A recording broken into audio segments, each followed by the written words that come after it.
XX. The Realities and Imaginations of the 19th Century. Section 1. The Mechanical Revolution. Section 2. Relation of the mechanical to the Industrial Revolution. Section 3. The Fermentation of Ideas, 1848. Section 4. The Development of the Idea of Socialism. Section 5. Shortcomings of Socialism as a Scheme of Human Society. Section 6. How Darwinism affected religious and political ideas. Section 7. Mr. Gladstone and the idea of nationalism. Section 8. Europe between 1848 and 1878. Section 9. The second scramble for overseas empires. Section 10. The Indian precedent in Asia. Section 11. The history of Japan. Section 12. Close of the period of overseas expansion. Section 13. The British Empire in 1914. Section 1. The career and personality of Napoleon I bulks disproportionately in the 19th century histories. He was of little significance to the broad onward movement of human affairs. He was an interruption, a reminder of latent evils, a thing like the bacterium of some pestilence. Even regarded as a pestilence, he was not of supreme rank. He killed far fewer people than the influenza epidemic of 1918, and produced less political and social disruption than the plague of Justinian. Some such interlude had to happen, and some such patched-up settlement of Europe as the Concert of Europe, because there was no worked-out system of ideas upon which a new world could be constructed. And even the Concert of Europe had in it an element of progress.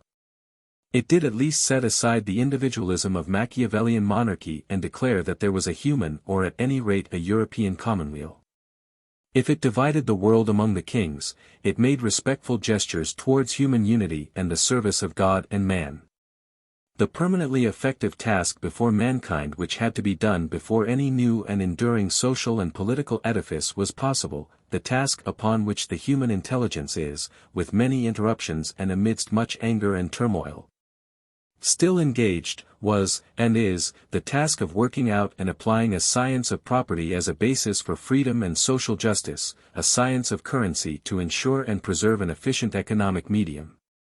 A science of government and collective operations whereby in every community men may learn to pursue their common interests in harmony, a science of world politics, through which the stark waste and cruelty of warfare between races, peoples, and nations may be brought to an end and the common interests of mankind brought under a common control, and, above all, a worldwide system of education to sustain the will and interest of men in their common human adventure.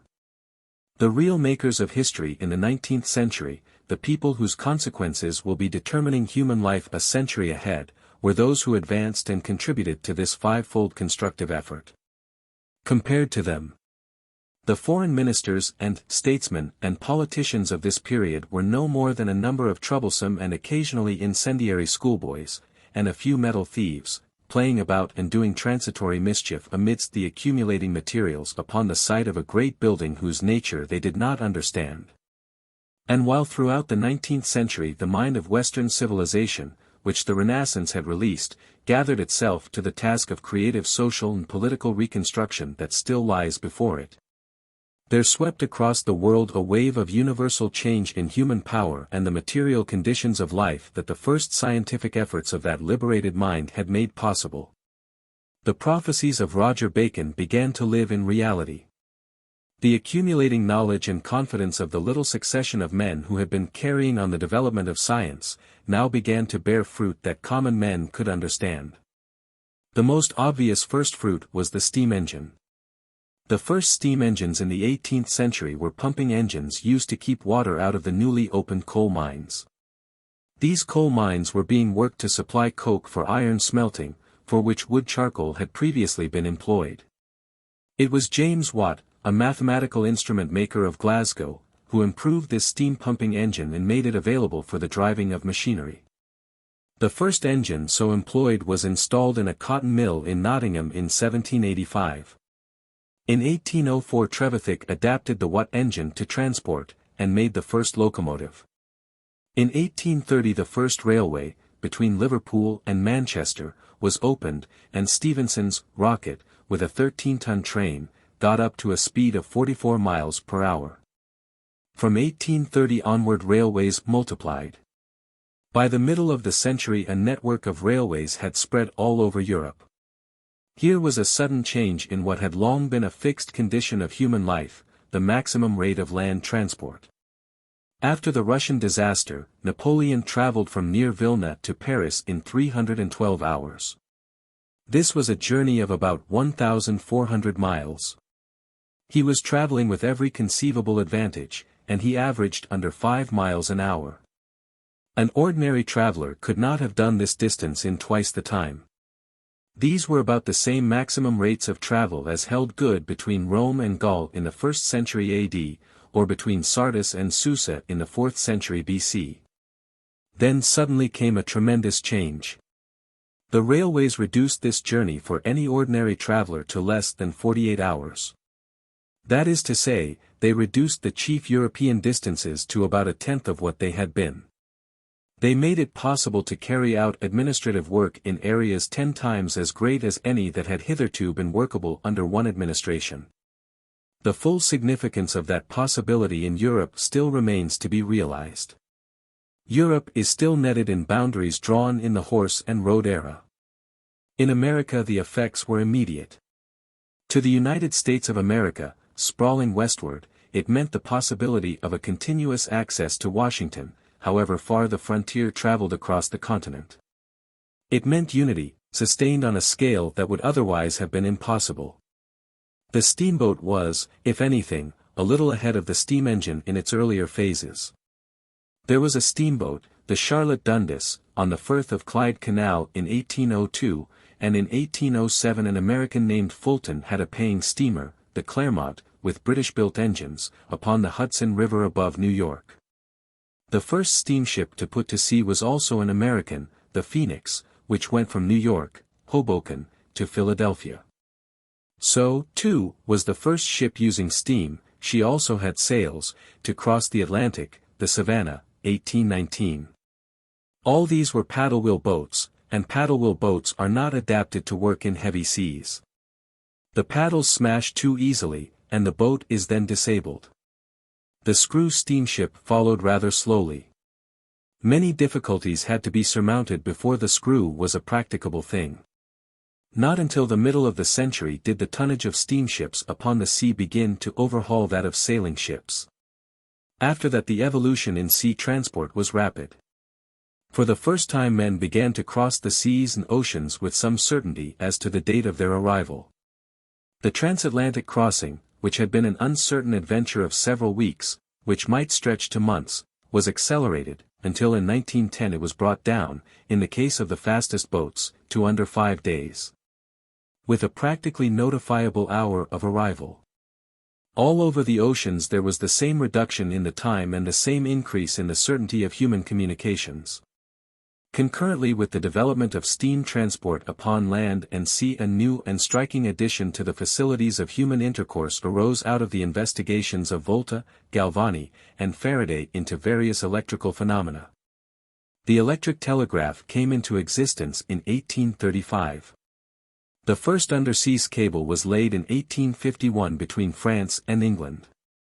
In a few years the telegraph system had spread over the civilized world, and news which had hitherto traveled slowly from point to point became practically simultaneous throughout the earth. These things, the steam railway and the electric telegraph, were to the popular imagination of the middle 19th century the most striking and revolutionary of inventions. But they were only the most conspicuous and clumsy firstfruits of a far more extensive process. Technical knowledge and skill were developing with an extraordinary rapidity, and to an extraordinary extent measured by the progress of any previous age. Far less conspicuous at first in everyday life, but finally far more important, was the extension of man's power over various structural materials. Before the middle of the 18th century iron was reduced from its ores by means of wood charcoal, was handled in small pieces, and hammered and wrought into shape. It was material for a craftsman. Quality and treatment were enormously dependent upon the experience and sagacity of the individual iron worker. The largest masses of iron that could be dealt with under those conditions amounted at most, in the 16th century, to 2 or 3 tons. There was a very definite upward limit, therefore, to the size of cannon. The blast furnace arose in the 18th century, and developed with the use of coke. Not before the 18th century do we find rolled sheet iron, 1728, and rolled rods and bars, 1783. Naismith's steam hammer came as late as 1838. The ancient world, because of its metallurgical inferiority, could not use steam. The steam engine, even the primitive pumping engine, could not develop before sheet iron was available. The early engines seem to the modern eye very pitiful and clumsy bits of ironmongery, but they were the utmost that the metallurgical science of the time could do. As late as 1856 came the Bessemer process, and presently, 1864, the open hearth process, in which steel and every sort of iron could be melted, purified, and cast in a manner and upon a scale hitherto unheard of. Today in the electric furnace one may see tons of incandescent steel swirling about like boiling milk in a saucepan. Nothing in the previous practical advances of mankind is comparable in its consequences to the complete mastery over enormous masses of steel and iron and over their texture and quality which man has now achieved. The railways and early engines of all sorts were the mere first triumphs of the new metallurgical methods. Presently came ships of iron and steel, vast bridges, and a new way of building with steel upon a gigantic scale. Men realized too late that they had planned their railways with far too timid a gauge, that they could have organized their traveling with far more steadiness and comfort upon a much bigger scale. Before the 19th century there were no ships in the world much over 2,000 tons burthen, now there is nothing wonderful about a 50,000-ton liner. There are people who sneer at this kind of progress as being a progress in mere size, but that sort of sneering merely marks the intellectual limitations of those who indulge in it. The great ship or the steel frame building is not, as they imagine, a magnified version of the small ship or building of the past. It is a thing different in kind, more lightly and strongly built, of finer and stronger materials. Instead of being a thing of precedent and rule of thumb, it is a thing of subtle and intricate calculation. In the old house or ship, matter was dominant, the material and its needs had to be slavishly obeyed. In the new, matter has been captured, changed, coerced. Think of the coal and iron and sand dragged out of the banks and pits, wrenched, wrought, molten and cast, to be flung at last, a slender, glittering pinnacle of steel and glass, 600 feet above the crowded city. We have given these particulars of the advance in man's knowledge of the metallurgy of steel and its results by way of illustration. A parallel story could be told of the metallurgy of copper and tin, and of a multitude of metals, nickel and aluminium to name but 2, unknown before the 19th century dawned. It is in this great and growing mastery over substances, over different sorts of glass, over rocks and plasters and the like, over colors and textures, that the main triumphs of the mechanical revolution have thus far been achieved. Yet we are still in the stage of the firstfruits in the matter. We have the power, but we have still to learn how to use our power. Many of the first employments of these gifts of science have been vulgar, tawdry, stupid, or horrible. The artist and the adapter have still hardly begun to work with the endless variety of substances now at their disposal. Concurrently with this extension of mechanical possibilities the new science of electricity grew up.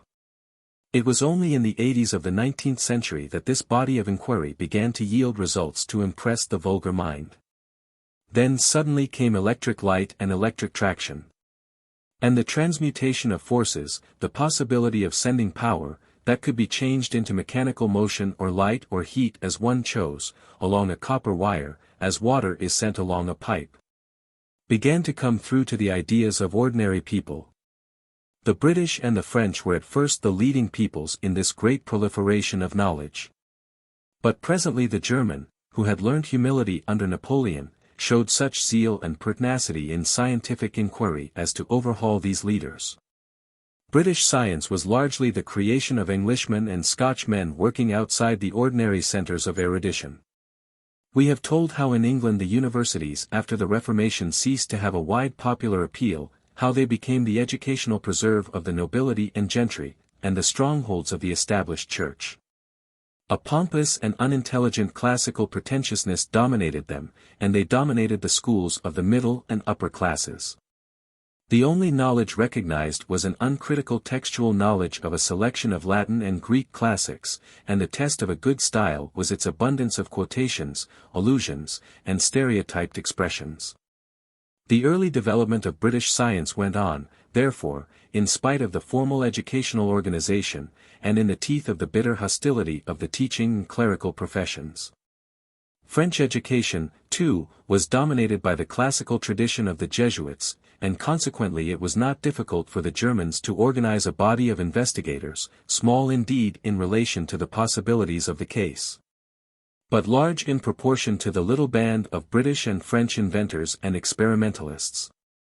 And though this work of research and experiment was making Britain and France the most rich and powerful countries in the world, it was not making scientific and inventive men rich and powerful. There is a necessary unworldliness about a sincere scientific man. He is too preoccupied with his research to plan and scheme how to make money out of it. The economic exploitation of his discoveries falls very easily and naturally, therefore, into the hands of a more acquisitive type. And so we find that the crops of rich men which every fresh phase of scientific and technical progress has produced in Great Britain, though they have not displayed quite the same passionate desire to insult and kill the goose that laid the national golden eggs as the scholastic and clerical professions, have been quite content to let that profitable creature starve. Inventors and discoverers came by nature, they thought, for cleverer people to profit by. In this matter the Germans were a little wiser. The German, learned, did not display the same vehement hatred of the new learning. They permitted its development. The German business-man and manufacturer again had not quite the same contempt for the man of science as had his British competitor. Knowledge, these Germans believed, might be a cultivated crop, responsive to fertilizers. They did concede, therefore, a certain amount of opportunity to the scientific mind. Their public expenditure on scientific work was relatively greater, and this expenditure was abundantly rewarded. By the latter half of the 19th century the German scientific worker had made German a necessary language for every science student who wished to keep abreast with the latest work in his department, and in certain branches. And particularly in chemistry, Germany acquired a very great superiority over her Western neighbors. The scientific effort of the 60s and 70s in Germany began to tell after the 80s, and the Germans gained steadily upon Britain and France in technical and industrial prosperity. In an outline of history such as this it is impossible to trace the network of complex mental processes that led to the incessant extension of knowledge and power that is now going on. All we can do here is to call the reader's attention to the most salient turning points that finally led the toboggan of human affairs into its present swift ice run of progress. We have told of the first release of human curiosity and of the beginnings of systematic inquiry and experiment. We have told, too, how, when the plutocratic Roman system and its resultant imperialism had come and gone again, this process of inquiry was renewed. We have told of the escape of investigation from ideas of secrecy and personal advantage to the idea of publication and a brotherhood of knowledge, and we have noted the foundation of the British Royal Society, the Florentine Society, and their like as a consequence of this socializing of thought. These things were the roots of the mechanical revolution, and so long as the root of pure scientific inquiry lives, that revolution will progress.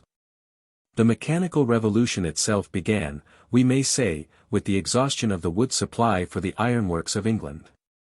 This led to the use of coal, the coal mine led to the simple pumping engine, the development of the pumping engine by Watt into a machine-driving engine led on to the locomotive and the steamship. This was the first phase of a great expansion in the use of steam. A second phase in the mechanical revolution began with the application of electrical science to practical problems and the development of electric lighting, power transmission, and traction. A third phase is to be distinguished when in the 80s a new type of engine came into use, an engine in which the expansive force of an explosive mixture replaced the expansive force of steam. The light, Highly efficient engines that were thus made possible were applied to the automobile, and developed at last to reach such a pitch of lightness and efficiency as to render flight, long known to be possible, a practical achievement. A successful flying machine, but not a machine large enough to take up a human body, was made by Professor Langley of the Smithsonian Institution of Washington as early as 1897. By 1909 the aeroplane was available for human locomotion. There had seemed to be a pause in the increase of human speed with the perfection of railways and automobile road traction.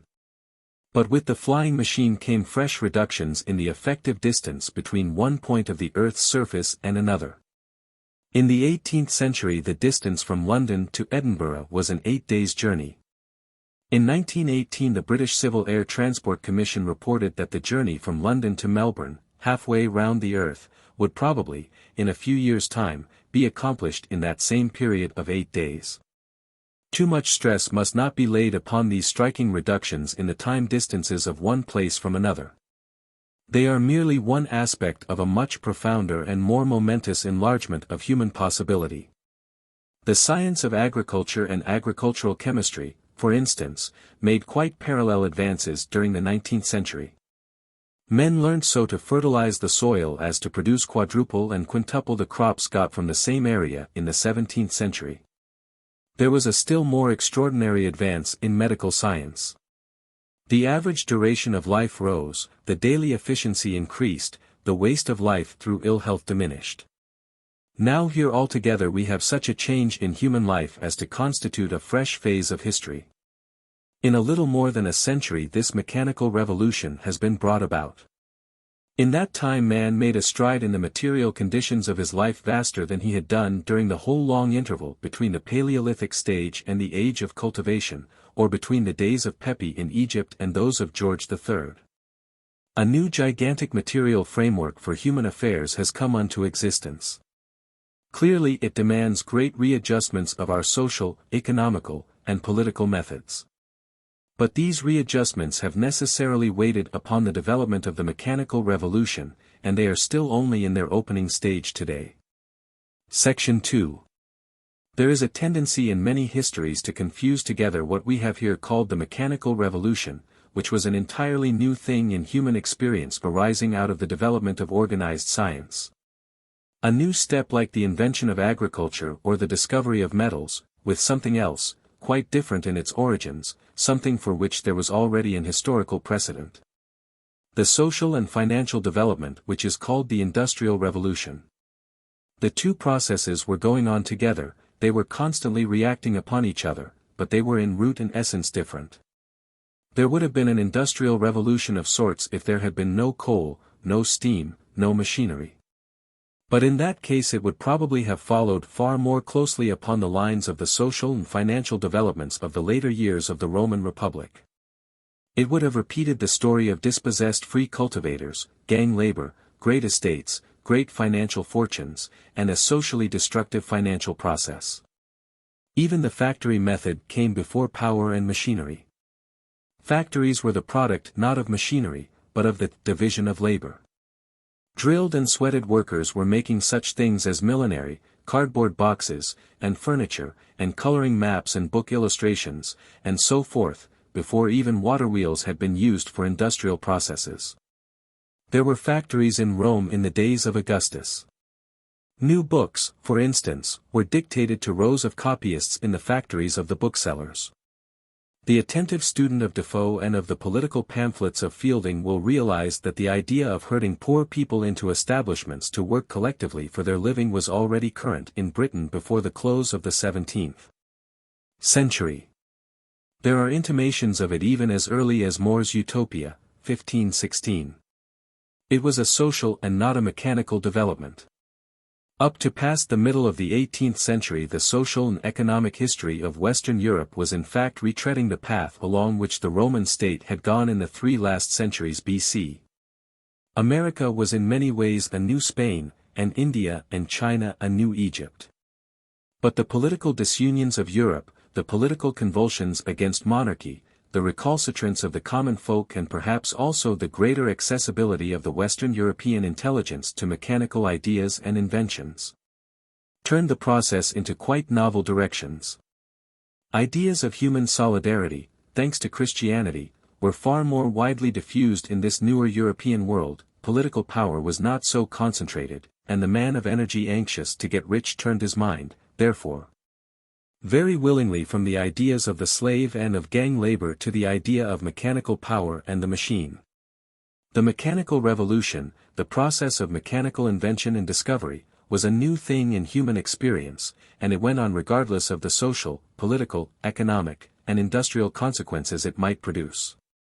The Industrial Revolution, on the other hand, like most other human affairs, was and is more and more profoundly changed and deflected by the constant variation in human conditions caused by the mechanical revolution.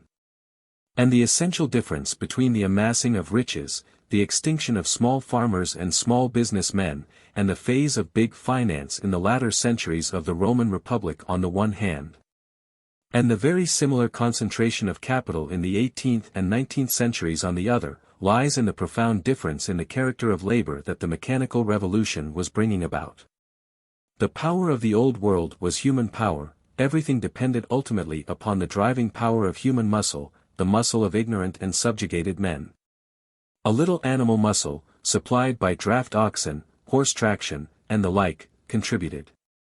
Where a weight had to be lifted, men lifted it, where a rock had to be quarried, men chipped it out, where a field had to be plowed, men and oxen plowed it. The Roman equivalent of the steamship was the galley with its banks of sweating rowers. A vast proportion of mankind in the early civilizations was employed in purely mechanical drudgery. At its onset, power-driven machinery did not seem to promise any release from such unintelligent toil. Great gangs of men were employed in excavating canals, in making railway cuttings and embankments, and the like. The number of miners increased enormously. But the extension of facilities and the output of commodities increased much more.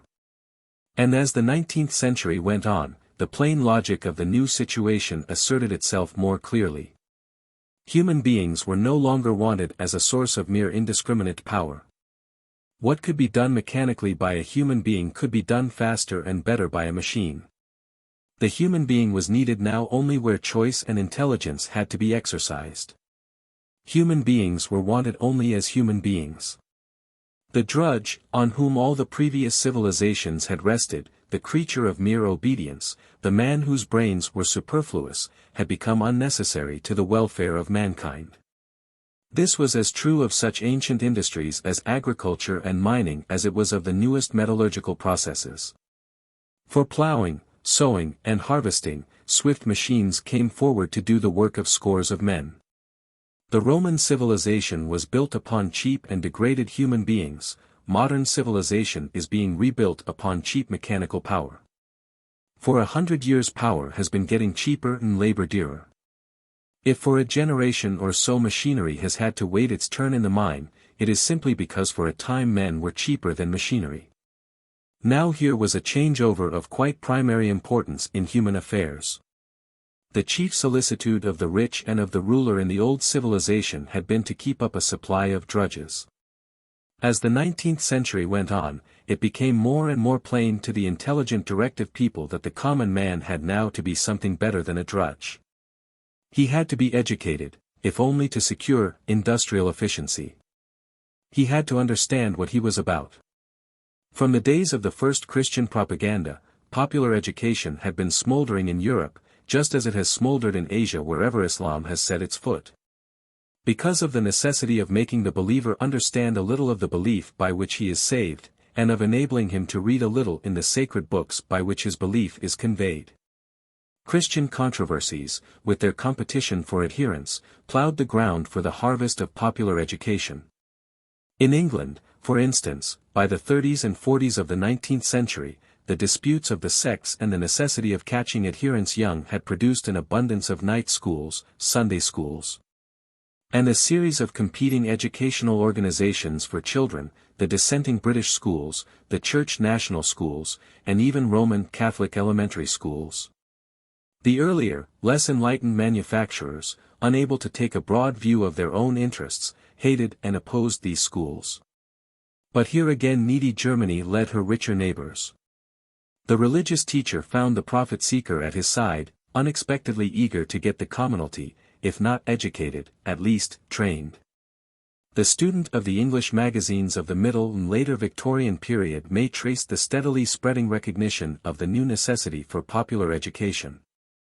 The upper and middle classes of England, themselves by no means well educated, for a generation or so regarded popular education with a sort of tittering hostility. In the Middle Victorian period it was thought to be extraordinarily funny that a shop assistant should lean across the counter and ask two lady customers not to speak French, as he understood the language. This was a joke in that monumental record of British humour, Punch. It was almost as amusing to the Victorian English as the story of Balaam's ass. The German competitor later on robbed that joke of its fun. Before the death of Queen Victoria, English shop assistants were being badgered to attend evening classes to learn French. The second half of the 19th century was a period of rapid advance in popular education throughout all the westernized world. There was no parallel advance in the education of the upper classes, some advance no doubt, but nothing to correspond. And so the great gulf that had divided that world hitherto into the readers and the non-reading mass became little more than a slightly perceptible difference in educational level. At the back of this process was the mechanical revolution, apparently regardless of social conditions, but really insisting inexorably upon the complete abolition of a totally illiterate class throughout the world. The economic revolution of the Roman Republic had never been clearly apprehended by the common people of Rome. The ordinary Roman citizen never saw the changes through which he lived, clearly and comprehensively as we see them. But the Industrial Revolution, as it went on towards the end of the 19th century, was more and more distinctly seen as one whole process by the common people it was affecting, because presently they could read and discuss and communicate. And because they went about and saw things as no commonalty had ever done before. In this outline of history we have been careful to indicate the gradual appearance of the ordinary people as a class with a will and ideas in common. It is the writer's belief that massive movements of the ordinary people over considerable areas only became possible as a result of the propagandist religions, Christianity and Islam, and their insistence upon individual self-respect.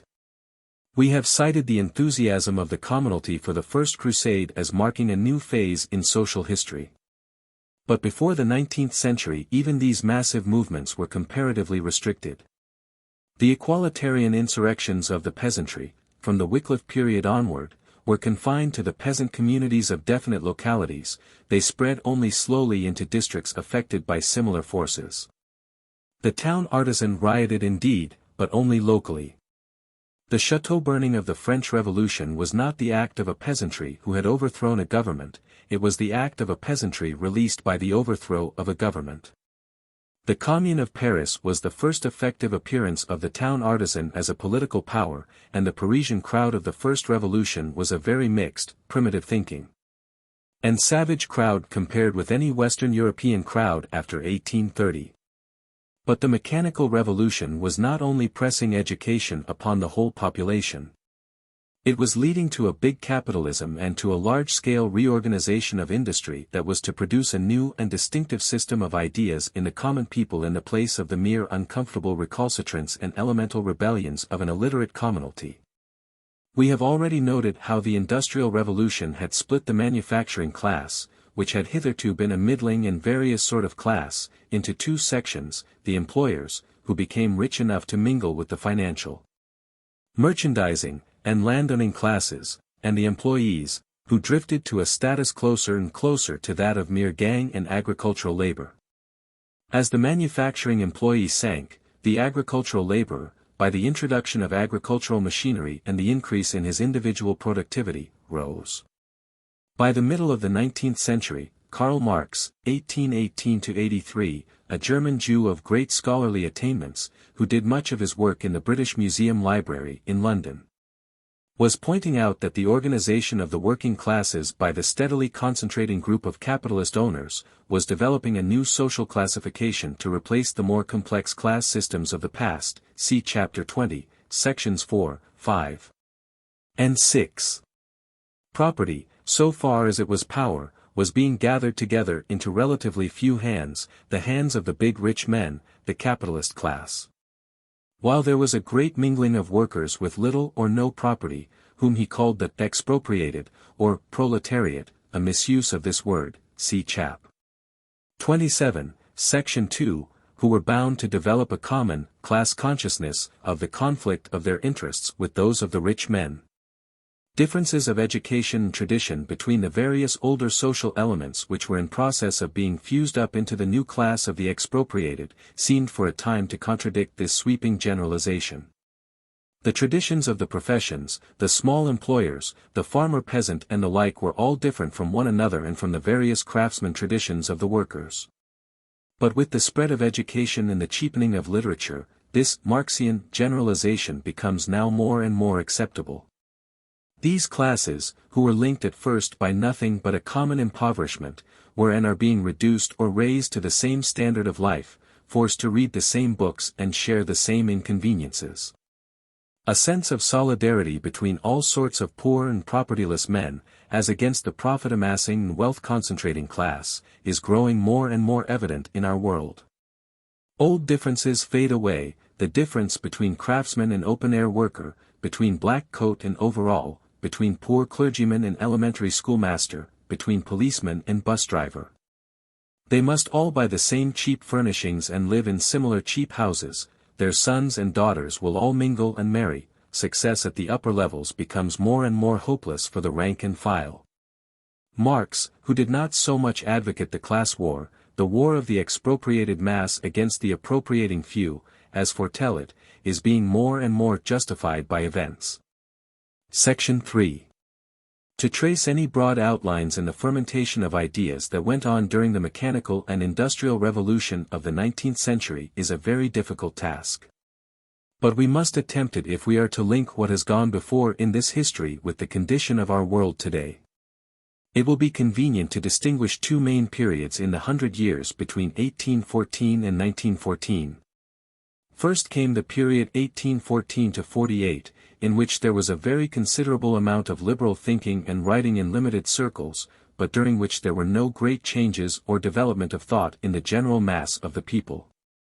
Throughout this period the world's affairs were living, so to speak, on their old intellectual capital, they were going on in accordance with the leading ideas of the revolution and the counter-revolution. The dominant liberal ideas were freedom and a certain vague equalitarianism, the conservative ideas were monarchy, organized religion, social privilege, and obedience. Until 1848 the spirit of the Holy Alliance, the spirit of Metternich, struggled to prevent a revival of the European Revolution that Napoleon had betrayed and set back. In America, both North and South, on the other hand, the Revolution had triumphed and 19th-century liberalism ruled unchallenged. Britain was an uneasy country, never quite loyally reactionary nor quite loyally progressive, neither truly monarchist nor truly republican, the land of Cromwell and also of the merry monarch, Charles. Anti-Austrian, anti-Bourbon, anti-papal, yet weakly repressive. We have told of the first series of liberal storms in Europe in and about the year 1830. In Britain in 1832 a reform bill, greatly extending the franchise and restoring something of its representative character to the House of Commons, relieved the situation. Round and about 1848 came a second and much more serious system of outbreaks, that overthrew the Orleans monarchy and established a second republic in France, 1848-52, raised North Italy and Hungary against Austria. And the Poles and Posen against the Germans, and sent the Pope in flight from the republicans of Rome. A very interesting Pan-Slavic conference held at Prague foreshadowed many of the territorial readjustments of 1919. It dispersed after an insurrection at Prague had been suppressed by Austrian troops. Ultimately all these insurrections failed. The current system staggered, but kept its feet. There were no doubt serious social discontents beneath these revolts, but as yet, except in the case of Paris, these had no very clear form. And this 1848 storm, so far as the rest of Europe was concerned, may be best described, in a phrase, as a revolt of the natural political map against the artificial arrangements of the Vienna diplomatists. And the system of suppressions those arrangements entailed. The history of Europe, then, from 1815 to 1848 was, generally speaking, a sequel to the history of Europe from 1789 to 1814. There were no really new motifs in the composition. The main trouble was still the struggle, though often a blind and misdirected struggle, of the interests of ordinary men against the great power system which cramped and oppressed the life of mankind. But after 1848, from 1848 to 1914, though the readjustment of the map still went on towards a free and unified Italy and a unified Germany, there began a fresh phase in the process of mental and political adaptation to the new knowledge and the new material powers of mankind.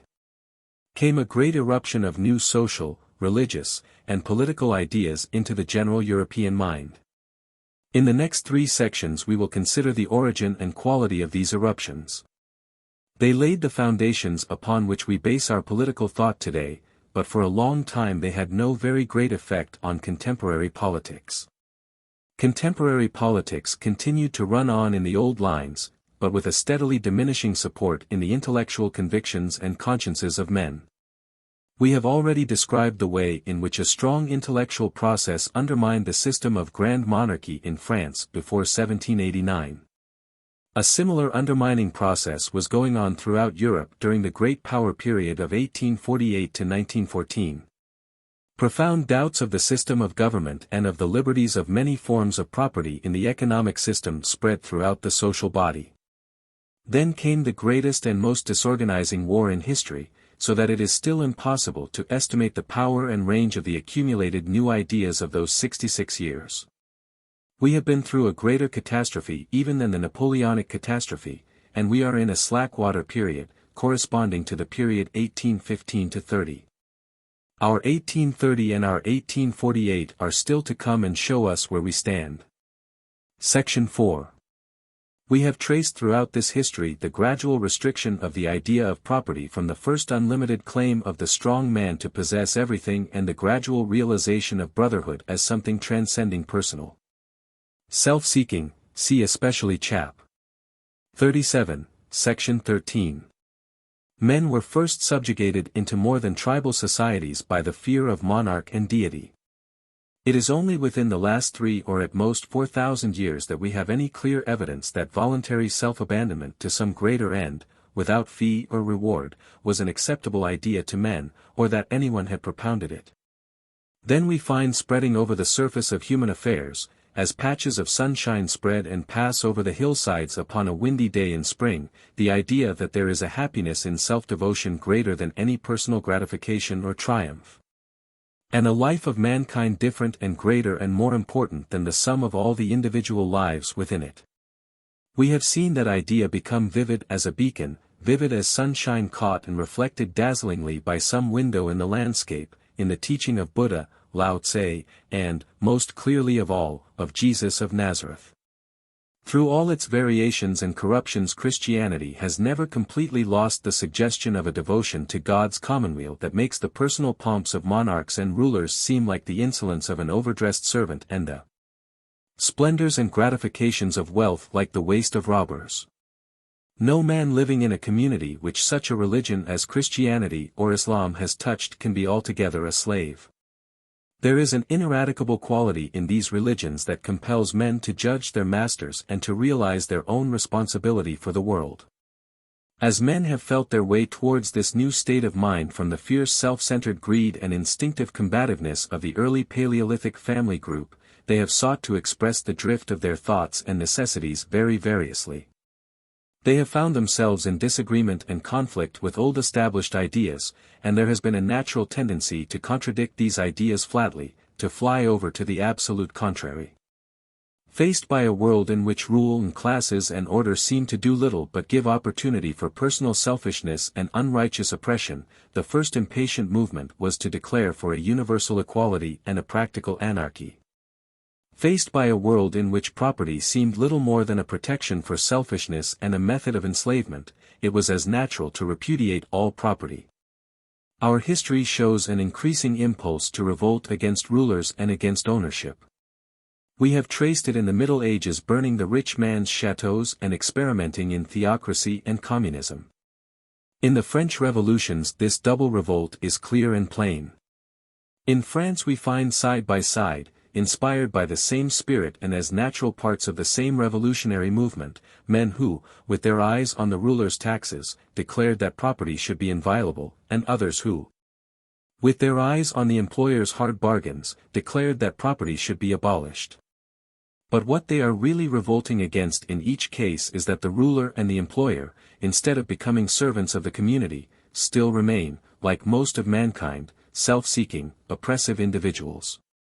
Throughout the ages we find this belief growing in men's minds that there can be such a rearrangement of laws and powers as to give rule and order while still restraining the egotism of any ruler and of any ruling class that may be necessary. And such a definition of property as will give freedom without oppressive power. We begin to realize nowadays that these ends are only to be attained by a complex constructive effort, they arise through the conflict of new human needs against ignorance and old human nature. But throughout the 19th century there was a persistent disposition to solve the problem by some simple formula. And be happy ever afterwards, regardless of the fact that all human life, all life, is throughout the ages nothing but the continuing solution of a continuous synthetic problem. The earlier half of the 19th century saw a number of experiments in the formation of trial human societies of a new kind. One of these, the Oneida Community, 1845–79, under the leadership of a man of very considerable genius and learning, John Humphrey Noyes, did for a number of decades succeed in realizing many of the most striking proposals of Plato's Republic. It became wealthy and respected, but it broke up in 1879 largely because of the disposition of the younger generation to leave its peculiar limitations in order to play a part in the larger community of the world outside. A powerful business corporation still preserves its industrial tradition. But the Oneida experiment was too bold and strange a departure to influence the general development of modern civilization. Far more important historically were the experiments and ideas of Robert Owen, 1771–1858, a Manchester cotton spinner. He is very generally regarded as the founder of modern socialism. It was in connection with his work that the word socialism first arose, about 1835. He seems to have been a thoroughly competent businessman. He made a number of innovations in the cotton spinning industry, and acquired a fair fortune at an early age. He was distressed by the waste of human possibilities among his workers, and he set himself to improve their condition and the relations of employer and employed. This he sought to do first at his Manchester factory and afterwards at New Lanark, where he found himself in practical control of works employing about 2,000 people. Between 1800 and 1828 he achieved very considerable things. He reduced the hours of labor, made his factory sanitary and agreeable, abolished the employment of very young children, improved the training of his workers, provided unemployment pay during a period of trade depression, established a system of schools, and made New Lanark a model of a better industrialism, while at the same time sustaining its commercial prosperity. He wrote vigorously to defend the mass of mankind against the charges of intemperance and improvidence which were held to justify the economic iniquities of the time. He held that men and women are largely the product of their educational environment, a thesis that needs no advocacy today. And he set himself to a propaganda of the views that New Lanark had justified. He attacked the selfish indolence of his fellow manufacturers, and in 1819, largely under his urgency, the first Factory Act was passed. The first attempt to restrain employers from taking the most stupid and intolerable advantages of their workers' poverty. Some of the restrictions of that act amaze us today. It seems incredible now that it should ever have been necessary to protect little children of 9 from work in factories, or to limit the nominal working day of such employees to 12 hours. People are perhaps too apt to write of the Industrial Revolution as though it led to the enslavement and overworking of poor children who had hitherto been happy and free. But this misinterprets history. From the very beginnings of civilization the little children of the poor had always been obliged to do whatever work they could do. But the factory system gathered up all this infantile toil and made it systematic, conspicuous, and scandalous. The factory system challenged the quickening human conscience on that issue. The British Factory Act of 1819, weak and feeble though it seems to us, was the Magna Carta of childhood. Thereafter the protection of the children of the poor, first from toil and then from bodily starvation and ignorance, began. We cannot tell here in any detail the full story of Owen's life and thought. His work at New Lanark had been, he felt, only a trial upon a small working model. What could be done for one industrial community could be done, he held, for every industrial community in the country. He advocated a resettlement of the industrial population in townships on the New Lanark plan. For a time he seemed to have captured the imagination of the world. The Times and Morning Post supported his proposals. Among the visitors to New Lanark was the Grand Duke Nicholas who succeeded Alexander I as Tsar. A fast friend was the Duke of Kent, son of George III and father of Queen Victoria.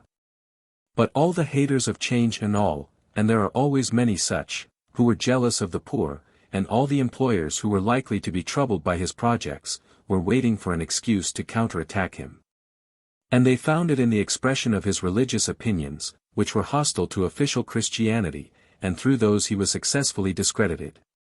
But he continued to develop his projects and experiments, of which the chief was a community at New Harmony in Indiana, USA, in which he sank most of his capital.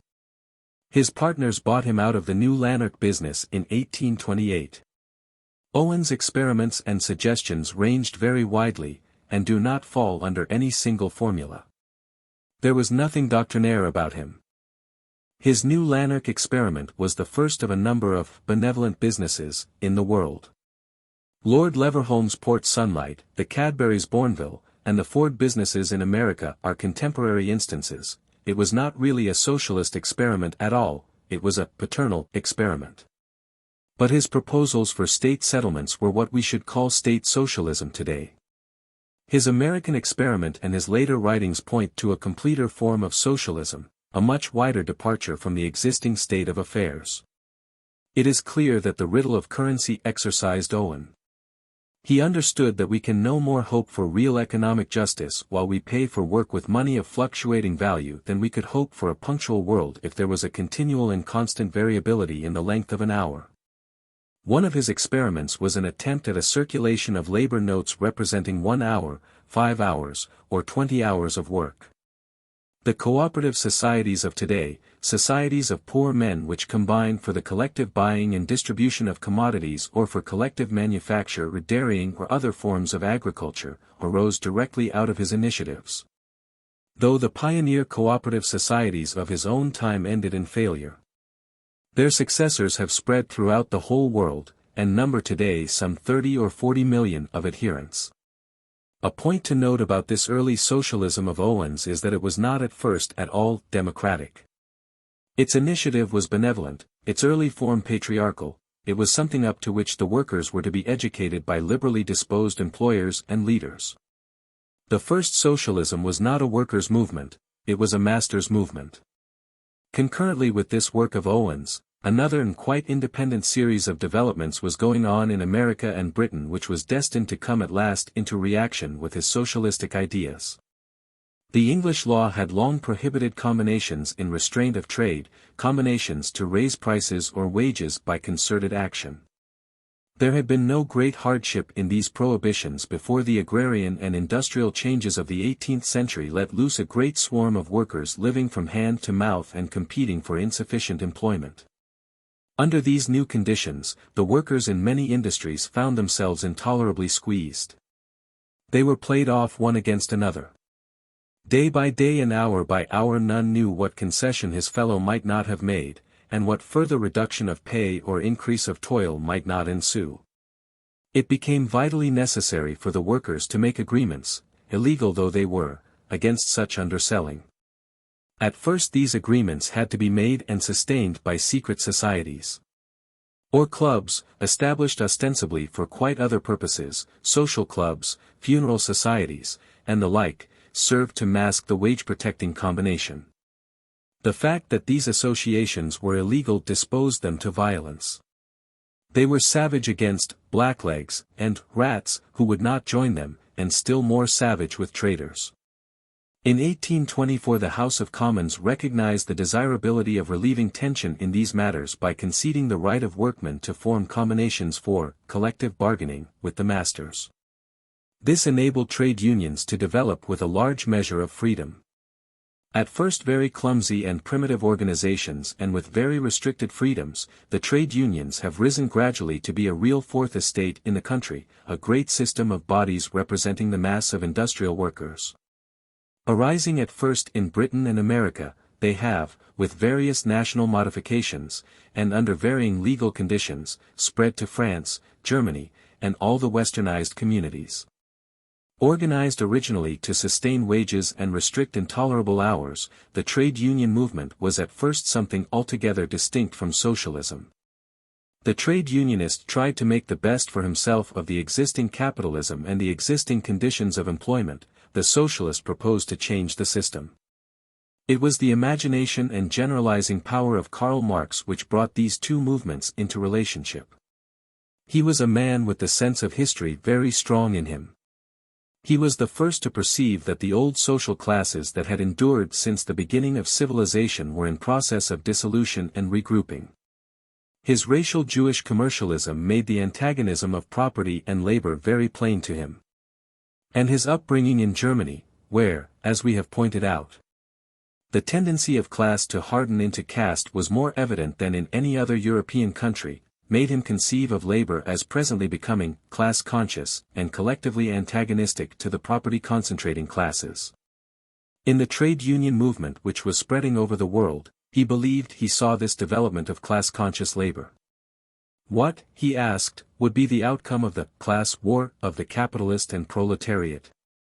The capitalist adventurers, he alleged, because of their inherent greed and combativeness, would gather power over capital into fewer and fewer hands, until at last they would concentrate all the means of production, transit, and the like into a form seizable by the workers, whose class consciousness and solidarity would be developed pari passu by the process of organizing and concentrating industry.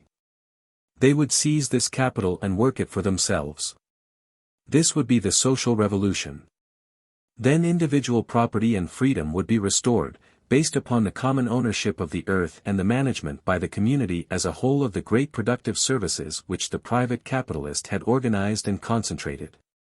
This would be the end of the capitalist system, but not the end of the system of capitalism. State capitalism would replace private owner capitalism. This marks a great stride away from the socialism of Owen.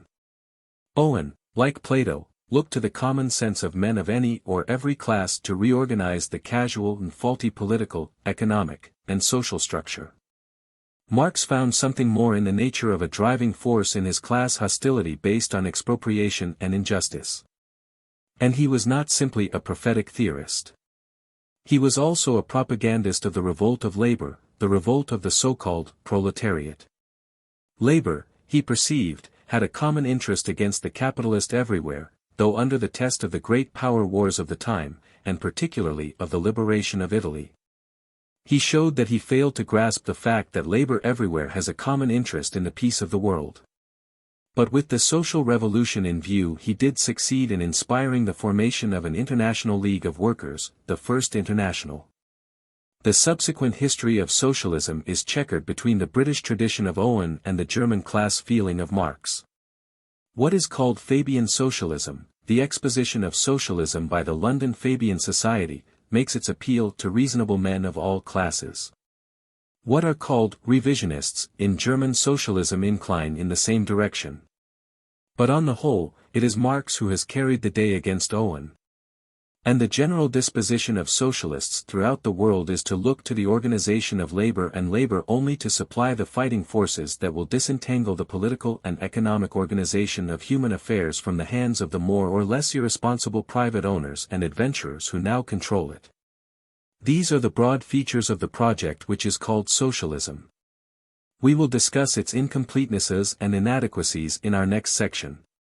It was perhaps inevitable that socialism should be greatly distraught and subdivided by doubts and disputes and sects and schools.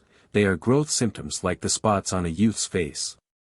Here we can but glance at the difference between state socialism, which would run the economic business of the country through its political government. And the newer schools of syndicalism and guild socialism which would entrust a large measure in the government of each industry to the workers of every grade, including the directors and managers, engaged in that industry. This guild socialism is really a new sort of capitalism with a committee of workers and officials in each industry taking the place of the free private capitalists of that industry. The personnel becomes the collective capitalist.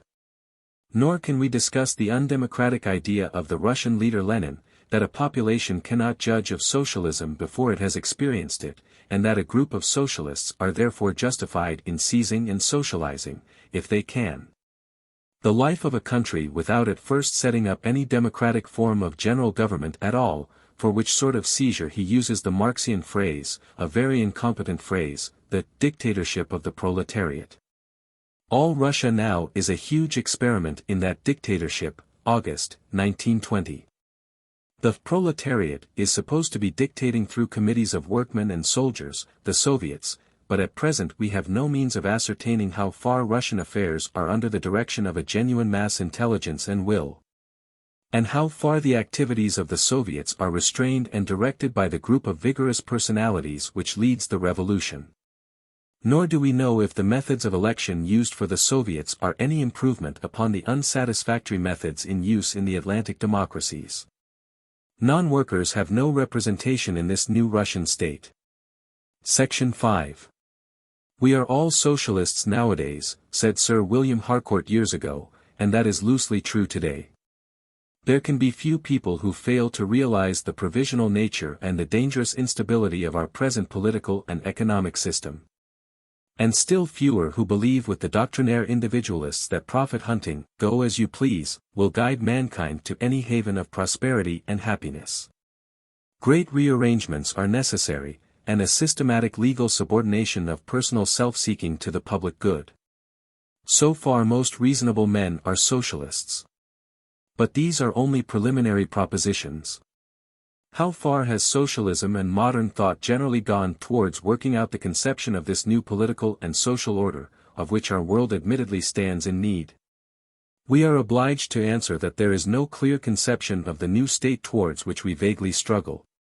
That our science of human relationships is still so crude and speculative as to leave us without definite guidance upon a score of primarily important issues. In 1920 we are no more in a position to set up a scientifically conceived political system in the world than were men to set up an electric power station in 1820. They could not have done that then to save their lives. The Marxist system points us to an accumulation of revolutionary forces in the modern world.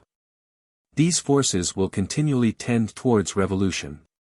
But Marx assumed too hastily that a revolutionary impulse would necessarily produce an ordered state of a new and better kind. A revolution may stop halfway in mere destruction. No socialist sect has yet defined its projected government clearly.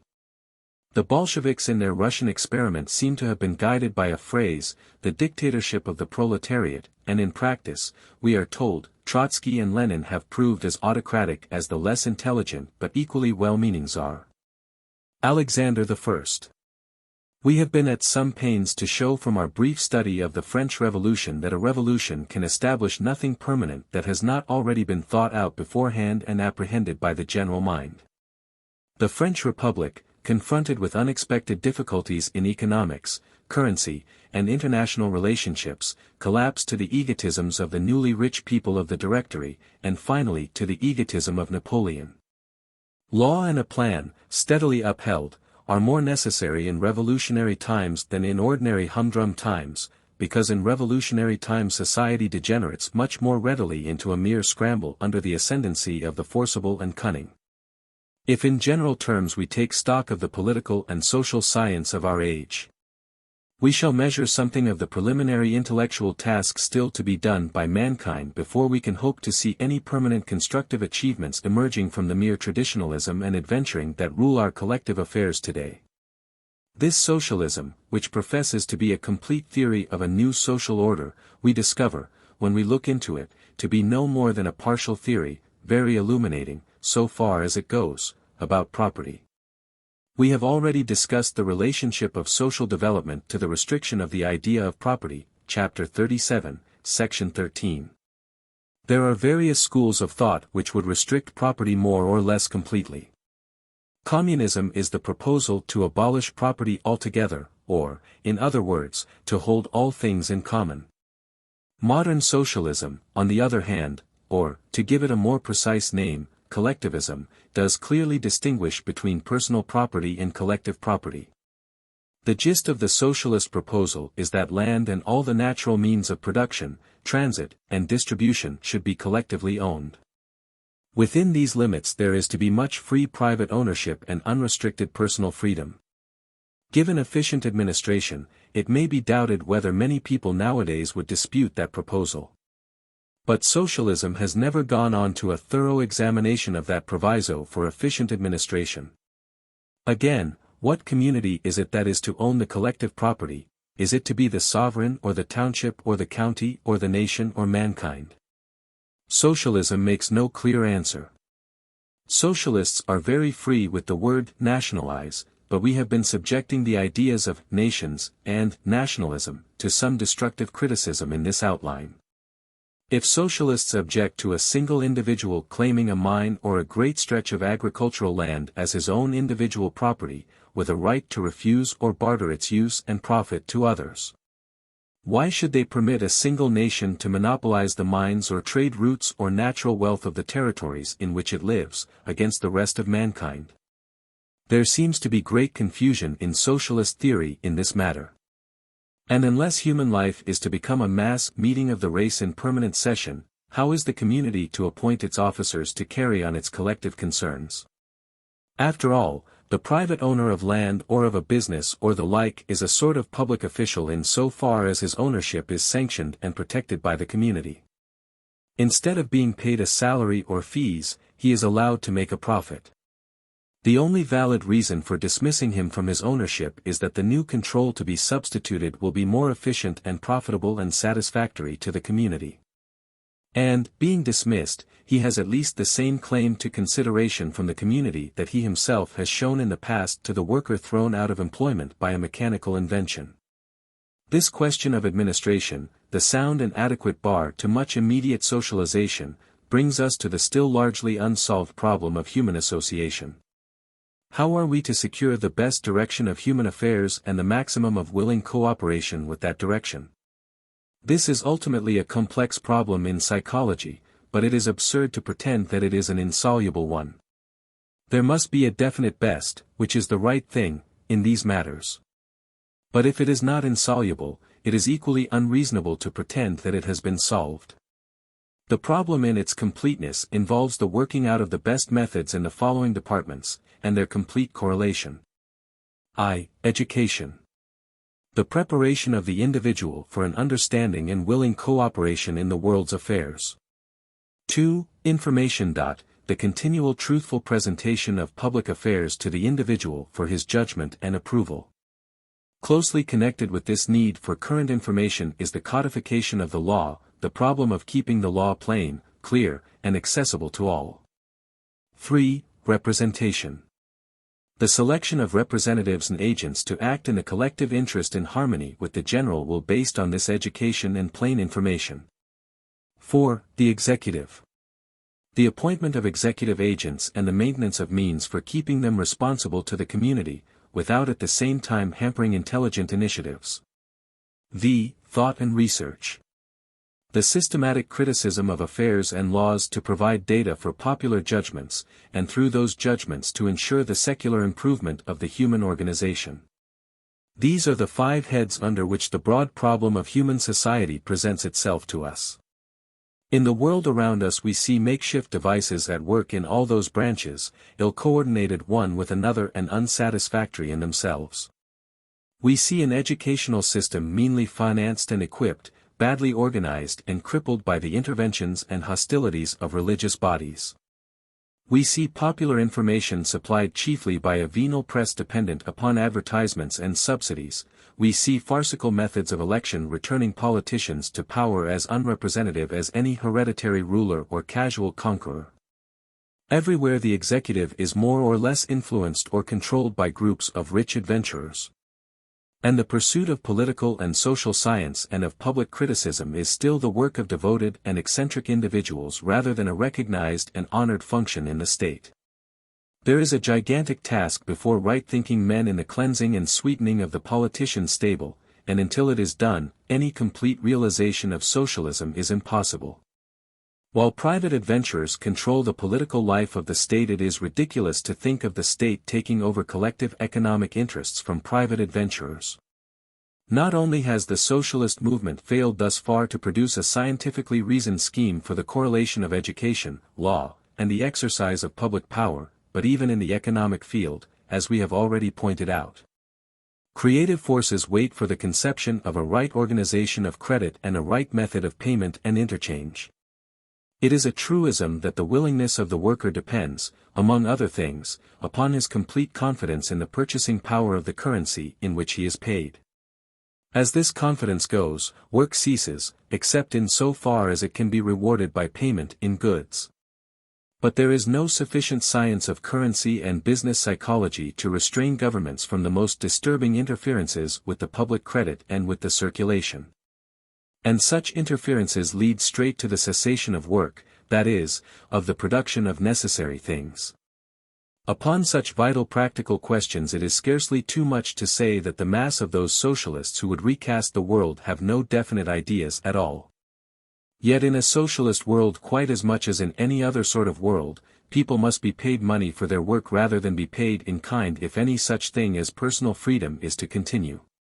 Here too there must be an ascertainable right thing to do.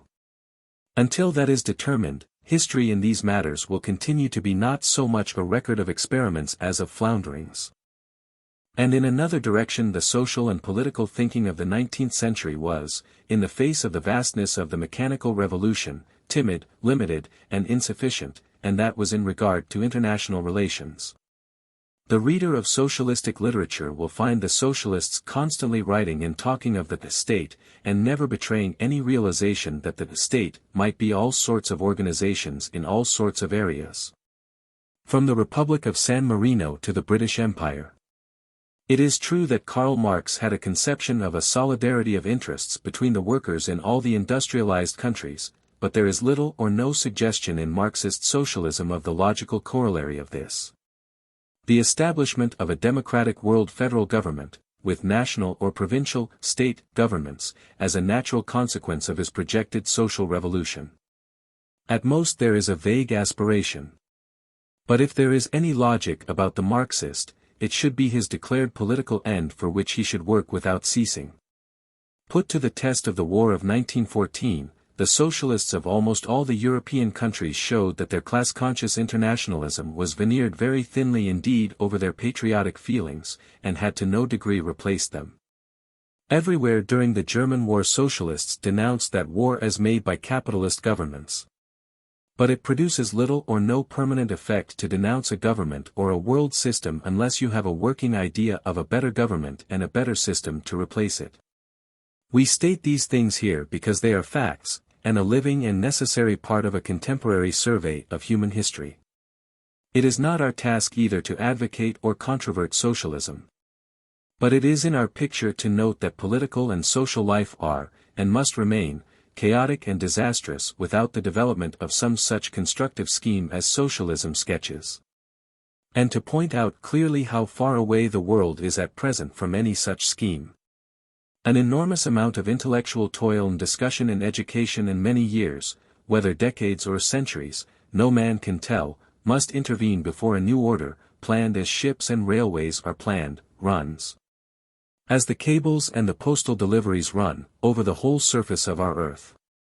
And until such a new order draws mankind together with its net, human life, as we shall presently show by the story of the European wars since 1854, must become more and more casual, dangerous, miserable, anxious, and disastrous because of the continually more powerful and destructive war methods the continuing mechanical revolution produces.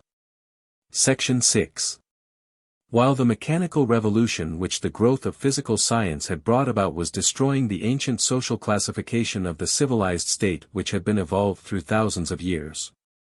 and producing new possibilities and new ideals of a righteous human community and a righteous world order.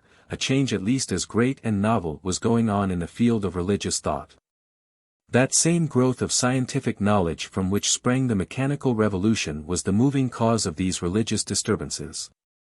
In the opening chapters of this outline we have given the main story of the record of the rocks. We have shown life for the little beginning of consciousness that it is in the still waiting vastness of the void of space and time. But before the end of the 18th century, this enormous prospect of the past which fills a modern mind with humility and illimitable hope, was hidden from the general consciousness of our race. It was veiled by the curtain of a Sumerian legend. The heavens were no more than a stage background to a little drama of kings. Men had been too occupied with their own private passions and personal affairs to heed the intimations of their own great destiny that lay about them everywhere. They learnt their true position in space long before they placed themselves in time. We have already named the earlier astronomers, and told how Galileo was made to recant his assertion that the earth moved round the sun. He was made to do so by the Church, and the Church was stirred to make him do so because any doubt that the world was the center of the universe seemed to strike fatally at the authority of Christianity.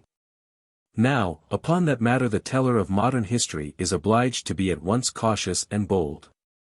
He has to pick his way between cowardly evasion on the one hand, and partisanship on the other. As far as possible he must confine himself to facts and restrain his opinions. Yet it is well to remember that no opinions can be altogether restrained. The writer has his own very strong and definite persuasions, and the reader must bear that in mind. It is a fact in history that the teaching of Jesus of Nazareth had in it something profoundly new and creative. He preached a new kingdom of heaven in the hearts and in the world of men. There was nothing in his teaching, so far as we can judge it at this distance of time, to clash or interfere with any discovery or expansion of the history of the world and mankind. But it is equally a fact in history that St. Paul and his successors added to or completed or imposed upon or substituted another doctrine for, as you may prefer to think, the plain and profoundly revolutionary teachings of Jesus by expounding a subtle and complex theory of salvation. A salvation which could be attained very largely by belief and formalities, without any serious disturbance of the believer's ordinary habits and occupations. And that this Pauline teaching did involve very definite beliefs about the history of the world and man. It is not the business of the historian to controvert or explain these matters, the question of their ultimate significance depends upon the theologian.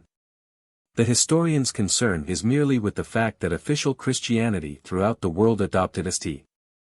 Paul's view so plainly expressed in his epistles and so untraceable in the Gospels, that the meaning of religion lay not in the future, but in the past, and that Jesus was not so much a teacher of wonderful new things. As a predestinate divine blood sacrifice of deep mystery and sacredness made in atonement of a particular historical act of disobedience to the Creator committed by our first parents, Adam and Eve. In response to the temptation of a serpent in the Garden of Eden. Upon the belief in that fall as a fact, and not upon the personality of Jesus of Nazareth, upon the theories of Paul, and not upon the injunctions of Jesus, doctrinal Christianity built itself. We have already noted that this story of the special creation of the world and of Adam and Eve and the serpent was also an ancient Babylonian story, and probably a still more ancient Sumerian story. And that the Jewish sacred books were the medium by which this very ancient and primitive Heliolithic serpent legend entered Christianity. Wherever official Christianity has gone, it has taken this story with it. It has tied itself up to that story.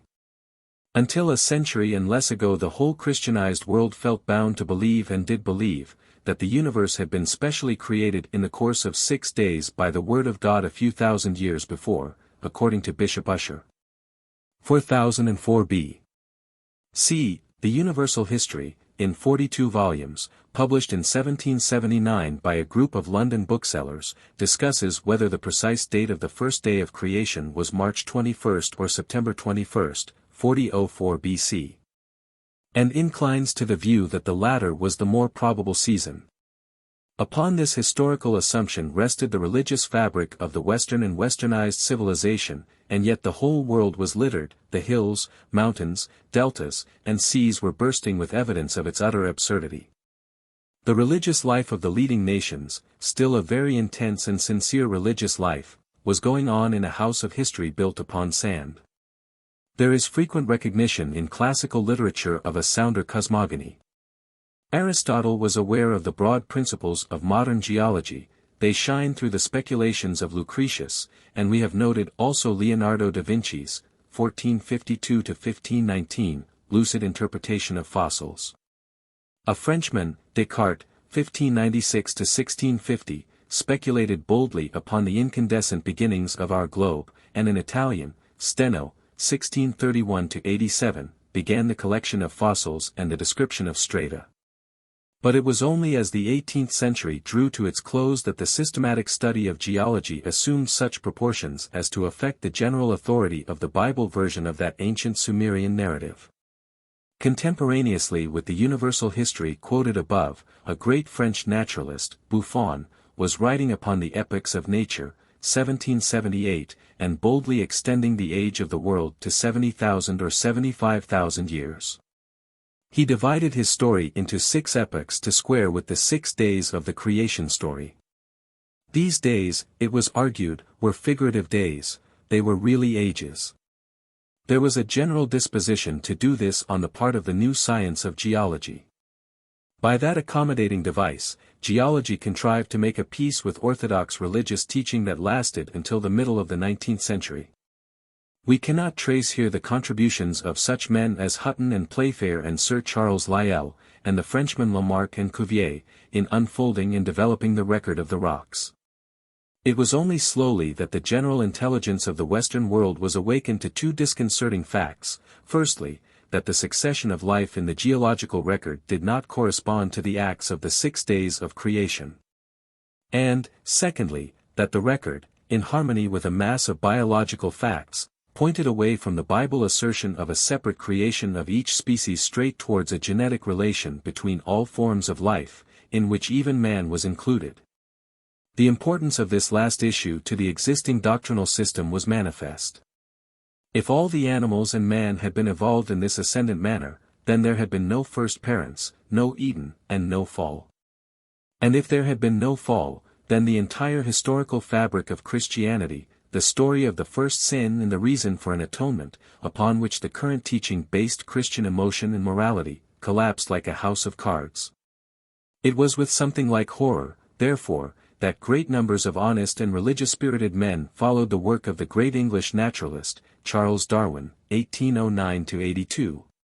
In 1859 he published his Origin of Species by Means of Natural Selection, a powerful and permanently valuable exposition of that conception of the change and development of species which we have sketched briefly in Chapter 3. And in 1871 he completed the outline of his work with The Descent of Man, which brought man definitely into the same scheme of development with the rest of life. Many men and women are still living who can remember the dismay and distress among ordinary intelligent people in the Western communities as the invincible case of the biologists and geologists against the orthodox Christian cosmogony unfolded itself. The minds of many quite honest men resisted the new knowledge instinctively and irrationally. Their whole moral edifice was built upon false history, they were too old and set to rebuild it. They felt the practical truth of their moral convictions, and this new truth seemed to them to be incompatible with that.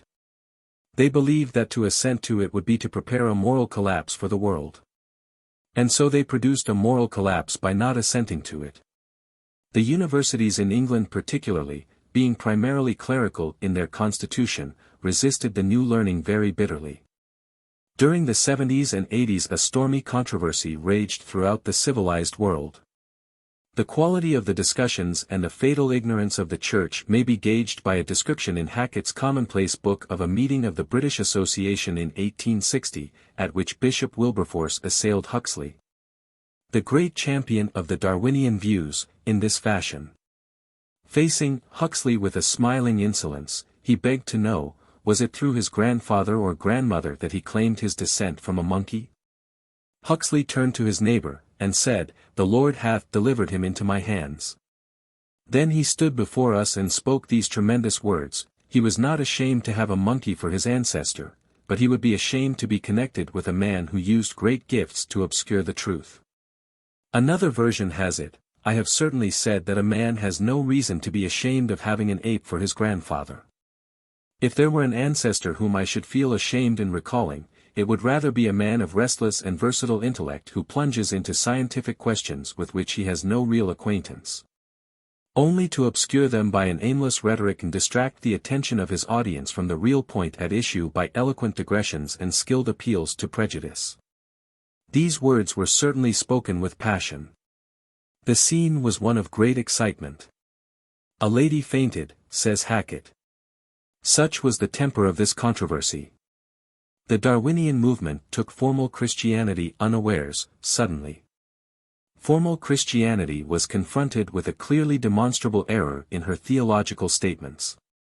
The Christian theologians were neither wise enough nor mentally nimble enough to accept the new truth, modify their formulae, and insist upon the living and undiminished vitality of the religious reality those formulae had hitherto sufficed to express.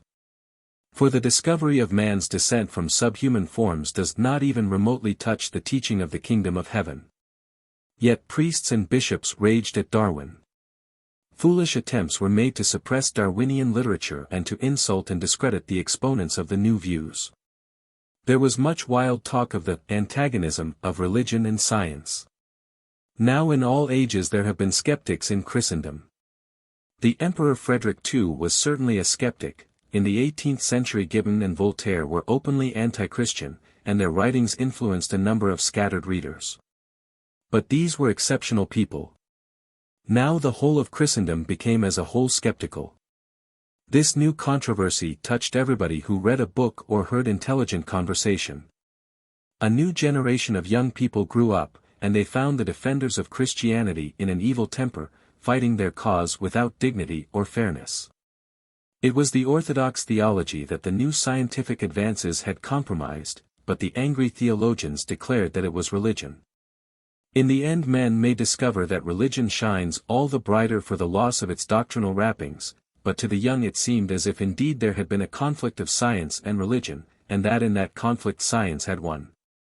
The immediate effect of this great dispute upon the ideas and methods of people in the prosperous and influential classes throughout the westernized world was very detrimental indeed. The new biological science was bringing nothing constructive as yet to replace the old moral standbys. A real demoralization ensued. The general level of social life in those classes was far higher in the early 20th than in the early 17th century, but in one respect, in respect to disinterestedness and conscientiousness in these classes. It is probable that the tone of the earlier age was better than the latter. In the owning and active classes of the 17th century, in spite of a few definite infidels, there was probably a much higher percentage of men and women who prayed sincerely, who searched their souls to find if they had done evil, and who were prepared to suffer and make great sacrifices for what they conceived to be right, than in the opening years of the 20th century. There was a real loss of faith after 1859. The true gold of religion was in many cases thrown away with the worn-out purse that had contained it for so long, and it was not recovered. Towards the close of the 19th century a crude misunderstanding of Darwinism had become the fundamental mind-stuff of great masses of the educated everywhere. The 17th century kings and owners and rulers and leaders had had the idea at the back of their minds that they prevailed by the will of God, they really feared him, they got priests to put things right for them with him. When they were wicked, they tried not to think of him. But the old faith of the kings, owners, and rulers of the opening 20th century had faded under the actinic light of scientific criticism.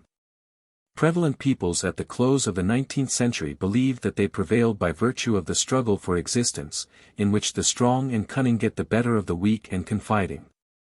And they believed further that they had to be strong, energetic, ruthless, practical, egotistical, because God was dead, and had always, it seemed, been dead, which was going altogether further than the new knowledge justified. They soon got beyond the first crude popular misconception of Darwinism, the idea that every man is for himself alone. But they stuck at the next level. Man, they decided, is a social animal like the Indian hunting dog. He is much more than a dog, but this they did not see. And just as in a pack it is necessary to bully and subdue the younger and weaker for the general good, so it seemed right to them that the big dogs of the human pack should bully and subdue. Hence a new scorn for the ideas of democracy that had ruled the earlier 19th century, and a revived admiration for the overbearing and the cruel. It was quite characteristic of the times that Mr. Kipling should lead the children of the middle and upper-class British public back to the jungle, to learn the law, and that in his book Stocky and Company. He should give an appreciative description of the torture of 2 boys by 3 others, who have by a subterfuge tied up their victims helplessly before revealing their hostile intentions. It is worthwhile to give a little attention to this incident in Stocky and Company, because it lights up the political psychology of the British Empire at the close of the 19th century very vividly. The history of the last half-century is not to be understood without an understanding of the mental twist which this story exemplifies. The 2 boys who are tortured are bullies, that is the excuse of their tormentors, and these latter have further been incited to the orgy by a clergyman. Nothing can restrain the gusto with which they, and Mr. Kipling, set about the job. Before resorting to torture, the teaching seems to be, see that you pump up a little justifiable moral indignation, and all will be well. If you have the authorities on your side, then you cannot be to blame. Such, apparently, is the simple doctrine of this typical imperialist. But every bully has to the best of his ability followed that doctrine since the human animal developed sufficient intelligence to be consciously cruel. Another point in the story is very significant indeed. The headmaster and his clerical assistant are both represented as being privy to the affair. They want this bullying to occur. Instead of exercising their own authority, they use these boys, who are Mr. Kipling's heroes, to punish the 2 victims. Headmaster and clergyman turn a deaf ear to the complaints of an indignant mother. All this Mr. Kipling represents as a most desirable state of affairs. In this we have the key to the ugliest, most retrogressive, and finally fatal idea of modern imperialism, the idea of a tacit conspiracy between the law and illegal violence. Just as the Tsardom wrecked itself at last by a furtive encouragement of the ruffians of the Black Hundreds, who massacred Jews and other people supposed to be inimical to the Tsar. So the good name of the British imperial government has been tainted, and is still tainted, by an illegal raid made by Dr. Jameson into the Transvaal before the Boer War, and by the adventures, which we shall presently describe, of Sir Edward Carson and Mr. F. E. Smith, now Lord Birkenhead, in Ireland. By such treasons against their subjects, empires destroy themselves. The true strength of rulers and empires lies not in armies and emotions, but in the belief of men that they are inflexibly open and truthful and legal. So soon as a government departs from that standard, it ceases to be anything more than the gang in possession, and its days are numbered. It was just this dignity of government which the crude Darwinism and the Kiplingism of the later Victorian years were destroying. Competition and survival were accepted as the basal facts of life. War is the natural state of nations, said a popular London Men's Weekly the other day, with an air of repeating something universally known. Peace is only the interval of rest and preparation between wars. In accordance with such ideas the growing boy was exhorted to be loyal to his school and contemptuous of other schools, loyal to his class against other classes, loyal to his nation and contemptuous and fierce towards other nations. Loyal to the English-speaking peoples and contemptuous and hostile to the German or French-speaking. His instinct for brotherhood was narrowed and debased. The universal brotherhood of mankind was laughed to scorn. All life was bickering, he was taught. And yet the whole course of history has shown that the bickering nations perish, and that the alliances and coalescences of peoples and nations ensure the life they comprehend. So the Darwinian crisis continued that destruction of Christian prestige which the narrowness of priestcraft and the consequent division of Christendom among the monarchist and national Protestant churches of the Reformation had begun. And at a time when man's need for pacifying and unifying ideas was greater than it had ever been. Just when men of different races and languages and political ideas were being brought by the mechanical revolution to a closeness of contact and a power of mutual injury undreamt of before. The authority of the doctrines by which men had hitherto transcended tribal and local limitations was undermined. Just when different classes were being aroused to a fierce realization of mutual economic antagonism, the fundamental teaching of brotherhood was discredited and a pseudoscientific sanction given to self-seeking and oppression. From this stage onward the historian can tell no longer of ordinary clerical Christianity as a power in men's affairs.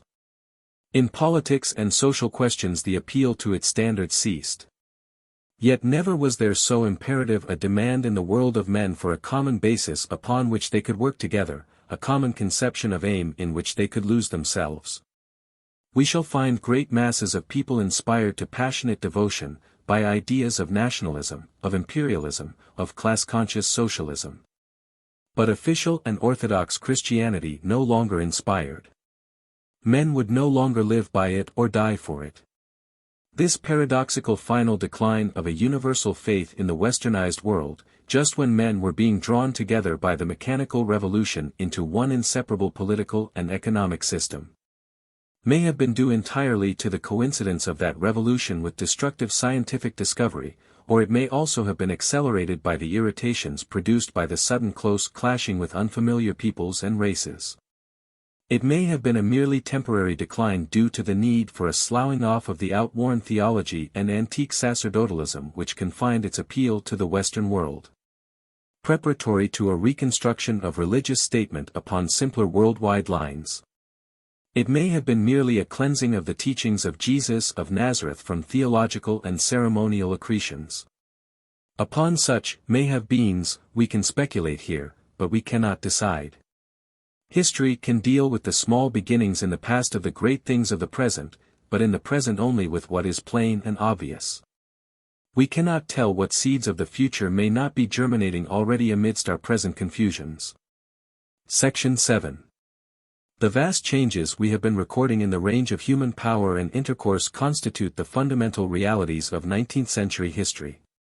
But the atlas and political history of a time do not show what is being made, but what has been made, and what is still going on.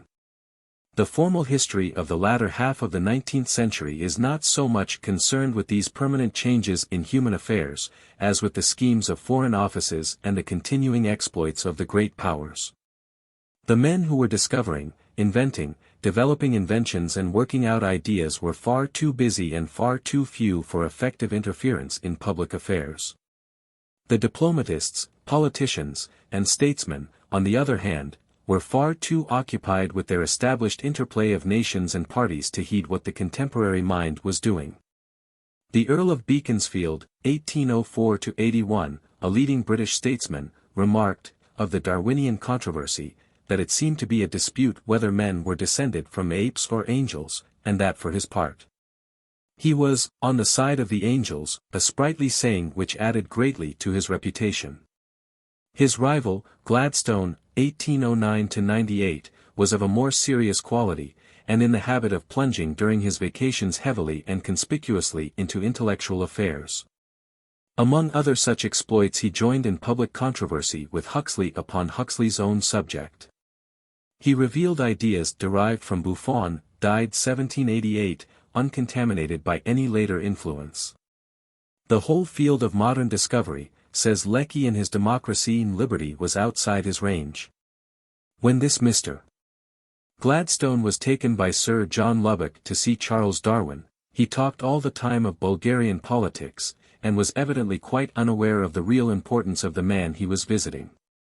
Darwin, Lord Morley records, expressed himself as deeply sensible of the honor done him by the visit of such a great man, but he offered no comments on the Bulgarian discourse.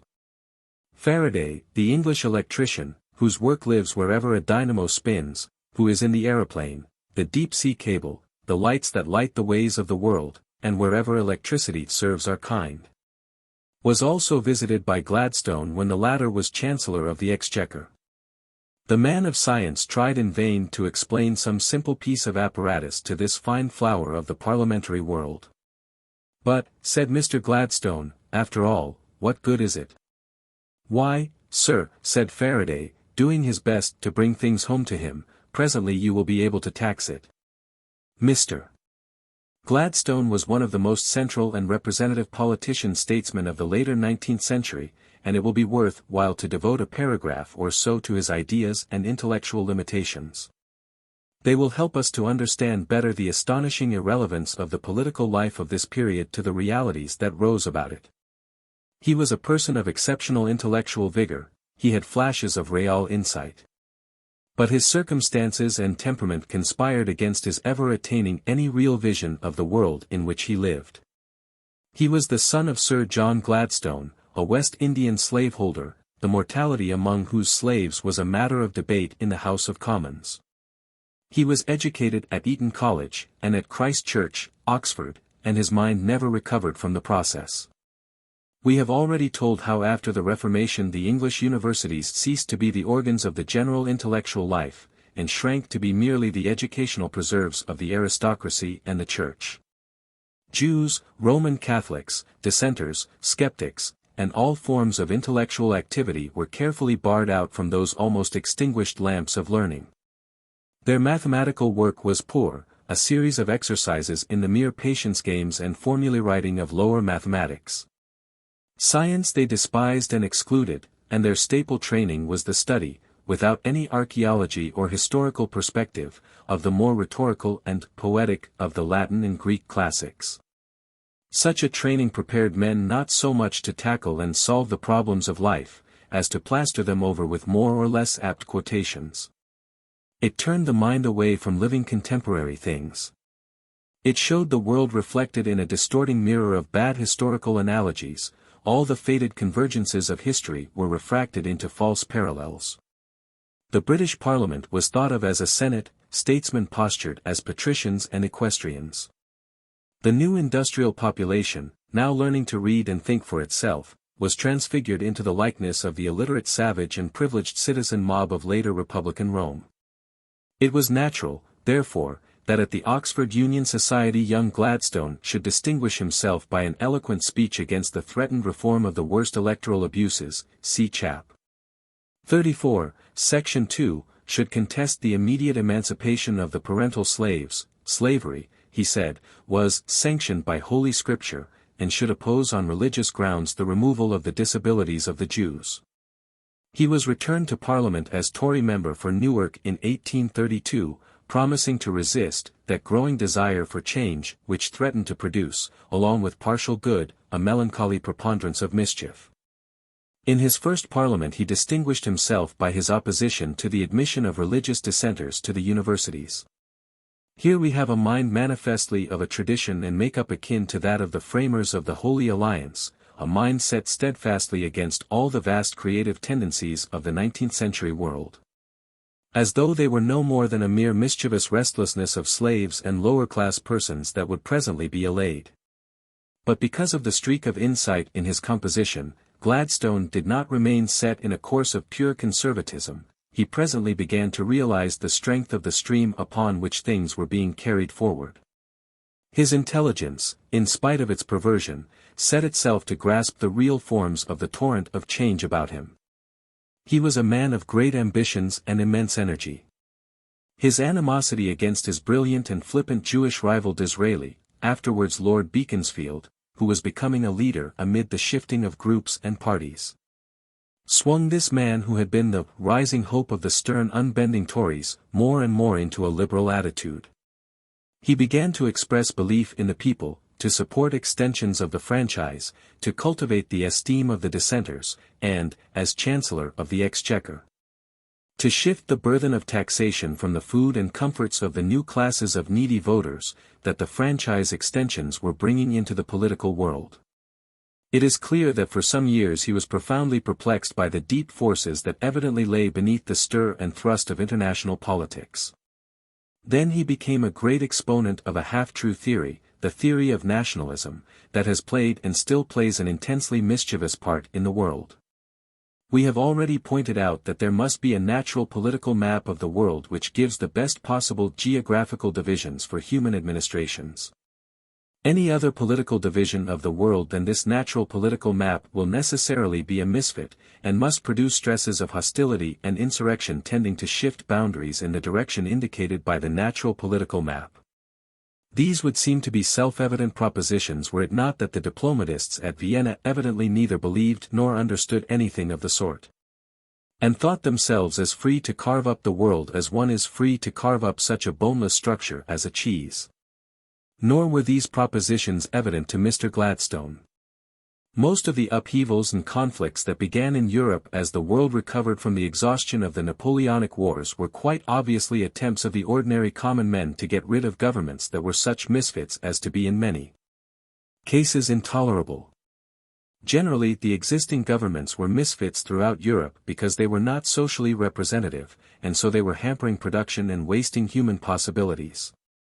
But when there were added to these universal annoyances differences of religion and racial culture between rulers and ruled, as in most of Ireland, differences in race and language, as in Austrian North Italy and throughout most of the Austrian Empire, or differences in all these respects, as in Poland and the Turkish Empire in Europe, the exasperation drove towards bloodshed. Europe was a system of governing machines abominably adjusted. But Mr. Gladstone was no patient mechanic set upon easing and righting the clumsy injuries of those stupid adjustments. He was a white-faced, black-haired man of incredible energy, with eyes like an eagle's, wrath almost divine, and the finest baritone voice in Europe. He apprehended these things romantically, therefore, in a manner suitable for passionate treatment in large halls. He was blind to the pitiful and wonderful reality of mankind, to these millions and millions of ill-informed, ill-equipped, inexpressive, and divided human beings, mostly very willing, could they but do it, to live righteously and well. He fixed his eagle eye on a fantastic vision of nations rightly struggling to be free. What is a nation? What is nationality? He never paused to ask. No one under the spell of that fine baritone paused to ask. But historians must stand to the questions a politician can evade. If our story of the world has demonstrated anything, it has demonstrated the mingling of races and peoples, the instability of human divisions, the swirling variety of human groups and human ideas of association. A nation, it has been said, is an accumulation of human beings who think they are one people, but we are told that Ireland is a nation, and Protestant Ulster certainly does not share that idea. And Italy did not think it was one people until long after its unity was accomplished. When the writer was in Italy in 1916, people were saying, "This war will make us one nation." Again, are the English a nation or have they merged into a British nationality? Scotchmen do not seem to believe very much in this British nationality. It cannot be a community of race or language that constitutes a nation, because the Gaels and the Lowlanders make up the Scotch nation. It cannot be a common religion, for England has scores. Nor a common literature, or why is Britain separated from the United States, and the Argentine Republic from Spain? We may suggest that a nation is in effect any assembly, mixture, or confusion of people which is either afflicted by or wishes to be afflicted by a foreign office of its own, in order that it should behave collectively as if it alone constituted humanity. We have already traced the development of the Machiavellian monarchies into the rule of their foreign offices, playing the part of powers. That nationality, which Mr. Gladstone made his guiding political principle, is really no more than the romantic and emotional exaggeration of the stresses produced by the discord of the natural political map with unsuitable political arrangements. These stresses could be used for the benefit of this power or the detriment of that. Throughout the 19th century, and particularly throughout its latter half, there has been a great working up of this nationalism in the world. All men are by nature partisans and patriots, but the natural tribalism of men in the 19th century was unnaturally exaggerated, it was fretted and overstimulated and inflamed and forced into the nationalist mold. Nationalism was taught in schools, emphasized by newspapers, preached and mocked and sung into men. Men were brought to feel that they were as improper without a nationality as without their clothes in a crowded assembly. Oriental peoples who had never heard of nationality before, took to it as they took to the cigarettes and bowler hats of the West. India, A galaxy of contrasted races, religions, and cultures, Dravidian, Mongolian, and Aryan, became a nation. There were perplexing cases, of course, as when a young Whitechapel Jew had to decide whether he belonged to the British or the Jewish nation. Caricature and political cartoons played a large part in this elevation of the cult of these newer and bigger tribal gods, for such indeed the modern nations are, to their ascendancy over the imagination of the 19th century. If one turns over the pages of Punch, that queer contemporary record of the British soul, which has lasted now since 1841, one finds the figures of Britannia, Hibernia, France, and Germania embracing, disputing, reproving, rejoicing, grieving. It greatly helped the diplomatists to carry on their game of great powers to convey politics in this form to the doubting general intelligence. To the common man, resentful that his son should be sent abroad to be shot, it was made clear that instead of this being merely the result of the obstinacy and greed of two foreign offices, it was really a necessary part of a righteous inevitable gigantic struggle between two of these dim vast divinities. France had been wronged by Germania, or Italia was showing a proper spirit to Austria. The boy's death ceased to appear an outrage on common sense, it assumed a sort of mythological dignity. And insurrection could clothe itself in the same romantic habiliments as diplomacy.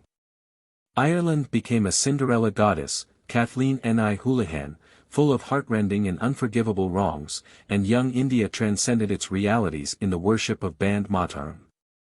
The essential idea of 19th-century nationalism was the legitimate claim of every nation to complete sovereignty, the claim of every nation to manage all its affairs within its own territory, regardless of any other nation.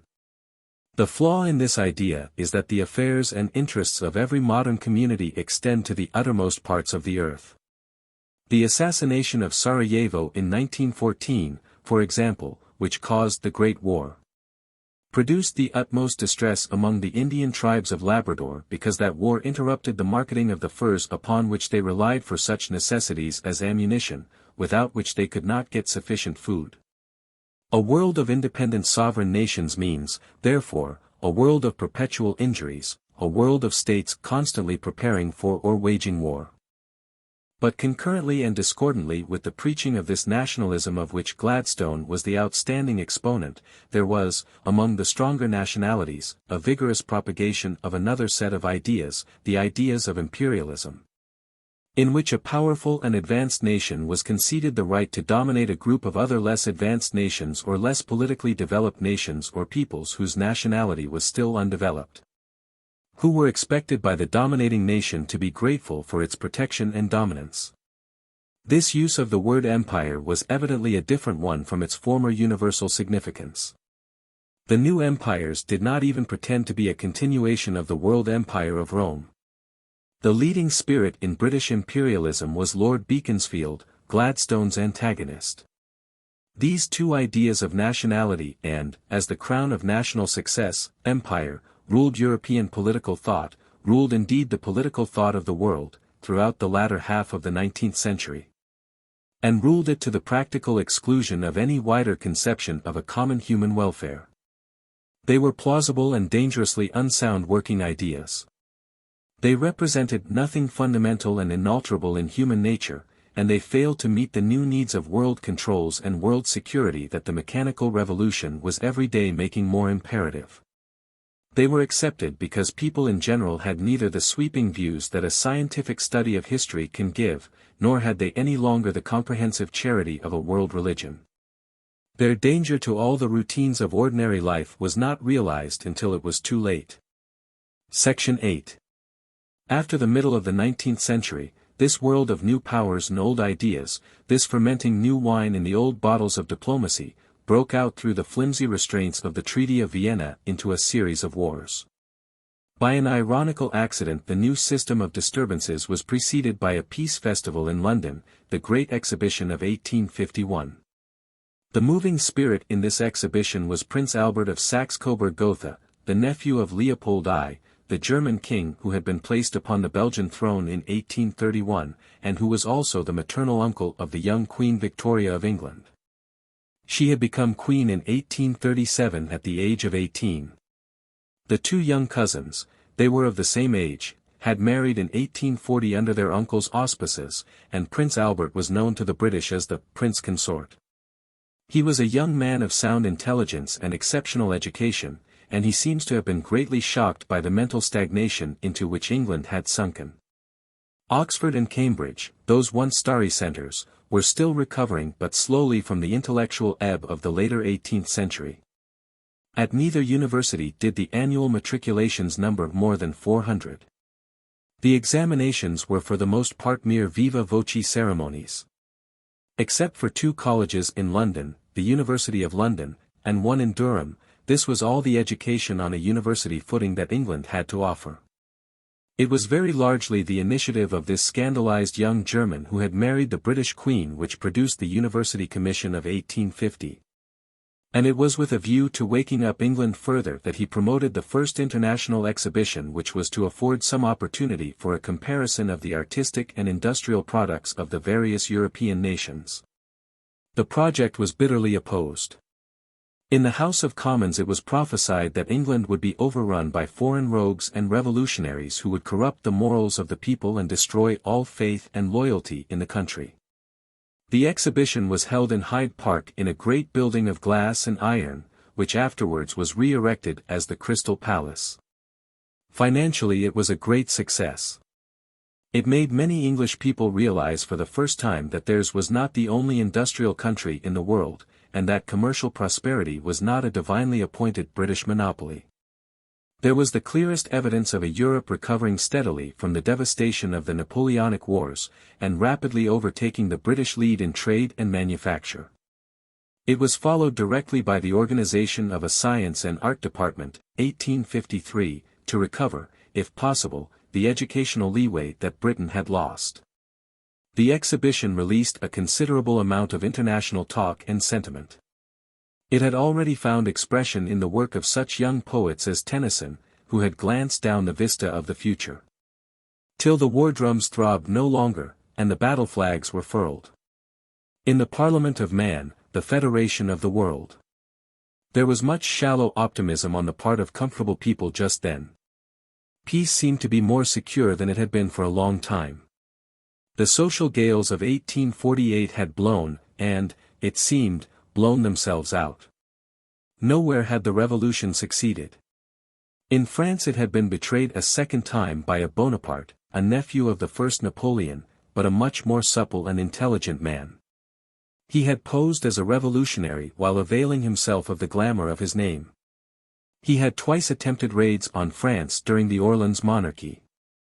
He had written a manual of artillery to link himself to his uncle's prestige, and he had also published an account of what he alleged to be Napoleonic views, Des Idées Napoléoniennes, in which he jumbled up socialism, socialistic reform, and pacificism with the Napoleonic legend. The Republic of 1848 was soon in difficulties with crude labor experiments, and in October he was able to re-enter the country and stand for election as president. He took an oath as president to be faithful to the democratic republic, and to regard as enemies all who attempted to change the form of government. In 2 years' time, December, 1852, he was Emperor of the French. At first he was regarded with considerable suspicion by Queen Victoria, or rather by Baron Stockmar, the friend and servant of King Leopold of Belgium, and the keeper of the international conscience of the British Queen and her consort.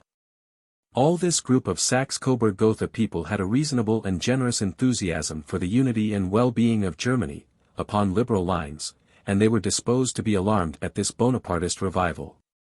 Lord Palmerston, the British Foreign Minister, was, on the other hand, friendly with the usurper from the outset. He offended the Queen by sending amiable dispatches to the French President without submitting them for her examination and so giving her sufficient time to consult Stockmar upon them, and he was obliged to resign. But subsequently the British court veered round to a more cordial attitude to the new adventurer. The opening years of his reign promised a liberal monarchy rather than a Napoleonic career. A government of cheap bread, great public works, and holidays, and he expressed himself warmly in favor of the idea of nationalism, which was naturally a very acceptable idea to any liberal German intelligence. There had been a brief all-German parliament at Frankfurt in 1848, which was overthrown in 1849 by the Prussian monarchy. This conflict between Palmerston and the crown is interesting because it shows the way in which the aristocratic ruling class of the crowned Republic of the Britain of the early Georges was now, with an uneasy democracy below it. An educated royal consort above, and an education which had not kept pace with the times, losing power to the renascent energy of the crown. A Stockmar would have been impossible in the reigns of George I or George II, or in a 19th-century Great Britain with a reasonably well-educated peerage. Before 1848 all the great European courts of the Vienna settlement had been kept in a kind of alliance by the fear of a second and more universal democratic revolution. After the revolutionary failures of 1848 this fear was lifted, and they were free to resume the scheming and counter-scheming of the days before 1789, with the vastly more powerful armies and fleets the first Napoleonic phase had given them. The game of great powers was resumed with zest, after an interval of 60 years, and it continued until it produced the catastrophe of 1914. The Tsar of Russia, Nicholas I, was the first to move towards war. He resumed the traditional thrust of Peter the Great towards Constantinople. Nicholas invented the phrase of the sick man of Europe for the Sultan, and, finding an excuse in the misgovernment of the Christian population of the Turkish Empire, he occupied the Danubian principalities in 1853. European diplomatists found themselves with a question of quite the 18th-century pattern. The designs of Russia were understood to clash with the designs of France in Syria, and to threaten the Mediterranean route to India of Great Britain, and the outcome was an alliance of France and England to bolster up Turkey and a war. The Crimean War, which ended in the repulse of Russia. One might have thought that the restraint of Russia was rather the business of Austria and Germany, but the passion of the foreign offices of France and England for burning their fingers in Russian affairs has always been very difficult to control. The next phase of interest in this revival of the great power drama was the exploitation by the Emperor Napoleon III and the King of the small kingdom of Sardinia in North Italy, of the inconveniences and miseries of the divided state of Italy, and particularly of the Austrian rule in the north. The King of Sardinia, Victor Emmanuel, made an old-time bargain for Napoleon's help in return for the provinces of Nice and Savoy. The war between France and Sardinia on the one hand, and Austria on the other, broke out in 1859, and was over in a few weeks. The Austrians were badly beaten at Magenta and Solferino. Then, being threatened by Prussia on the Rhine, Napoleon made peace, leaving Sardinia the richer for Lombardy. The next move in the game of Victor Emmanuel, and of his chief minister Cavour, was an insurrectionary movement in Sicily led by the great Italian patriot Garibaldi. Sicily and Naples were liberated, and all Italy, except only Rome, which remained loyal to the Pope, and Venetia, which was held by the Austrians, fell to the King of Sardinia. A general Italian parliament met at Turin in 1861, and Victor Emmanuel became the first king of Italy. But now the interest in this game of European diplomacy shifted to Germany. Already the common sense of the natural political map had asserted itself. In 1848 all Germany, including, of course, German Austria, was for a time united under the Frankfurt Parliament. But that sort of union was particularly offensive to all the German courts and foreign offices. They did not want a Germany united by the will of its people, they wanted Germany united by regal and diplomatic action, as Italy was being united. In 1848 the German Parliament had insisted that the largely German provinces of Schleswig-Holstein, which had been in the German Bund, must belong to Germany. It had ordered the Prussian army to occupy them, and the King of Prussia had refused to take his orders from the German Parliament, and so had precipitated the downfall of that body. Now the King of Denmark, Christian IX, for no conceivable motive except the natural folly of kings, embarked upon a campaign of annoyance against the Germans in these two duchies. Prussian affairs were then very much in the hands of a minister of the 17th-century type, von Bismarck, Count in 1865, Prince in 1871, and he saw brilliant opportunities in this trouble. He became the champion of the German nationality in these duchies. It must be remembered that the King of Prussia had refused to undertake this role for democratic Germany in 1848, and he persuaded Austria to side with Prussia in a military intervention. Denmark had no chance against these great powers. She was easily beaten and obliged to relinquish the duchies. Then Bismarck picked a quarrel with Austria for the possession of these two small states. So he brought about a needless and fratricidal war of Germans for the greater glory of Prussia and the ascendancy of the Hohenzollern dynasty in Germany. German writers of a romantic turn of mind represent Bismarck as a great statesman planning the unity of Germany, but indeed he was doing nothing of the kind. The unity of Germany was a reality in 1848. It was and is in the nature of things. The Prussian monarchy was simply delaying the inevitable in order to seem to achieve it in Prussian fashion. That is why, when at last Germany was unified, instead of bearing the likeness of a modern civilized people, it presented itself to the world with the face of this archaic Bismarck, with a fierce mustache, huge jack boots, a spiked helmet, and a sword. In this war between Prussia and Austria, Prussia had for an ally Italy. Most of the smaller German states, who dreaded the schemes of Prussia, fought on the side of Austria. The reader will naturally want to know why Napoleon III did not grasp this admirable occasion for statecraft and come into the war to his own advantage. All the rules of the great power game required that he should. But Napoleon, unhappily for himself, had got his fingers in a trap on the other side of the Atlantic, and was in no position to intervene. Bismarck. In order to understand the entanglement of this shifty gentleman, it is necessary to explain that the discord in interests between the northern and southern states of the American Union, due to the economic differences based on slavery, had at last led to open civil war. The federal system established in 1789 had to fight the secessionist efforts of the confederated slaveholding states. We have traced the causes of that great struggle in Chapter 37, Section 6. Its course we cannot relate here, nor tell how President Lincoln, born 1809, died 1865, President from 1861, rose to greatness, how the Republic was cleansed from the stain of slavery, and how the federal government of the Union was preserved.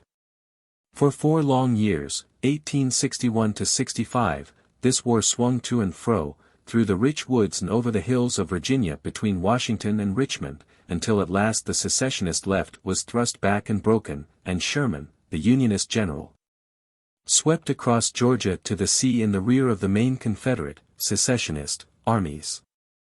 All the elements of reaction in Europe rejoiced during the 4 years of Republican dissension.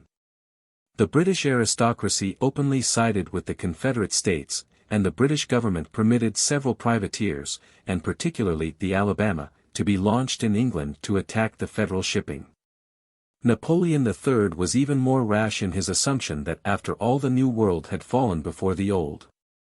The sure shield of the Monroe Doctrine, it seemed to him, was thrust aside for good, the great powers might meddle again in America, and the blessings of an adventurous monarchy be restored there.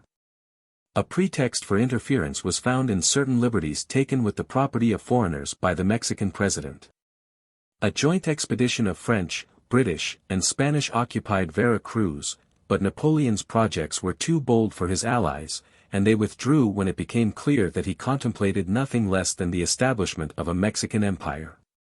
This he did, after much stiff fighting, making the Archduke Maximilian of Austria, Emperor of Mexico in 1864. The French forces, however, remained in effectual possession of the country, and a crowd of French speculators poured into Mexico to exploit its mines and resources.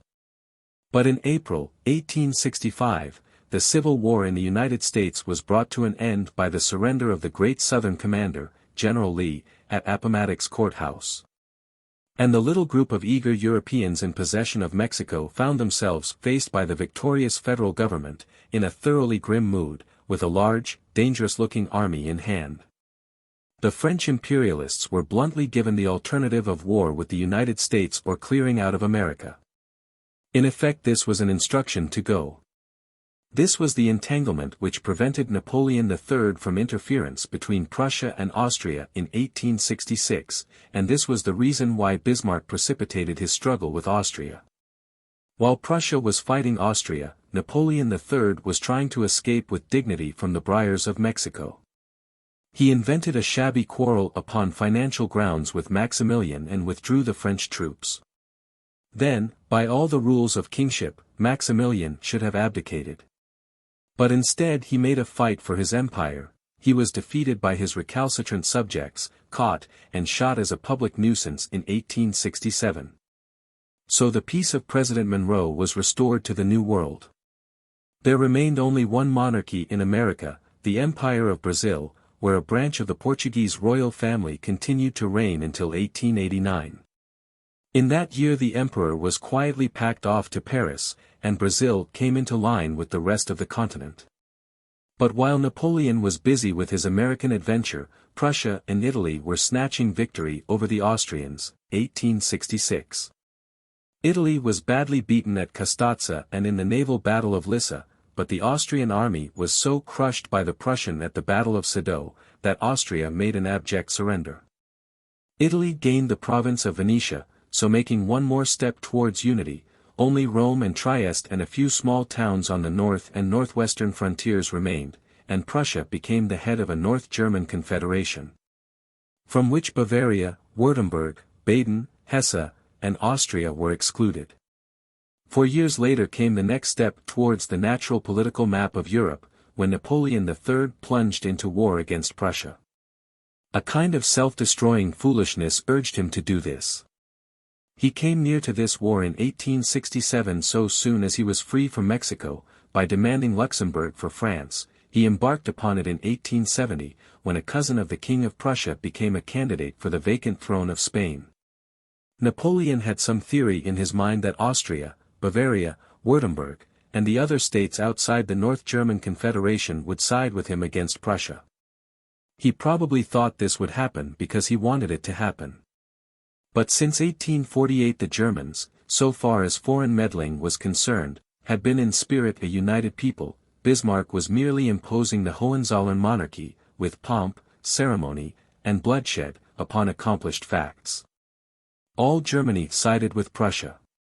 Early in August, 1870, the united German forces invaded France. After the battles of Worth and Gravelotte, one French army under Bazaine was forced into Metz and surrounded there, and, on September 1, a second, with which was Napoleon, was defeated and obliged to capitulate at Sedan. Paris found herself bare to the invader. For a second time the promises of Napoleonism had failed France disastrously. On September 4, France declared herself a republic again, and thus regenerated, prepared to fight for existence against triumphant Prussianism. For though it was a united Germany that had overcome French imperialism, it had Prussia in the saddle. The army in Metz capitulated in October. Paris, after a siege and bombardment, surrendered in January, 1871. With pomp and ceremony, in the Hall of Mirrors at Versailles, amidst a great array of military uniforms, the King of Prussia was declared German Emperor. And Bismarck and the sword of the Hohenzollerns claimed the credit for that German unity which a common language and literature had long since assured. The Peace of Frankfurt was a Hohenzollern peace. Bismarck had availed himself of the national feeling of Germany to secure the aid of the South German states, but he had no grasp of the essential forces that had given victory to him and to his royal master.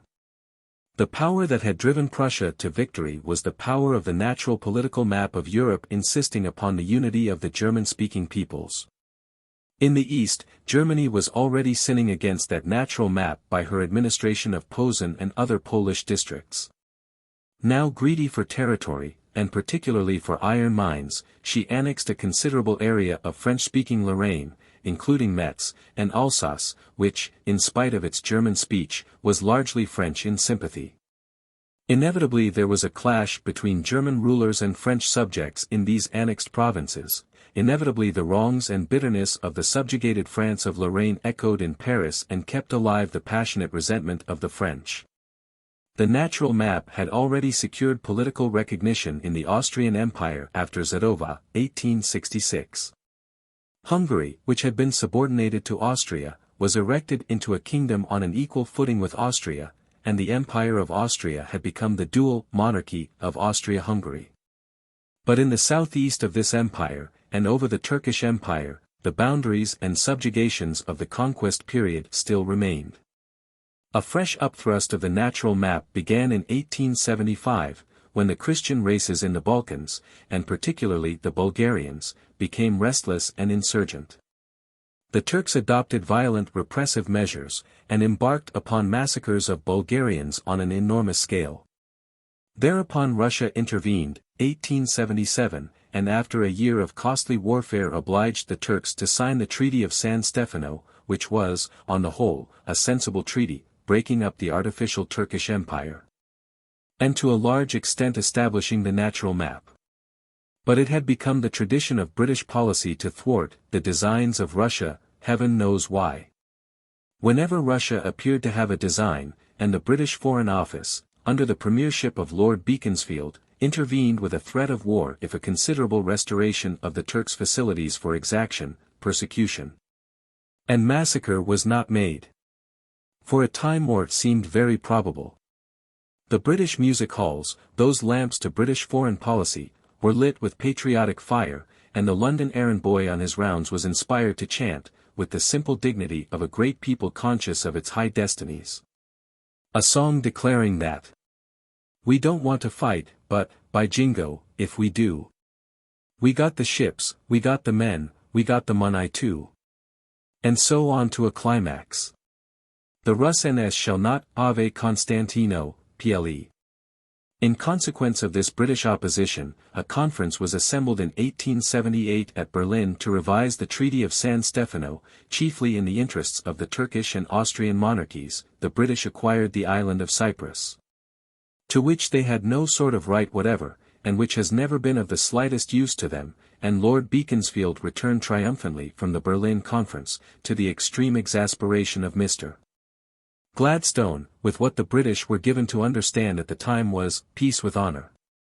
This Treaty of Berlin was the second main factor, the Peace of Frankfurt being the first, in bringing about the Great War of 1914–18. These 30 years after 1848 are years of very great interest to the student of international political methods. Released from their terror of a worldwide insurrection of the common people, the governments of Europe were doing their best to resume the game of great powers that had been so rudely interrupted by the American and French revolutions. But it looked much more like the old game than it was in reality. The mechanical revolution was making war a far more complete disturbance of the general life than it had ever been before, and the proceedings of the diplomatists were ruled, in spite of their efforts to disregard the fact, by imperatives that Charles V and Louis XIV had never known. Irritation with misgovernment was capable of far better organization and far more effective expression than it had ever been before. Statesmen dressed this up as the work of the spirit of nationalism, but there were times and occasions when that costume wore very thin. The grand monarchs of the 17th and 18th centuries had seemed to be free to do this or that, to make war or to keep the peace, to conquer this province or cede that as they willed. But such a ruler as Napoleon III went from one proceeding to another with something of the effect of a man who feels his way among things unseen. None of these European governments in the 19th century was in fact a free agent. We look today at the maps of Europe since 1814, we compare them with the natural map, and we see that the game the great powers played was indeed a game of foregone conclusions. Whatever arrangements they made that were in accordance with the natural political map of the world, and the trend towards educational democracy, held, and whatever arrangements they made contrary to these things, collapsed. We are forced, therefore, to the conclusion, that all the diplomatic fussing, posturing, and scheming, all the intrigue and bloodshed of these years, all the monstrous turmoil and waste of kings and armies, all the wonderful attitudes, deeds, and schemes of the Cavours, Bismarcks, Disraelis, Bonapartes, and the like, great men, might very well have been avoided altogether had Europe but had the sense to instruct a small body of ordinarily honest ethnologists, geographers, and sociologists to draw out its proper boundaries and prescribe suitable forms of government in a reasonable manner. The romantic phase in history had come to an end. A new age was beginning with new and greater imperatives, and these 19th-century statesmen were but pretending to control events. Section 9. We have suggested that in the political history of Europe between 1848 and 1878, the mechanical revolution was not yet producing any very revolutionary changes. The post-revolutionary great powers were still going on within boundaries of practically the same size and with much the same formalities as they had done in pre-revolutionary times. But where the increased speed and certainty of transport and telegraphic communications were already producing very considerable changes of condition and method, was in the overseas enterprises of Britain and the other European powers. And in the reaction of Asia and Africa to Europe. The end of the 18th century was a period of disrupting empires and disillusioned expansionists. The long and tedious journey between Britain and Spain and their colonies in America prevented any really free coming and going between the homeland and the daughterlands, and so the colonies separated into new and distinct communities. With distinctive ideas and interests and even modes of speech. As they grew they strained more and more at the feeble and uncertain link of shipping that joined them. Weak trading posts in the wilderness, like those of France in Canada, or trading establishments in great alien communities, like those of Britain in India, might well cling for bare existence to the nation which gave them support and a reason for their existence. That much and no more seemed to many thinkers in the early part of the 19th century to be the limit set to overseas rule. In 1820 the sketchy great European empires, outside of Europe that had figured so bravely in the maps of the middle 18th century, had shrunken to very small dimensions. Only the Russian sprawled as large as ever across Asia. It sprawled much larger in the imaginations of many Europeans than in reality, because of their habit of studying the geography of the world upon Mercator's projection, which enormously exaggerated the size of Siberia. The British Empire in 1815 consisted of the thinly populated coastal river and lake regions of Canada, and a great hinterland of wilderness in which the only settlements as yet were the fur trading stations of the Hudson Bay Company. About a third of the Indian Peninsula, under the rule of the East India Company, the coast districts of the Cape of Good Hope inhabited by blacks and rebellious-spirited Dutch settlers. A few trading stations on the coast of West Africa, the Rock of Gibraltar, the island of Malta, Jamaica, a few minor slave labor possessions in the West Indies, British Guiana in South America, and, on the other side of the world, 2 dumps for convicts at Botany Bay in Australia and in Tasmania. Spain retained Cuba and a few settlements in the Philippine Islands. Portugal had in Africa some vestiges of her ancient claims. Holland had various islands and possessions in the East Indies and Dutch Guiana, and Denmark an island or so in the West Indies. France had 1 or 2 West Indian islands and French Guiana. This seemed to be as much as the European powers needed, or were likely to acquire of the rest of the world. Only the East Indian Company showed any spirit of expansion. In India, as we have already told, a peculiar empire was being built up, not by the British peoples, nor by the British government, but by this company of private adventurers with their monopoly and royal charter. The company had been forced to become a military and political power during the years of Indian division and insecurity that followed the breakup of India after the death of Aurangzeb in 1707. It had learnt to trade in states and peoples during the 18th century. Clive founded, Warren Hastings organized, this strange new sort of empire. French rivalry was defeated, as we have already told. And by 1798, Lord Mornington, afterwards the Marquis Wellesley, the elder brother of that General Wellesley who became the Duke of Wellington, became Governor-General of India. And set the policy of the company definitely upon the line of replacing the fading empire of the Grand Mogul by its own rule. Napoleon's expedition to Egypt was a direct attack upon the empire of this British company. While Europe was busy with the Napoleonic Wars, the East India Company, under a succession of governors-general, was playing much the same role in India that had been played before by Turcoman and such-like invaders from the north. And after the Peace of Vienna it went on, levying its revenues, making wars, sending ambassadors to Asiatic powers, a quasi-independent state, a state, however, with a marked disposition to send wealth westward. We have sketched the breakup of the empire of the Great Mogul and the appearance of the Maratha states, the Rajput principalities, the Moslem kingdoms of Oudh and Bengal, and the Sikhs. We cannot tell here in any detail how the British Company made its way to supremacy, sometimes as the ally of this power, sometimes as that, and finally as the conqueror of all. Its power spread to Assam, Sindh, Oudh. The map of India began to take on the outlines familiar to the English schoolboy of today, a patchwork of native states embraced and held together by the great provinces under direct British rule. Now as this strange unprecedented empire of the company grew in the period between 1800 and 1858, the mechanical revolution was quietly abolishing the great distance that had once separated India and Britain. In the old days the rule of the company had interfered little in the domestic life of the Indian states, it had given India foreign overlords, but India was used to foreign overlords, and had hitherto assimilated them.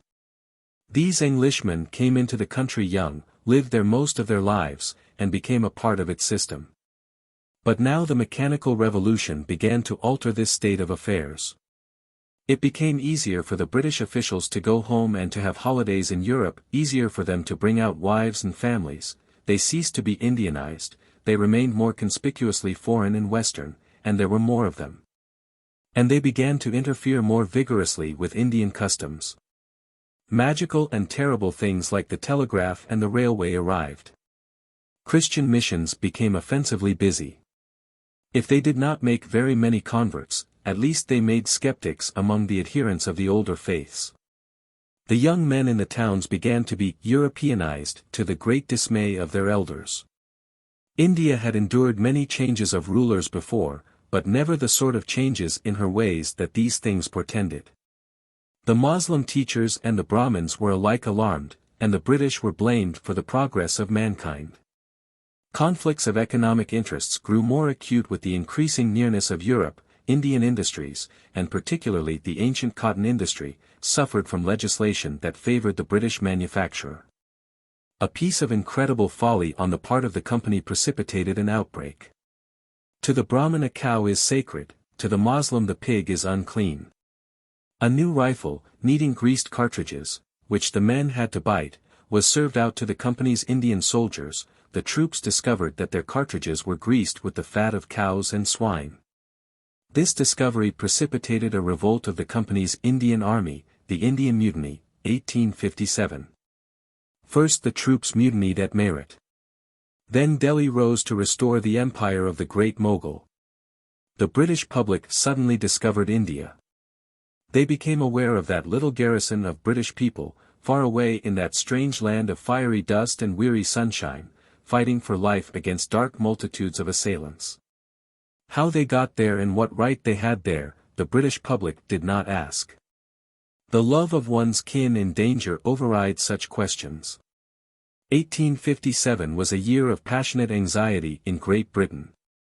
With mere handfuls of troops the British leaders, and notably Lawrence and Nicholson, did amazing things. They did not sit down to be besieged while the mutineers organized and gathered prestige, that would have lost them India forever. They attacked often against overwhelming odds. Clubs, not spades, are trumps, said Lawrence. The Sikhs, the Gurkhas, the Punjab troops stuck to the British.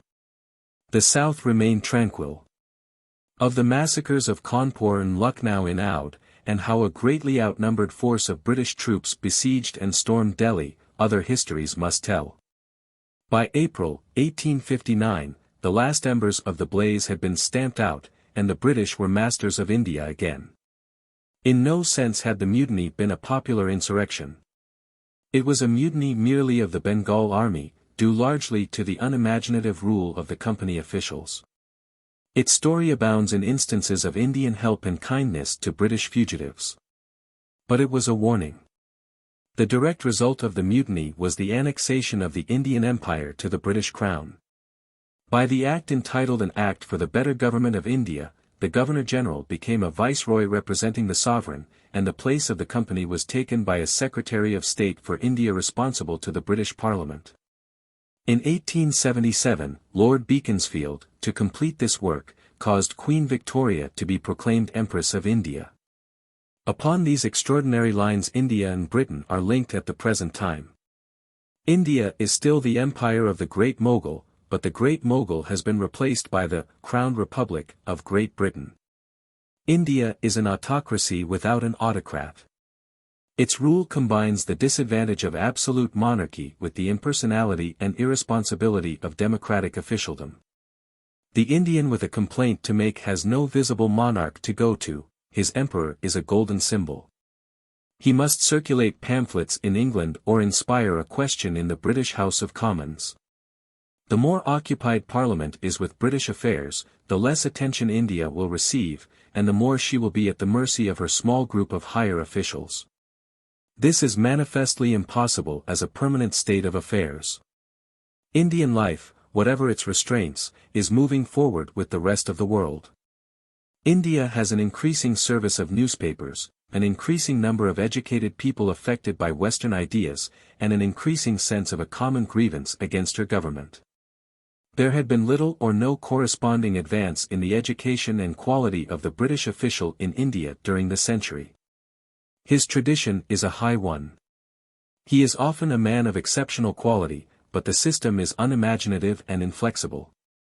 Moreover, the military power that stands behind these officials has developed neither in character nor intelligence during the last century. No other class has been so stagnant intellectually as the British military caste. Confronted with a more educated India, the British military man, uneasily aware of his educational defects and constantly apprehensive of ridicule, has in the last few years displayed a disposition toward spasmodic violence that has had some very lamentable results. For a time the Great War altogether diverted what small amount of British public attention was previously given to India, and drew away the more intelligent military men from her service. During those years, and the feverish years of unsettlement that followed, things occurred in India, the massacre of an unarmed political gathering at Amritsar in which nearly 2,000 people were killed or wounded.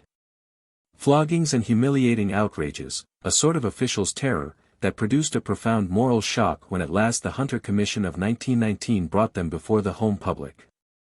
In liberal-minded Englishmen, who have been wont to regard their empire as an incipient league of free peoples, this revelation, of the barbaric quality in its administrators produced a very understandable dismay. But the time has not yet come for writing the chapter of history that India is opening for herself. We cannot discuss here in detail the still unsettled problems of the new India that struggles into being. Already in the Government of India Act of 1919 we may have the opening of a new and happier era that may culminate in a free and willing group of Indian peoples taking an equal place among the confederated states of the world. The growth of the British Empire in directions other than that of India was by no means so rapid during the earlier half of the 19th century. A considerable school of political thinkers in Britain was disposed to regard overseas possessions as a source of weakness to the kingdom. The Australian settlements developed slowly until in 1842 the discovery of valuable copper mines, and in 1851 of gold, gave them a new importance. Improvements in transport were also making Australian wool an increasingly marketable commodity in Europe. Canada too was not remarkably progressive until 1849. It was troubled by dissensions between its French and British inhabitants, there were several serious revolts, and it was only in 1867 that a new constitution creating a federal dominion of Canada relieved its internal strains. It was the railway that altered the Canadian outlook. It enabled Canada, just as it enabled the United States, to expand westward, to market its corn and other produce in Europe, and in spite of its swift and extensive growth, to remain in language and sympathy and interests one community. The railway, the steamship, and the telegraphic cable were indeed changing all the conditions of colonial development. Before 1840, English settlements had already begun in New Zealand, and a New Zealand Land Company had been formed to exploit the possibilities of the island. In 1840 New Zealand also was added to the colonial possessions of the British Crown. Canada, as we have noted, was the first of the British possessions to respond richly to the new economic possibilities the new methods of transport were opening. Presently the republics of South America, and particularly the Argentine Republic, began to feel, in their cattle trade and coffee growing, the increased nearness of the European market. Hitherto the chief commodities that had attracted the European powers into unsettled and barbaric regions had been gold or other metals, spices, ivory, or slaves. But in the latter quarter of the 19th century the increase of the European populations was obliging their governments to look abroad for staple foods. And the growth of scientific industrialism was creating a demand for new raw materials, fats and greases of every kind, rubber, and other hitherto disregarded substances. It was plain that Great Britain and Holland and Portugal were reaping a great and growing commercial advantage from their very considerable control of tropical and semi-tropical products. After 1871 Germany and presently France and later Italy began to look for unannexed raw material areas, or for Oriental countries capable of profitable modernization. So began a fresh scramble all over the world, except in the American region where the Monroe Doctrine now barred such adventures, for politically unprotected lands. Close to Europe was the continent of Africa, full of vaguely known possibilities. In 1850 it was a continent of black mystery, only Egypt and the coast were known. A map must show the greatness of the European ignorance at that time. It would need a book as long as this outline to do justice to the amazing story of the explorers and adventurers who first pierced this cloud of darkness, and to the political agents, administrators, traders, settlers, and scientific men who followed in their track. Wonderful races of men like the pygmies, strange beasts like the okapi, marvelous fruits and flowers and insects, terrible diseases, astounding scenery of forest and mountain, enormous inland seas, and gigantic rivers and cascades were revealed. A whole new world. Even remains, at Zimbabwe, of some unrecorded and vanished civilization, the southward enterprise of an early people, were discovered. Into this new world came the Europeans, and found the rifle already there in the hands of the Arab slave traders, and Negro life in disorder. By 1900, as our second map must show, all Africa was mapped, explored, estimated, and divided between the European powers, divided with much snarling and disputation into portions that left each power uneasy or discontented. Little heed was given to the welfare of the natives in this scramble. The Arab slaver was indeed curbed rather than expelled, but the greed for rubber, which was a wild product collected under compulsion by the natives in the Belgian Congo, a greed exacerbated by the pitiless avarice of the king of the Belgians, and the clash of inexperienced European administrators with the native population in many other annexations, led to horrible atrocities. No European power has perfectly clean hands in this matter. We cannot tell here in any detail how Great Britain got possession of Egypt in 1883, and remained there in spite of the fact that Egypt was technically a part of the Turkish Empire. Nor how nearly this scramble led to war between France and Great Britain in 1898, when a certain Colonel Marchand, crossing Central Africa from the west coast, tried at Fashoda to seize the Upper Nile. In Uganda the French Catholic and the British Anglican missionaries disseminated a form of Christianity so heavily charged with the spirit of Napoleon, and so finely insistent upon the nuances of doctrine, that a few years after its first glimpse of European civilization, Mengo, the capital of Uganda, was littered with dead Protestants and Catholics, extremely difficult to distinguish from the entirely unspiritual warriors of the old regime. Nor can we tell how the British government first let the Boers, or Dutch settlers, of the Orange River district and the Transvaal set up independent republics in the inland parts of South Africa, and then repented and annexed the Transvaal Republic in 1877. Nor how the Transvaal Boers fought for freedom and won it after the Battle of Majuba Hill, 1881. Majuba Hill was made to rankle in the memory of the English people by a persistent press campaign. A war with both republics broke out in 1899, a 3 years' war enormously costly to the British people, which ended at last in the surrender of the two republics. Their period of subjugation was a brief one. In 1907, after the downfall of the imperialist government which had conquered them, the Liberals took the South African problem in hand. And these former republics became free and fairly willing associates with Cape Colony and Natal in a confederation of all the states of South Africa as one self-governing republic under the British Crown. In a quarter of a century the partition of Africa was completed. There remained unannexed 3 comparatively small countries: Liberia, a settlement of liberated Negro slaves on the west coast; Morocco, under a Moslem sultan. And Abyssinia, a barbaric country, with an ancient and peculiar form of Christianity, which had successfully maintained its independence against Italy at the Battle of Adowa in 1896. Section 10. It is difficult to believe that any large number of people really accepted this headlong painting of the map of Africa in European colors as a permanent new settlement of the world's affairs. But it is the duty of the historian to record that it was so accepted. There was but a shallow historical background to the European mind in the 19th century, hardly any sense of what constitutes an enduring political system, and no habit of penetrating criticism. The quite temporary advantages that the onset of the mechanical revolution in the West had given the European great powers over the rest of the Old World were regarded by people blankly ignorant of the great Mongol conquests of the 13th and following centuries, as evidences of a permanent and assured leadership. They had no sense of the transferability of science and its fruits. They did not realize that Chinamen and Indians could carry on the work of research as ably as Frenchmen or Englishmen. They believed that there was some innate intellectual drive in the West, and some innate indolence and conservatism in the East, that assured the Europeans a world predominance forever.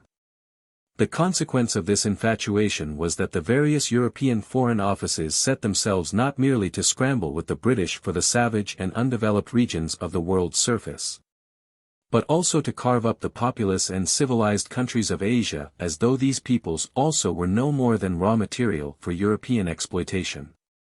The inwardly precarious but outwardly splendid imperialism of the British ruling class in India, and the extensive and profitable possessions of the Dutch in the East Indies, filled the ruling and mercantile classes of the rival great powers with dreams of similar glories in Persia, in the disintegrating Ottoman Empire, and in further India, China, and Japan. In the closing years of the 19th century it was assumed, as the reader may verify by an examination of the current literature of the period, to be a natural and inevitable thing that all the world should fall under European dominion. With a hypocritical pretense of reluctant benevolent effort the European mind prepared itself to take up what Mr. Rudyard Kipling called the white man's burthen, that is to say, the loot and lordship of the earth. The powers set themselves to this enterprise in a mood of jostling rivalry, with half-educated or illiterate populations at home, with a mere handful of men, a few thousand at most, engaged in scientific research. With their internal political systems in a state of tension or convulsive change, with a creaking economic system of the most provisional sort, and with their religions far gone in decay. They really believed that the vast populations of Eastern Asia could be permanently subordinated to such a Europe. Even today there are many people who fail to grasp the essential facts of this situation. They do not realize that in Asia the average brain is not one whit inferior in quality to the average European brain. That history shows Asiatics to be as bold, as vigorous, as generous, as self-sacrificing, and as capable of strong collective action as Europeans, and that there are and must continue to be a great many more Asiatics than Europeans in the world. It has always been difficult to restrain the leakage of knowledge from one population to another, and now it becomes impossible. Under modern conditions worldwide economic and educational equalization is in the long run inevitable. An intellectual and moral rally of the Asiatics is going on at the present time. The slight leeway of a century or so, a few decades may recover. At the present time, for example, for one Englishman who knows Chinese thoroughly, or has any intimate knowledge of Chinese life and thought, there are hundreds of Chinamen conversant with everything the English know. The balance of knowledge in favor of India may be even greater. To Britain, India sends students, to India, Britain sends officials. There is no organization whatever for the sending of European students, as students, to examine and inquire into Indian history, archaeology, and current affairs. Since the year 1898, the year of the seizure of Kiao Chau by Germany and of Weihaiwei by Britain, and the year after the Russian taking of Port Arthur, events in China have moved more rapidly than in any other country except Japan. A great hatred of Europeans swept like a flame over China, and a political society for the expulsion of Europeans, the Boxers, grew up and broke out into violence in 1900. This was an outbreak of rage and mischief on quite old-fashioned lines.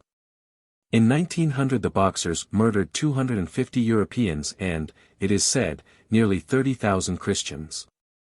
China, not for the first time in history, was under the sway of a dowager empress, who, like the Empress Theodora of Constantinople, had once, it is said, been a woman of no repute. She was an ignorant woman, but of great force of character and in close sympathy with the Boxers.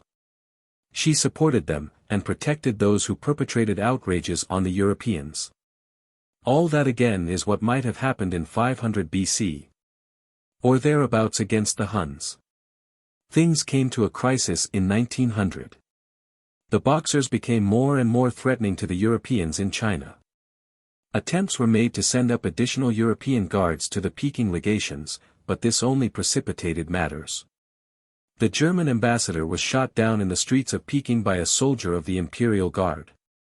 The rest of the foreign ambassadors gathered together and made a fortification of the more favorably situated embassies and stood a siege of 2 months. A combined Allied force of 20,000 under a German general then marched up to Peking and relieved the legations, and the old empress fled northwestward. Some of the European troops committed grave atrocities upon the Chinese civil population. That brings one up to about the level of 1850, let us say. There followed the practical annexation of Manchuria by Russia, a squabble among the powers, and in 1904 a British invasion of Tibet, hitherto a forbidden country. But what did not appear on the surface of these events, and what made all these events fundamentally different, was that China now contained a considerable number of able people who had a European education and European knowledge. The Boxer insurrection subsided, and then the influence of this new factor began to appear in talk of a constitution, 1906, in the suppression of opium smoking, and in educational reforms. A constitution of the Japanese type came into existence in 1909, making China a limited monarchy. But China is not to be molded to the Japanese pattern, and the revolutionary stir continued. Japan, in her own reorganization, and in accordance with her temperament, had turned her eyes to the monarchist West, but China was looking across the Pacific. In 1911 the essential Chinese Revolution began. In 1912 the emperor abdicated, and the greatest community in the world became a republic. The overthrow of the emperor was also the overthrow of the Manchus, and the Mongolian pigtail, which had been compulsory for the Chinese since 1644, vanished again from the land. At the present time it is probable that there is more good brain matter and more devoted men working out the modernization and the reorganization of the Chinese civilization than we should find directed to the welfare of any single European people. China will presently have a modernized practicable script, a press, new and vigorous modern universities, a reorganized industrial system, and a growing body of scientific and economic inquiry. The natural industry and ingenuity of her vast population will be released to cooperate upon terms of equality with the Western world. She may have great internal difficulties ahead of her yet, of that no man can judge. Nevertheless, the time may not be very distant and the Federated States of China may be at one with the United States of America and a pacified and reconciled Europe in upholding the organized peace of the world. Section 11. The pioneer country, however, in the recovery of the Asiatic peoples was not China, but Japan. We have outrun our story in telling of China. Hitherto Japan has played but a small part in this history. Her secluded civilization has not contributed very largely to the general shaping of human destinies. She has received much, but she has given little. The original inhabitants of the Japanese islands were probably a northern people with remote Nordic affinities, the hairy Ainu. But the Japanese proper are of the Mongolian race. Physically they resemble the Amerindians, and there are many curious resemblances between the prehistoric pottery and so forth of Japan and similar Peruvian products. It is not impossible that they are a backflow from the Trans-Pacific drift of the early Heliolithic culture, but they may also have absorbed from the south a Malay and even a Negrito element. Whatever the origin of the Japanese, there can be no doubt that their civilization, their writing, and their literary and artistic traditions are derived from the Chinese. They were emerging from barbarism in the 2nd and 3rd century of the Christian era, and one of their earliest acts as a people outside their own country was an invasion of Korea under a Queen Jingo. who seems to have played a large part in establishing their civilization. Their history is an interesting and romantic one. They developed a feudal system and a tradition of chivalry. Their attacks upon Korea and China are an Eastern equivalent of the English wars in France. Japan was first brought into contact with Europe in the 16th century. In 1542 some Portuguese reached it in a Chinese junk, and in 1549 a Jesuit missionary, Francis Xavier, began his teaching there. The Jesuit accounts describe a country greatly devastated by perpetual feudal war. For a time Japan welcomed European intercourse, and the Christian missionaries made a great number of converts. A certain William Adams, of Gillingham, in Kent, became the most trusted European advisor of the Japanese, and showed them how to build big ships. There were voyages in Japanese-built ships to India and Peru. Then arose complicated quarrels between the Spanish Dominicans, the Portuguese Jesuits, and the English and Dutch Protestants, each warning the Japanese against the evil political designs of the others. The Jesuits, in a phase of ascendancy, persecuted and insulted the Buddhists with great acrimony. These troubles interwove with the feudal conflicts of the time. In the end the Japanese came to the conclusion that the Europeans and their Christianity were an intolerable nuisance. And that Catholic Christianity in particular was a mere cloak for the political dreams of the Pope and the Spanish monarchy, already in possession of the Philippine Islands. There was a great and conclusive persecution of the Christians, and in 1638 Japan was absolutely closed to Europeans, and remained closed for over 200 years. During those 2 centuries the Japanese remained as completely cut off from the rest of the world as though they lived upon another planet. It was forbidden to build any ship larger than a mere coasting boat. No Japanese could go abroad, and no European enter the country. For 2 centuries Japan remained outside the main current of history. She lived on in a state of picturesque feudalism enlivened by blood feuds, in which about 5% of the population, the samurai, or fighting men, and the nobles and their families, tyrannized without restraint over the rest of the population. All common men knelt when a noble passed. To betray the slightest disrespect was to risk being slashed to death by his samurai. The elect classes lived lives of romantic adventure without one redeeming gleam of novelty. They loved, murdered, and pursued fine points of honor, which probably bored the intelligent ones extremely. We can imagine the wretchedness of a curious mind, tormented by the craving for travel and knowledge, cooped up in these islands of empty romance. Meanwhile the great world outside went on to wider visions and new powers. Strange shipping became more frequent, passing the Japanese headlands. Sometimes ships were wrecked and sailors brought ashore. Through the Dutch settlement at Tsushima, their one link with the outer universe, came warnings that Japan was not keeping pace with the power of the Western world. In 1837 a ship sailed into Yedo Bay flying a strange flag of stripes and stars, and carrying some Japanese sailors she had picked up far adrift in the Pacific. She was driven off by a cannon shot. This flag presently reappeared on other ships. One in 1849 came to demand the liberation of 18 shipwrecked American sailors. Then in 1853 came 4 American warships under Commodore Perry, and refused to be driven away. He lay at anchor in forbidden waters, and sent messages to the 2 rulers who at that time shared the control of Japan.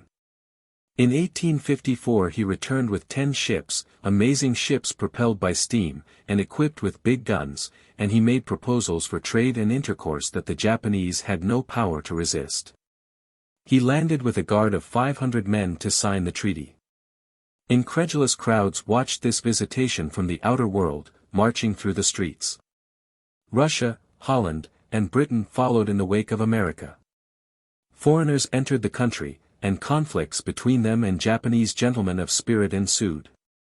A British subject was killed in a street brawl, and a Japanese town was bombarded by the British, 1863. A great nobleman whose estates commanded the Straits of Shimonoseki saw fit to fire on foreign vessels, and a second bombardment by a fleet of British, French, Dutch, and American warships destroyed his batteries and scattered his swordsmen. Finally an Allied squadron, 1865, at anchor off Kyoto, imposed a ratification of the treaties which opened Japan to the world. The humiliation of the Japanese by these events was intense, and it would seem that the salvation of peoples lies largely in such humiliations. With astonishing energy and intelligence they set themselves to bring their culture and organization up to the level of the European powers. Never in all the history of mankind did a nation make such a stride as Japan then did. In 1866 she was a medieval people, a fantastic caricature of the extremist romantic feudalism. In 1899 hers was a completely westernized people, on a level with the most advanced European powers, and well in advance of Russia. She completely dispelled the persuasion that Asia was in some irrevocable way hopelessly behind Europe. She made all European progress seem sluggish and tentative by comparison. We cannot tell here in any detail of Japan's war with China in 1894–95. It demonstrated the extent of her westernization. She had an efficient westernized army and a small but sound fleet. But the significance of her renaissance, though it was appreciated by Britain and the United States, who were already treating her as if she were a European state, was not understood by the other great powers engaged in the pursuit of new Indias in Asia. Russia was pushing down through Manchuria to Korea, France was already established far to the south in Tonkin and Annam, Germany was prowling hungrily on the lookout for some settlement. The three powers combined to prevent Japan reaping any fruits from the Chinese War, and particularly from establishing herself on the mainland at the points commanding the Japan Sea. She was exhausted by her war with China, and they threatened her with war. In 1898 Germany descended upon China, and, making the murder of 2 missionaries her excuse, annexed a portion of the province of Shantung. Thereupon Russia seized the Liaotung Peninsula, and extorted the consent of China to an extension of her Trans-Siberian Railway to Port Arthur, and in 1900 she occupied Manchuria. Britain was unable to resist the imitative impulse, and seized the port of Weihaiwei, 1898. How alarming these movements must have been to every intelligent Japanese a glance at the map will show. They led to a war with Russia which marks an epoch in the history of Asia, the close of the period of European arrogance. The Russian people were, of course, innocent and ignorant of this trouble that was being made for them halfway round the world, and the wiser Russian statesmen were against these foolish thrusts. But a gang of financial adventurers surrounded the Tsar, including the Grand Dukes, his cousins. They had gambled deeply in the prospective looting of Manchuria and China, and they would suffer no withdrawal. So there began a transportation of great armies of Japanese soldiers across the sea to Port Arthur in Korea, and the sending of endless trainloads of Russian peasants along the Siberian Railway to die in those distant battlefields. The Russians, badly led and dishonestly provided, were beaten on sea and land alike. The Russian Baltic fleet sailed round Africa to be utterly destroyed in the Straits of Tsushima. A revolutionary movement among the common people of Russia, infuriated by this remote and reasonless slaughter, obliged the Tsar to end the war, 1905. He returned the southern half of Saghalien, which had been seized by Russia in 1875, evacuated Manchuria, resigned Korea to Japan. The white man was beginning to drop his burthen in Eastern Asia. For some years, however, Germany remained in uneasy possession of Kiaochou. Section 12. We have already noted how the enterprise of Italy in Abyssinia had been checked at the terrible Battle of Adowa, 1896, in which over 3,000 Italians were killed and more than 4,000 taken prisoner. The phase of imperial expansion at the expense of organized non-European states was manifestly drawing to a close. It had entangled the quite sufficiently difficult political and social problems of Great Britain, France, Spain, Italy, Germany, and Russia with the affairs of considerable alien, unassimilable, and resentful populations.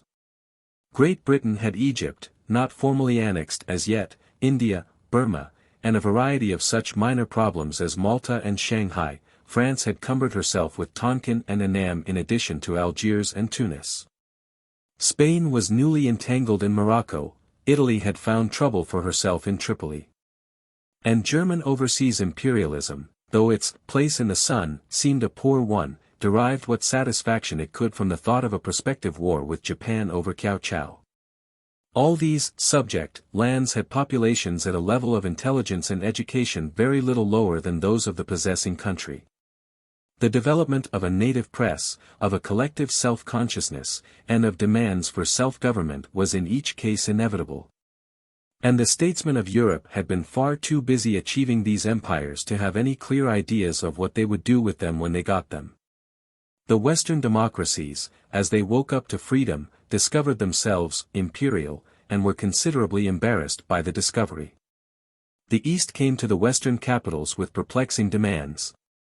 In London the common Englishman, much preoccupied by strikes, by economic riddles, by questions of nationalization, municipalization, and the like, found that his path was crossed and his public meetings attended by a large and increasing number of swarthy gentlemen in turbans, fezzes, and other strange headgear, all saying in effect, "You have got us.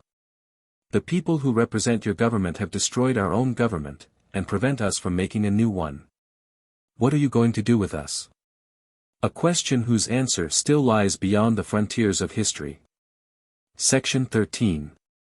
We may note here briefly the very various nature of the constituents of the British Empire in 1914. It was and is a quite unique political combination, nothing of the sort has ever existed before. First and central to the whole system was the Crown Republic of the United British Kingdoms, including, against the will of a considerable part of the Irish people, Ireland. The majority of the British Parliament, made up of the three united parliaments of England, Scotland, and Ireland, determines the headship, the quality, and policy of the ministry. And determines it largely on considerations arising out of British domestic politics. It is this ministry which is the effective supreme government, with powers of peace and war, over all the rest of the empire.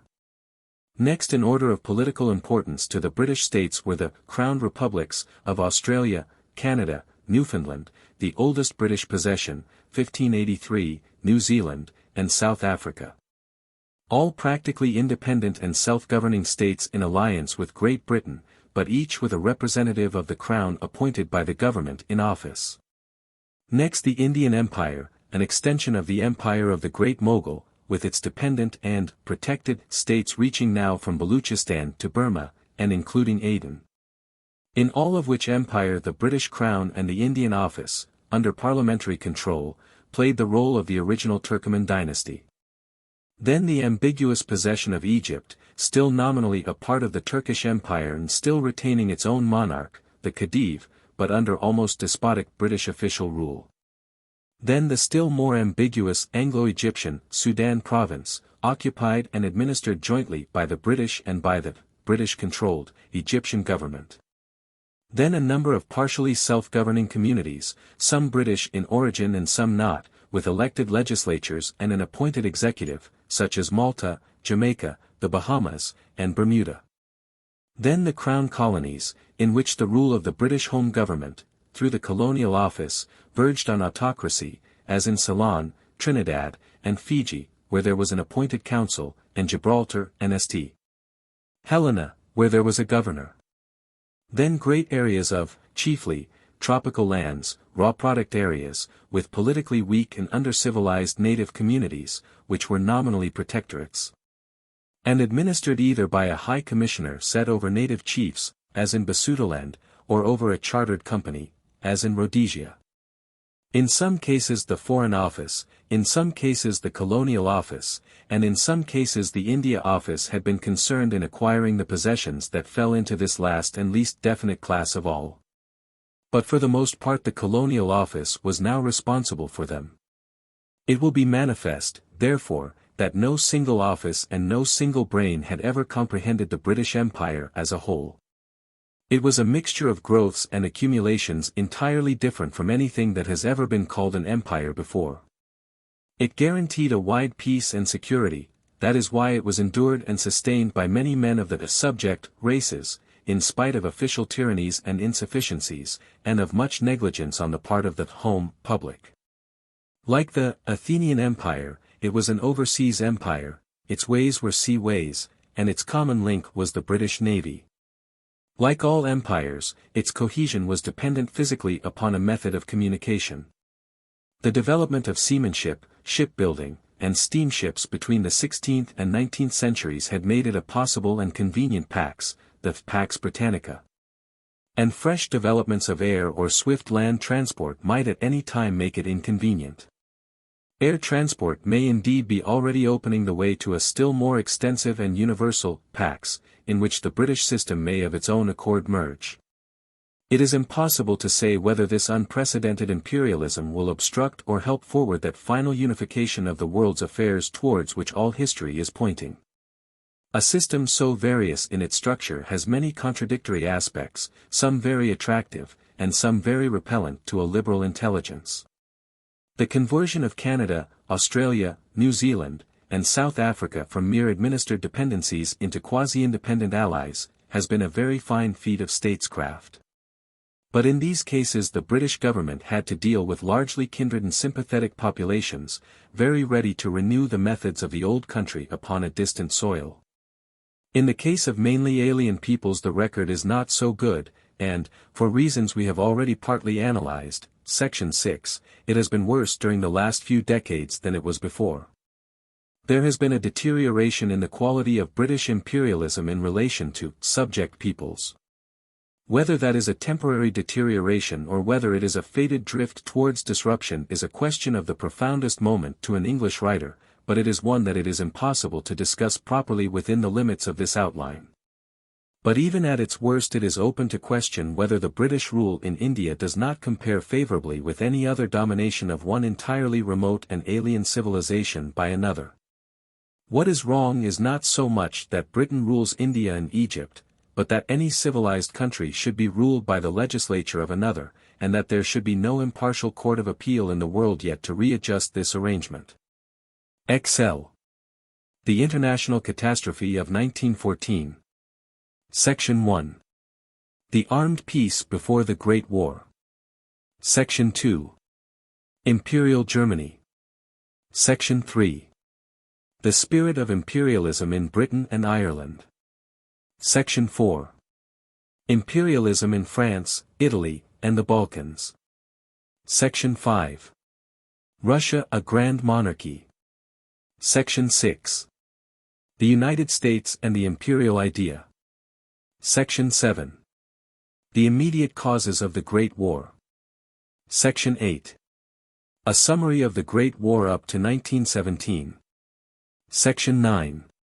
The Great War from the Russian collapse to the armistice. Section 10. The political, economical, and social disorganization caused by the war. Section 11. President Wilson and the problems of Versailles.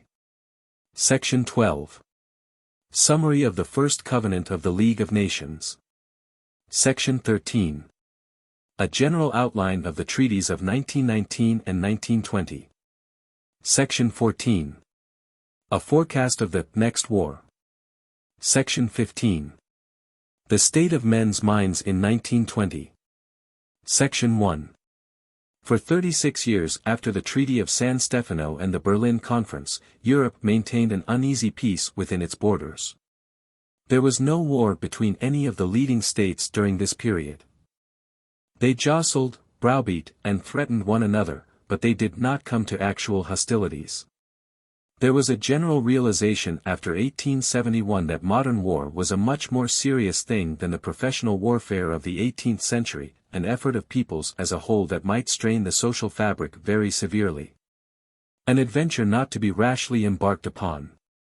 The mechanical revolution was giving constantly more powerful, and expensive, weapons by land and sea, and more rapid methods of transport. And making it more and more impossible to carry on warfare without a complete dislocation of the economic life of the community. Even the foreign offices felt the fear of war. But though war was dreaded as it had never been dreaded in the world before, nothing was done in the way of setting up a federal control to prevent human affairs drifting towards war.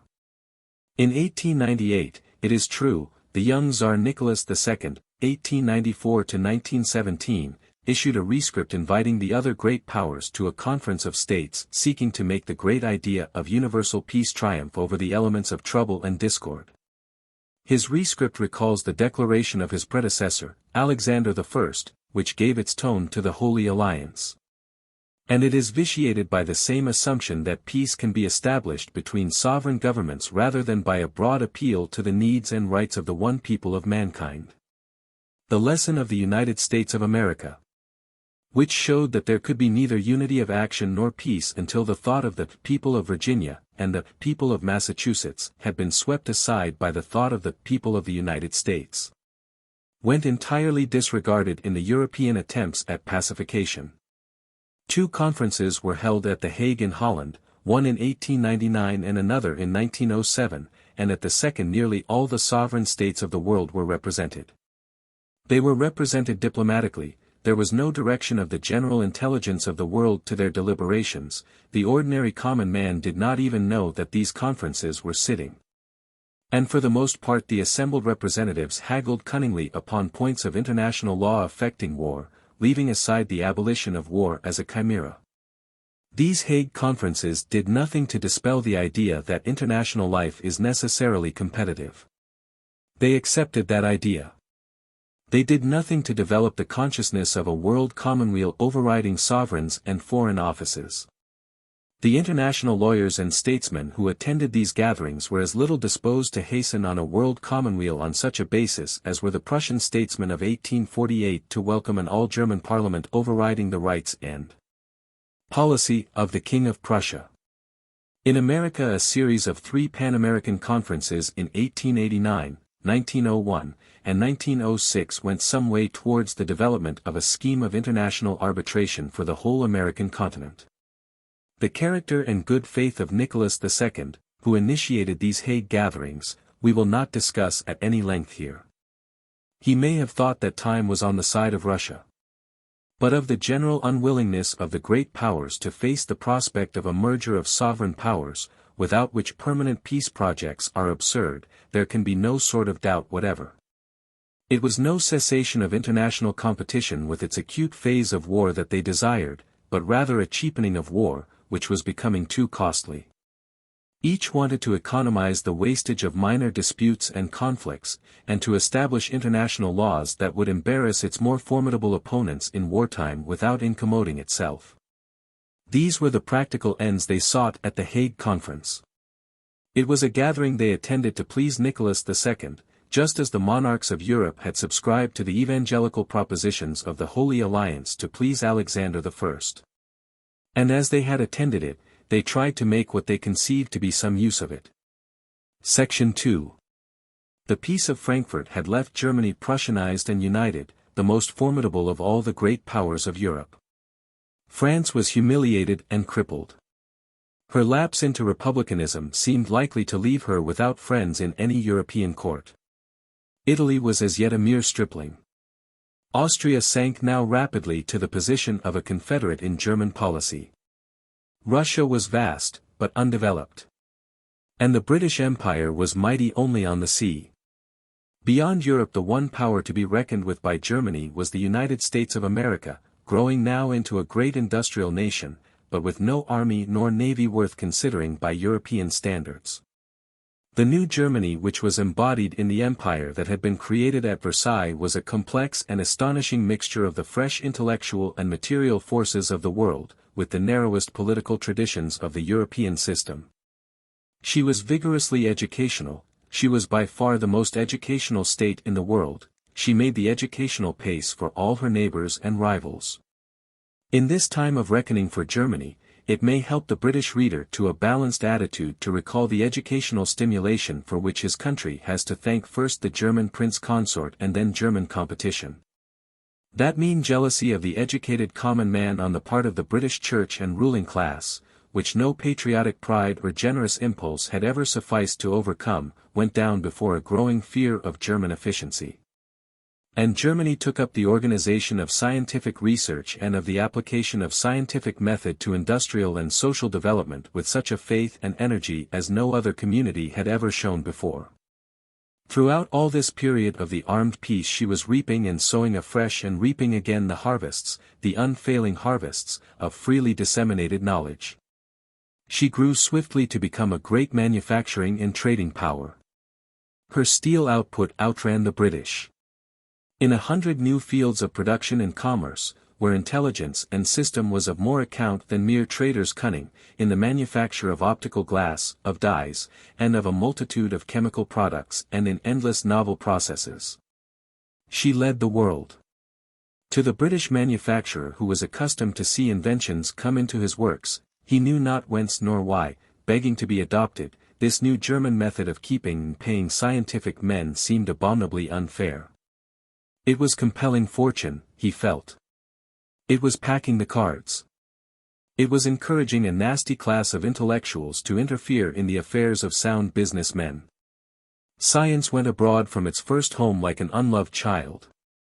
The splendid chemical industry of Germany was built on the work of the Englishman Perkins, who could find no practical English business man to back him. And Germany also led the way in many forms of social legislation. Germany realized that labor is a national asset, that it deteriorates through unemployment, and that, for the common good, it has to be taken care of outside the works. The British employer was still under the delusion that labor had no business to exist outside the works, and that the worse such exterior existence was, the better somehow for him. Moreover, because of his general illiteracy, he was an intense individualist, his was the insensate rivalry of the vulgar mind. He hated his fellow manufacturers about as much as he hated his labor and his customers. German producers, on the other hand, were persuaded of the great advantages of combination and civility. Their enterprises tended to flow together and assume more and more the character of national undertakings. This educating, scientific, and organizing Germany was the natural development of the liberal Germany of 1848. It had its roots far back in the recuperative effort after the shame of the Napoleonic conquest. All that was good, all that was great in this modern Germany, she owed indeed to her schoolmasters. But this scientific organizing spirit was only one of the two factors that made up the new German Empire. The other factor was the Hohenzollern monarchy which had survived Jena, which had tricked and bested the revolution of 1848, and which, under the guidance of Bismarck, had now clambered to the legal headship of all Germany outside Austria. Except the Tsardom, no other European state had so preserved the tradition of the grand monarchy of the 18th century as the Prussian. Through the tradition of Frederick the Great, Machiavelli now reigned in Germany. In the head of this fine new modern state, therefore, there sat no fine modern brain to guide it to a world predominance in world service, but an old spider lusting for power. Prussianized Germany was at once the newest and the most antiquated thing in Western Europe. She was the best and the wickedest state of her time. The psychology of nations is still but a rudimentary science. Psychologists have scarcely begun to study the citizen side of the individual man. But it is of the utmost importance to our subject that the student of universal history should give some thought to the mental growth of the generations of Germans educated since the victories of 1871. They were naturally inflated by their sweeping unqualified successes in war, and by their rapid progress from comparative poverty to wealth. It would have been more than human in them if they had not given way to some excesses of patriotic vanity. But this reaction was deliberately seized upon and fostered and developed by a systematic exploitation and control of school and college, literature and press, in the interests of the Hohenzollern dynasty. A teacher, a professor, who did not teach and preach, in and out of season, the racial, moral, intellectual, and physical superiority of the Germans to all other peoples, their extraordinary devotion to war and their dynasty, and their inevitable destiny under that dynasty to lead the world, was a marked man, doomed to failure and obscurity.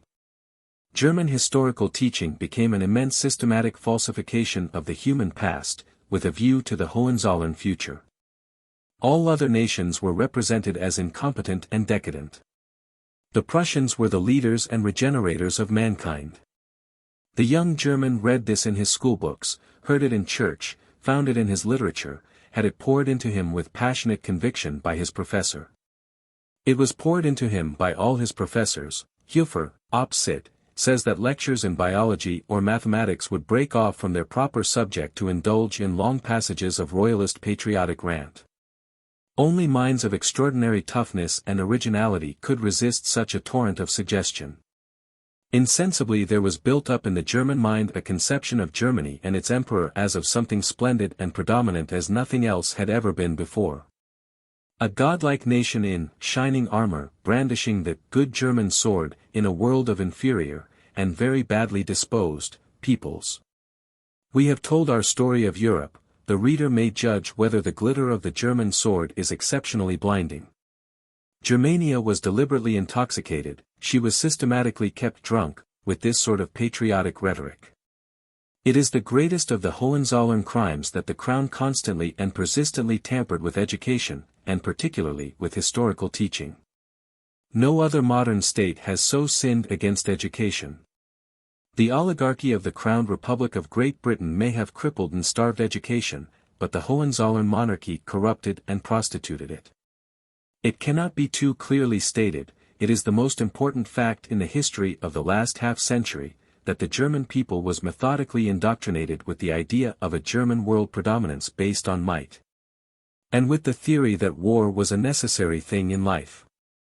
The key to German historical teaching is to be found in Count Moltke's dictum, perpetual peace is a dream, and it is not even a beautiful dream. War is an element in the order of the world ordained by God.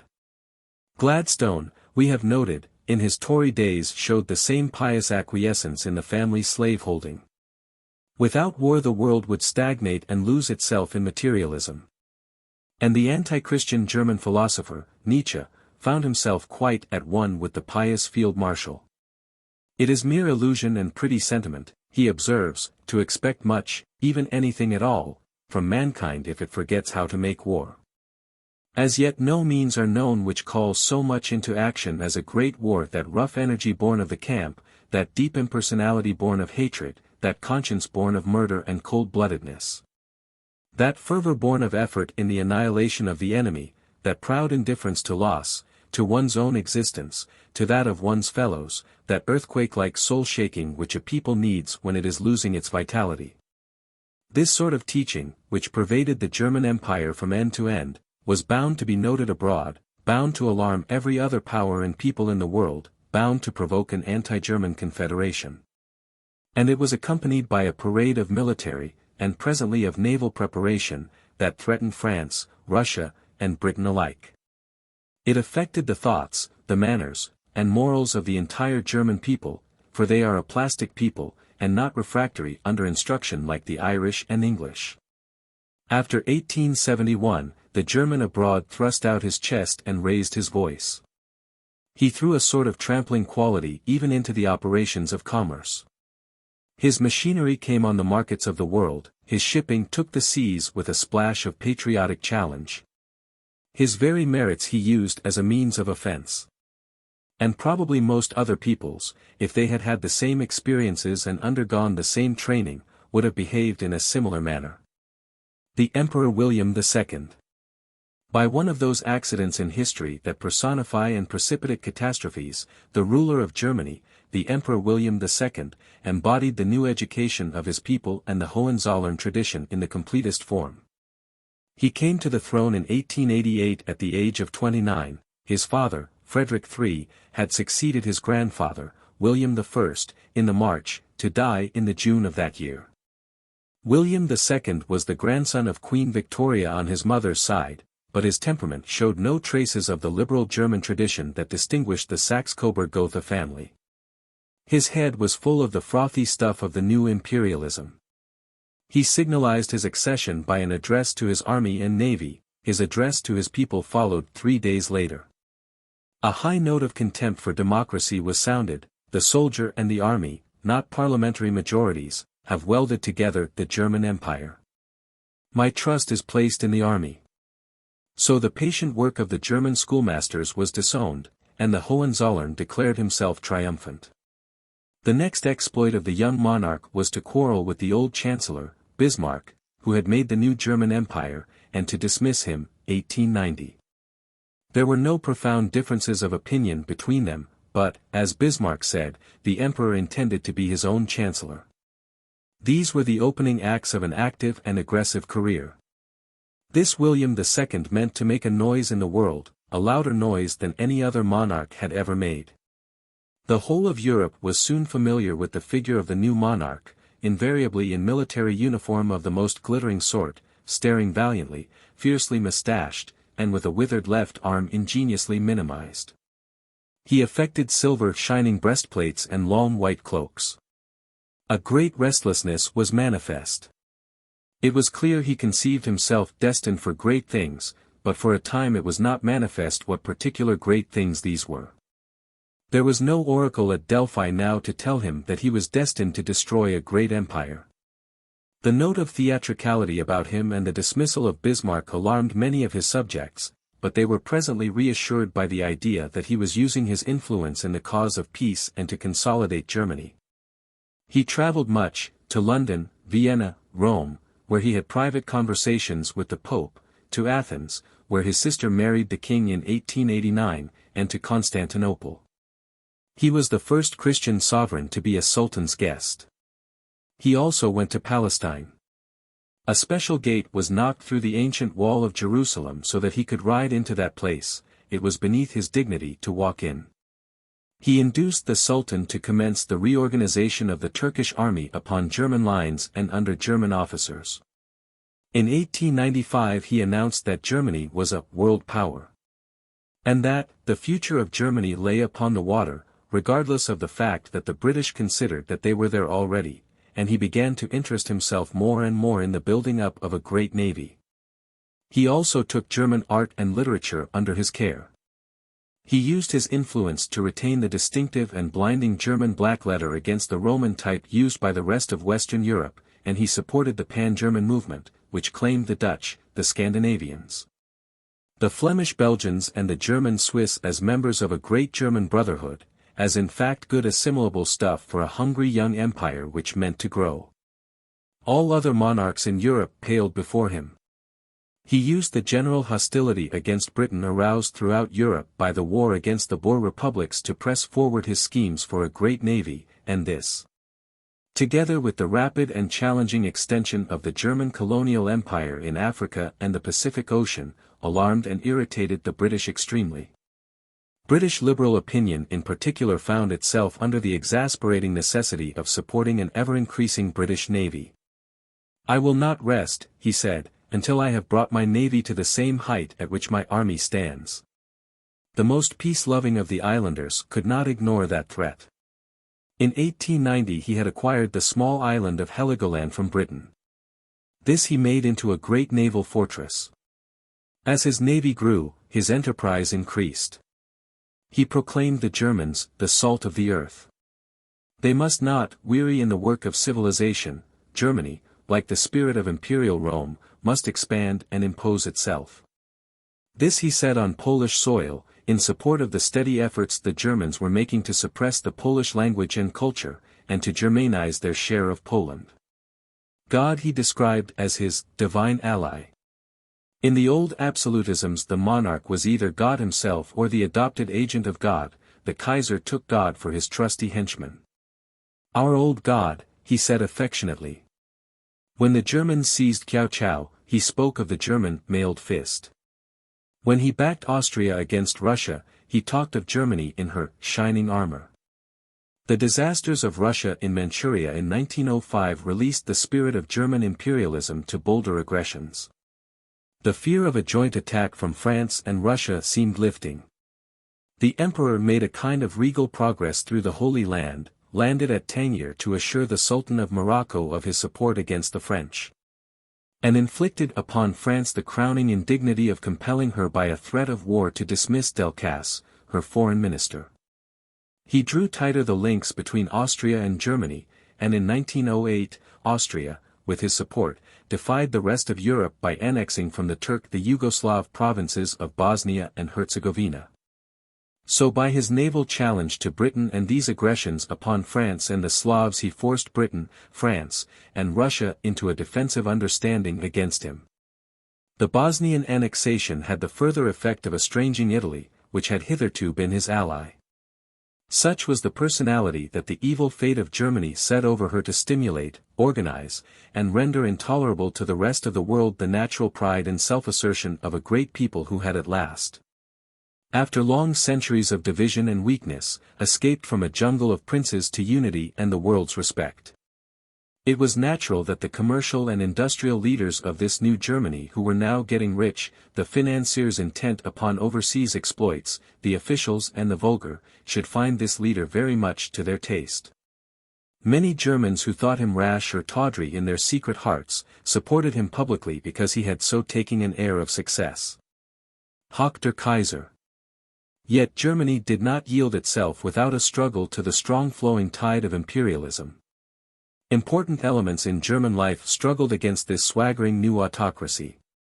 The old German nations, and particularly the Bavarians, refused to be swallowed up in Prussianism. And with the spread of education and the rapid industrialization of Germany, organized labor developed its ideas and a steady antagonism to the military and patriotic clattering of its ruler. A new political party was growing up in the state, the Social Democrats, professing the doctrines of Marx. In the teeth of the utmost opposition from the official and clerical organizations, and of violently repressive laws against its propaganda and against combinations, this party grew. The Kaiser denounced it again and again. Its leaders were sent to prison or driven abroad. Still it grew. When he came to the throne it polled not 500,000 votes, in 1907 it polled over 3 million. He attempted to concede many things, old age and sickness insurance, for example, as a condescending gift, things which it claimed for the workers as their right. His conversion to socialism was noted, but it gained no converts to imperialism. His naval ambitions were ably and bitterly denounced, the colonial adventures of the new German capitalists were incessantly attacked by this party of the common sense of the common man. But to the army, the Social Democrats accorded a moderate support, because, much as they detested their homegrown autocrat, they hated and dreaded the barbaric and retrogressive autocracy of Russia on their eastern frontier more. The danger plainly before Germany was that this swaggering imperialism would compel Britain, Russia, and France into a combined attack upon her, an offensive-defensive.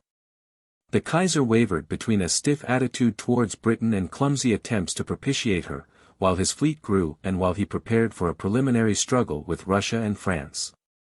When in 1913 the British government proposed a cessation on either hand of naval construction for a year, it was refused. The Kaiser was afflicted with a son and heir more Hohenzollern, more imperialistic, more pan-Germanic than his father. He had been nurtured upon imperialist propaganda. His toys had been soldiers and guns. He snatched at a premature popularity by outdoing his father's patriotic and aggressive attitudes. His father, it was felt, was growing middle-aged and over-careful. The Crown Prince renewed him. Germany had never been so strong, never so ready for a new great adventure and another harvest of victories. The Russians, he was instructed, were decayed, the French degenerate, the British on the verge of civil war. This young Crown Prince was but a sample of the abounding upper-class youth of Germany in the spring of 1914. They had all drunken from the same cup. Their professors and teachers, their speakers and leaders, their mothers and sweethearts, had been preparing them for the great occasion that was now very nearly at hand. They were full of the tremulous sense of imminent conflict, of a trumpet call to stupendous achievements, of victory over mankind abroad, triumph over the recalcitrant workers at home. The country was taught and excited like an athletic competitor at the end of his training. Section 3. Throughout the period of the armed peace Germany was making the pace and setting the tone for the rest of Europe. The influence of her new doctrines of aggressive imperialism was particularly strong upon the British mind, which was ill-equipped to resist a strong intellectual thrust from abroad. The educational impulse the Prince Consort had given had died away after his death. The universities of Oxford and Cambridge were hindered in their task of effective revision of upper-class education by the fears and prejudices the so-called conflict of science and religion had roused in the clergy who dominated them through convocation. Popular education was crippled by religious squabbling, by the extreme parsimony of the public authorities, by the desire of employers for child labor, and by individualistic objection to educating other people's children. The old tradition of the English, the tradition of plain statement, legality, fair play, and a certain measure of republican freedom had faded considerably during the stresses of the Napoleonic Wars. Romanticism, of which Sir Walter Scott, the great novelist, was the chief promoter, had infected the national imagination with a craving for the florid and picturesque. Mr. Briggs, the comic Englishman of Punch in the 50s and 60s, getting himself into Highland costume and stalking deer, was fairly representative of the spirit of the new movement. It presently dawned upon Mr. Briggs as a richly colored and creditable fact he had hitherto not observed, that the sun never set on his dominions. The country which had once put Clive and Warren Hastings on trial for their unrighteous treatment of Indians, was now persuaded to regard them as entirely chivalrous and devoted figures. They were empire builders. Under the spell of Disraeli's Oriental imagination, which had made Queen Victoria an empress, the Englishman turned readily enough towards the vague exaltations of modern imperialism.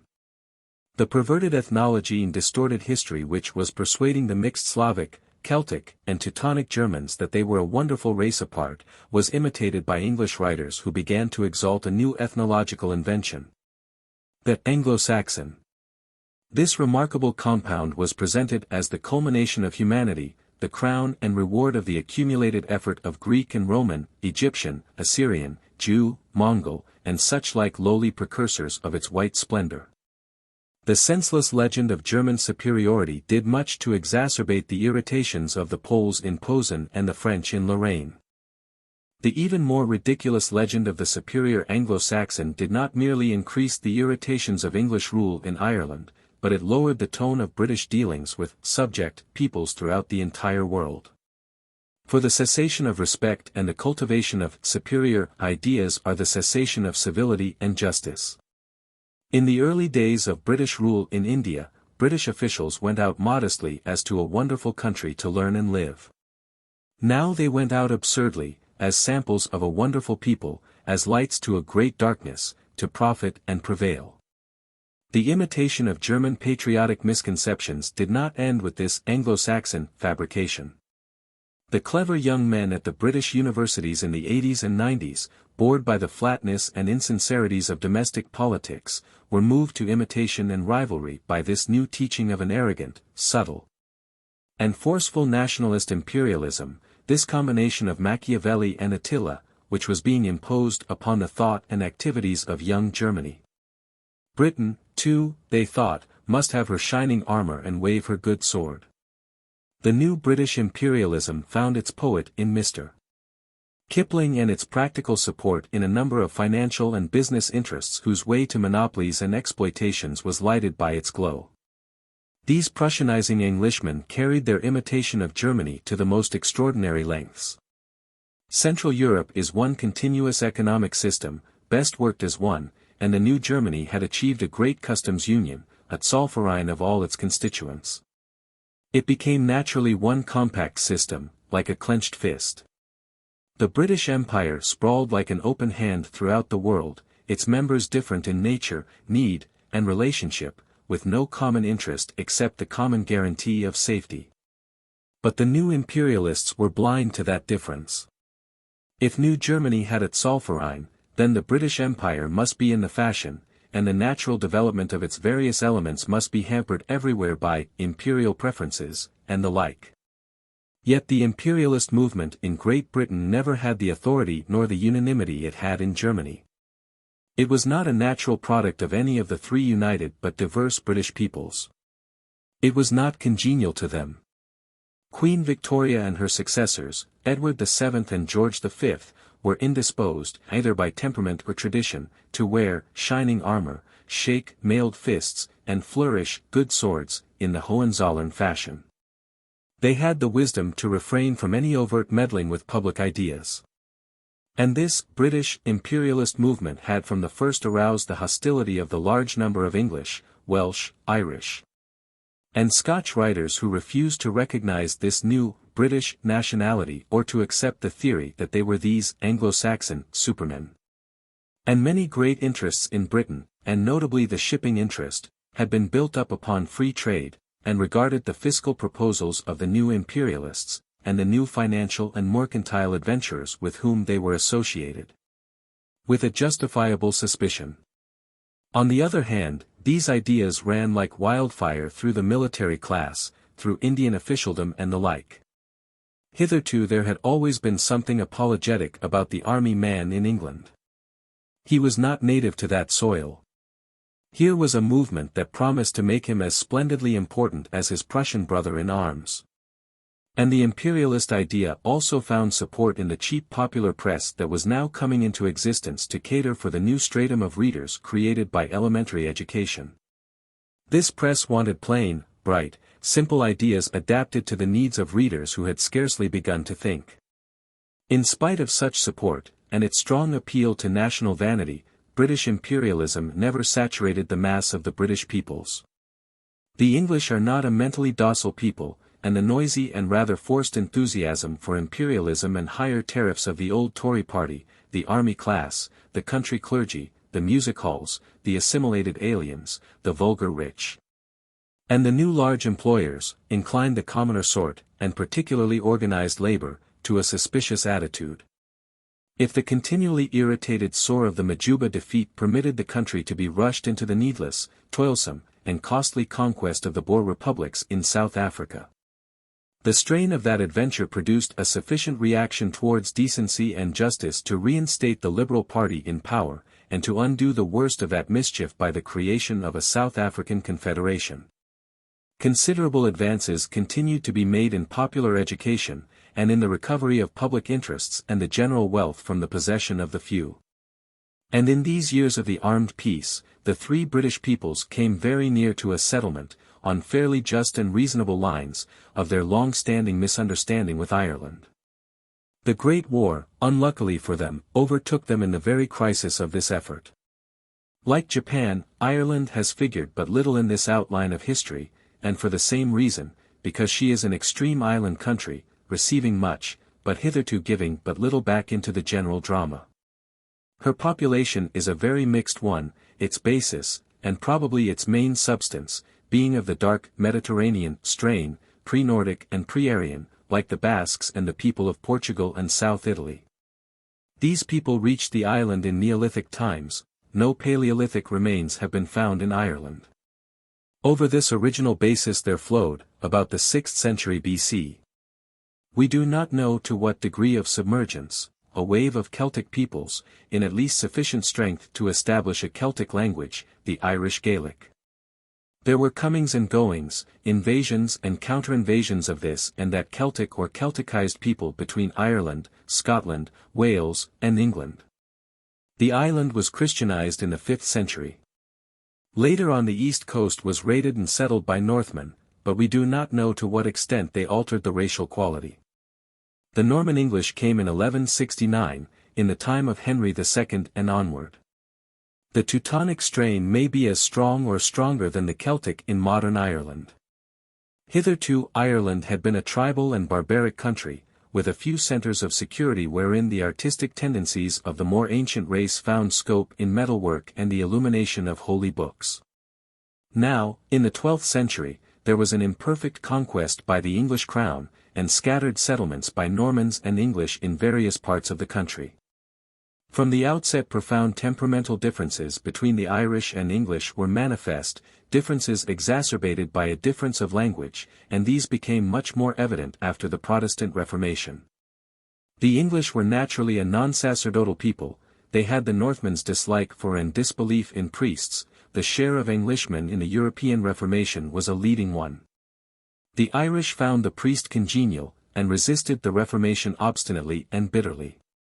The English rule in Ireland had been from the first an intermittent civil war due to the clash of languages and the different laws of land tenure and inheritance of the two peoples.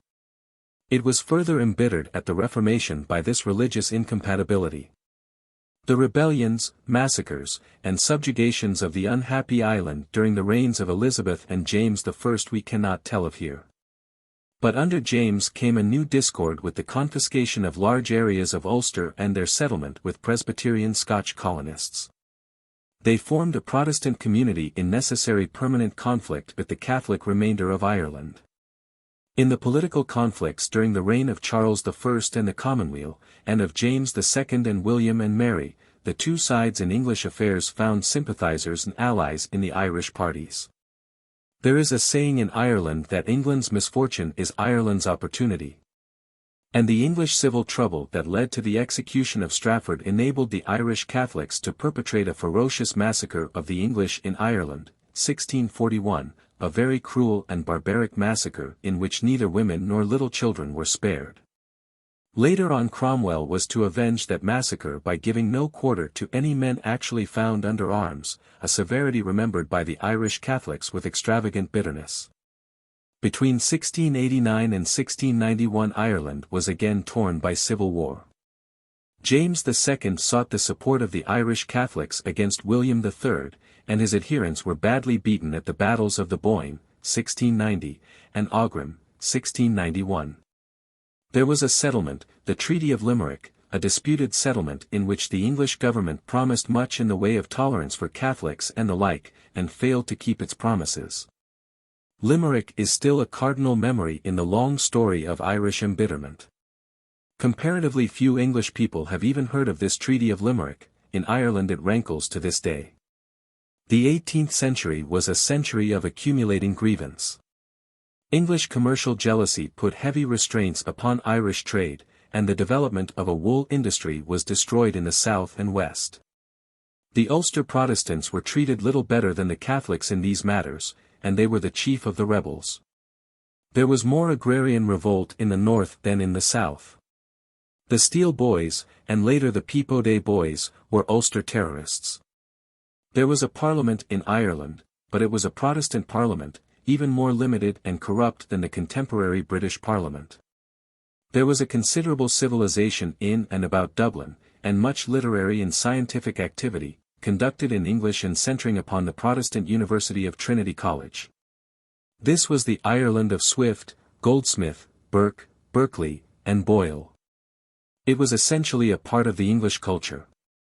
The Catholic religion and the Irish language were outcast and persecuted things in the darkness. It was from this Ireland of the darkness that the recalcitrant Ireland of the 20th century arose. The Irish Parliament, its fine literature, its science, all its culture, gravitated naturally enough to London, because they were inseparably a part of that world. The more prosperous landlords went to England to live, and had their children educated there. The increasing facilities of communication enhanced this tendency and depleted Dublin. The Act of Union, January 1, 1801, was the natural coalescence of two entirely kindred systems, of the Anglo-Irish Parliament with the British Parliament, both oligarchic, both politically corrupt in the same fashion. There was a vigorous opposition on the part, not so much of the outer Irish as of Protestants settled in Ireland, and a feudal insurrection under Robert Emmet in 1803. Dublin, which had been a fine Anglo-Irish city in the middle 18th century, was gradually deserted by its intellectual and political life, and invaded by the outer Irish of Ireland. Its fashionable life became more and more official, centering upon the Lord Lieutenant in Dublin Castle. Its chief social occasion is now a horse show. But while the Ireland of Swift and Goldsmith was part and lot with the England of Pope, Dr. Johnson, and Sir Joshua Reynolds, while there has never been and is not now any real definable difference except one of geography between the governing class in Ireland and in Britain, the Irish underworld and the English underworld were essentially dissimilar. The upward struggle of the English democracy to education, to political recognition, had no Irish counterpart. Britain was producing a great industrial population, Protestant or skeptical. She had agricultural laborers indeed, but no peasants. Ireland had become a land of peasants, blankly ignorant and helplessly priest-ridden. Their cultivation degenerated more and more into a growing of potatoes and a feeding of pigs. The people married and bred. Except for the consumption of whiskey when it could be got, and a little fighting, family life was their only amusement. This was the direct result of Orthodox Catholic teaching. The priests were all-powerful with the people and they taught them nothing, not even washing or drainage. They forbade them to seek any Protestant learning, they allowed their agricultural science to sink to mere potato growing, and they preyed upon their poverty. Here are the appalling consequences. The population of Ireland. In 1785 was 2,845,932. In 1803 was 5,536,594. In 1845 was 8,295,061. At which date the weary potato gave way under its ever-growing burthen and there was a frightful famine. Many died, many emigrated, especially to the United States. An outflow of emigration began that made Ireland for a time a land of old people and empty nests. Now because of the union of the parliaments, the enfranchisement of the English and Irish populations went on simultaneously. Catholic enfranchisement in England meant Catholic enfranchisement in Ireland. The British got votes because they wanted them, the Irish commonalty got votes because the English did. Ireland was overrepresented in the Union Parliament, because originally Irish seats had been easier for the governing class to manipulate than English. And so it came about that this Irish and Catholic Ireland, which had never before had any political instrument at all, and which had never sought a political instrument, found itself with the power to thrust a solid body of members into the legislature of Great Britain. After the general election of 1874, the newly enfranchised democracy of Britain found itself confronted by a strange and perplexing Irish democracy, different in its religion, its traditions, and its needs, telling a tale of wrongs of which the common English had never heard, clamoring passionately for separation which they could not understand and which impressed them chiefly as being needlessly unfriendly. The national egotism of the Irish is intense, their circumstances have made it intense, they were incapable of considering the state of affairs in England. The new Irish party came into the British Parliament to obstruct and disorder English business until Ireland became free, and to make themselves a nuisance to the English. This spirit was only too welcome to the oligarchy which still ruled the British Empire. They allied themselves with the loyal Protestants in the north of Ireland, loyal that is to the imperial government because of their dread of a Catholic predominance in Ireland, and they watched and assisted the gradual exasperation of the British common people by this indiscriminate hostility of the common people of Ireland. The story of the relation of Ireland to Britain for the last half-century is one that reflects the utmost discredit upon the governing class of the British Empire, but it is not one of which the English commons need be ashamed. Again and again they have given evidences of goodwill. British legislation in relation to Ireland for nearly half a century shows a series of clumsy attempts on the part of liberal England, made in the face of a strenuous opposition from the Conservative Party and the Ulster Irish, to satisfy Irish complaints and get to a footing of fellowship. In 1886 Gladstone, in pursuit of his idea of nationality, brought political disaster upon himself by introducing the first Irish Home Rule Bill, a genuine attempt to give over Irish affairs for the first time in history to the Irish people. In many respects it was a faulty and dangerous proposal, and it provided no satisfactory assurance to the Protestant Irish, and especially the Ulster Protestants, of protection against possible injuries from the priest-ridden illiterates of the South. This may have been a fancied danger, but these fears should have been respected. The bill broke the Liberal Party asunder, and a coalition government, the Unionist government, replaced that of Mr. Gladstone. This digression into the history of Ireland now comes up to the time of infectious imperialism in Europe. The Unionist government which ousted Mr. Gladstone had a predominantly Tory element, and was in spirit imperialist, as no previous British government had been. The British political history of the subsequent years is largely a history of the conflict of the new imperialism, through which an arrogant British nationalism sought to override the rest of the empire against the temperamental liberalism and reasonableness of the English, which tended to develop the empire into a confederation of free and willing allies. Naturally the British imperialists wanted a subjugated Irish, naturally the English liberals wanted a free, participating Irish. In 1892 Gladstone struggled back to power with a small Home Rule majority. And in 1893 his second Home Rule Bill passed the Commons, and was rejected by the Lords. It was not, however, until 1895 that an imperialist government took office. The party which sustained it was called not imperialist, but unionist, An odd name when we consider how steadily and strenuously it has worked to destroy any possibility of an empire commonweal. These imperialists remained in power for 10 years. We have already noted their conquest of South Africa. They were defeated in 1905 in an attempt to establish a tariff wall on the Teutonic model.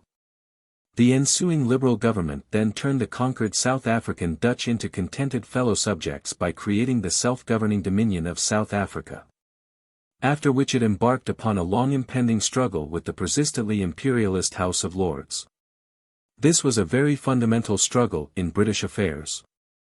On the one hand were the liberal majority of the people of Great Britain honestly and wisely anxious to put this Irish affair upon a new and more hopeful footing, and, if possible, to change the vindictive animosity of the Irish into friendship.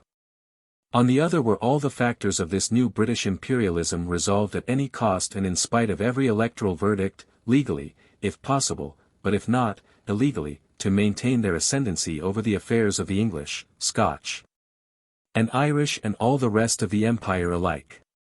It was, under new names, the age-long internal struggle of the English community.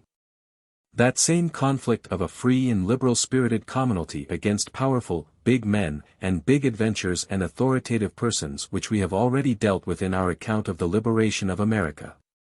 Ireland was merely a battleground as America had been. In India, in Ireland, in England, the governing class and their associated adventurers were all of one mind. But the Irish people, thanks to their religious difference, had little sense of solidarity with the English. Yet such Irish statesmen as Redmond, the leader of the Irish party in the House of Commons, transcended this national narrowness for a time, and gave a generous response to English good intentions. Slowly yet steadily the barrier of the House of Lords was broken down, and a third Irish Home Rule Bill was brought in by Mr. Asquith, the Prime Minister, in 1912. Throughout 1913 and the early part of 1914 this bill was fought and refought through Parliament. At first it gave Home Rule to all Ireland, but an amending act, excluding Ulster on certain conditions, was promised. This struggle lasted right up to the outbreak of the Great War. The royal assent was given to this bill after the actual outbreak of war, and also to a bill suspending the coming into force of Irish Home Rule until after the end of the war. These bills were put upon the statute book. But from the introduction of the Third Home Rule Bill onward the opposition to it had assumed a violent and extravagant form. Sir Edward Carson, a Dublin lawyer who had become a member of the English bar, and who had held a legal position in the ministry of Mr.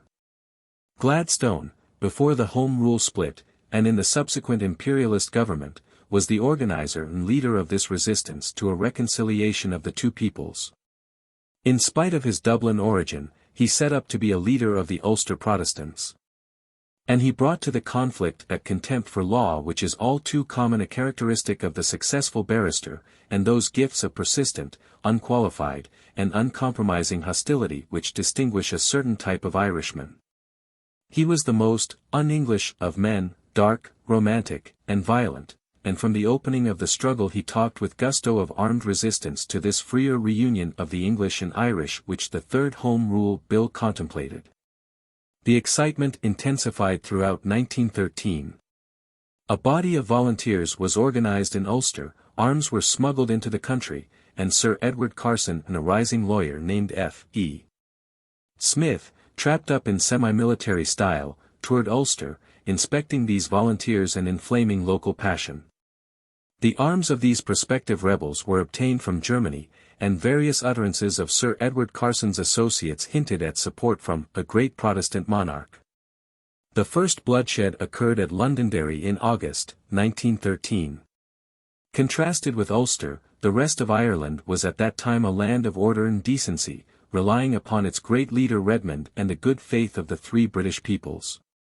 Now these threats of civil war from Ireland were not in themselves anything very exceptional in the record of that unhappy island. What makes them exceptional and significant in the world's history is the vehement support they found among the English military and governing classes, and the immunity from punishment and restraint of Sir Edward Carson and his friends. The virus of reaction which came from the success and splendor of German imperialism had spread widely, as we have explained, throughout the prevalent and prosperous classes in Great Britain. A generation had grown up forgetful of the mighty traditions of their forefathers, and ready to exchange the greatness of English freedom for the tawdriest of imperialisms.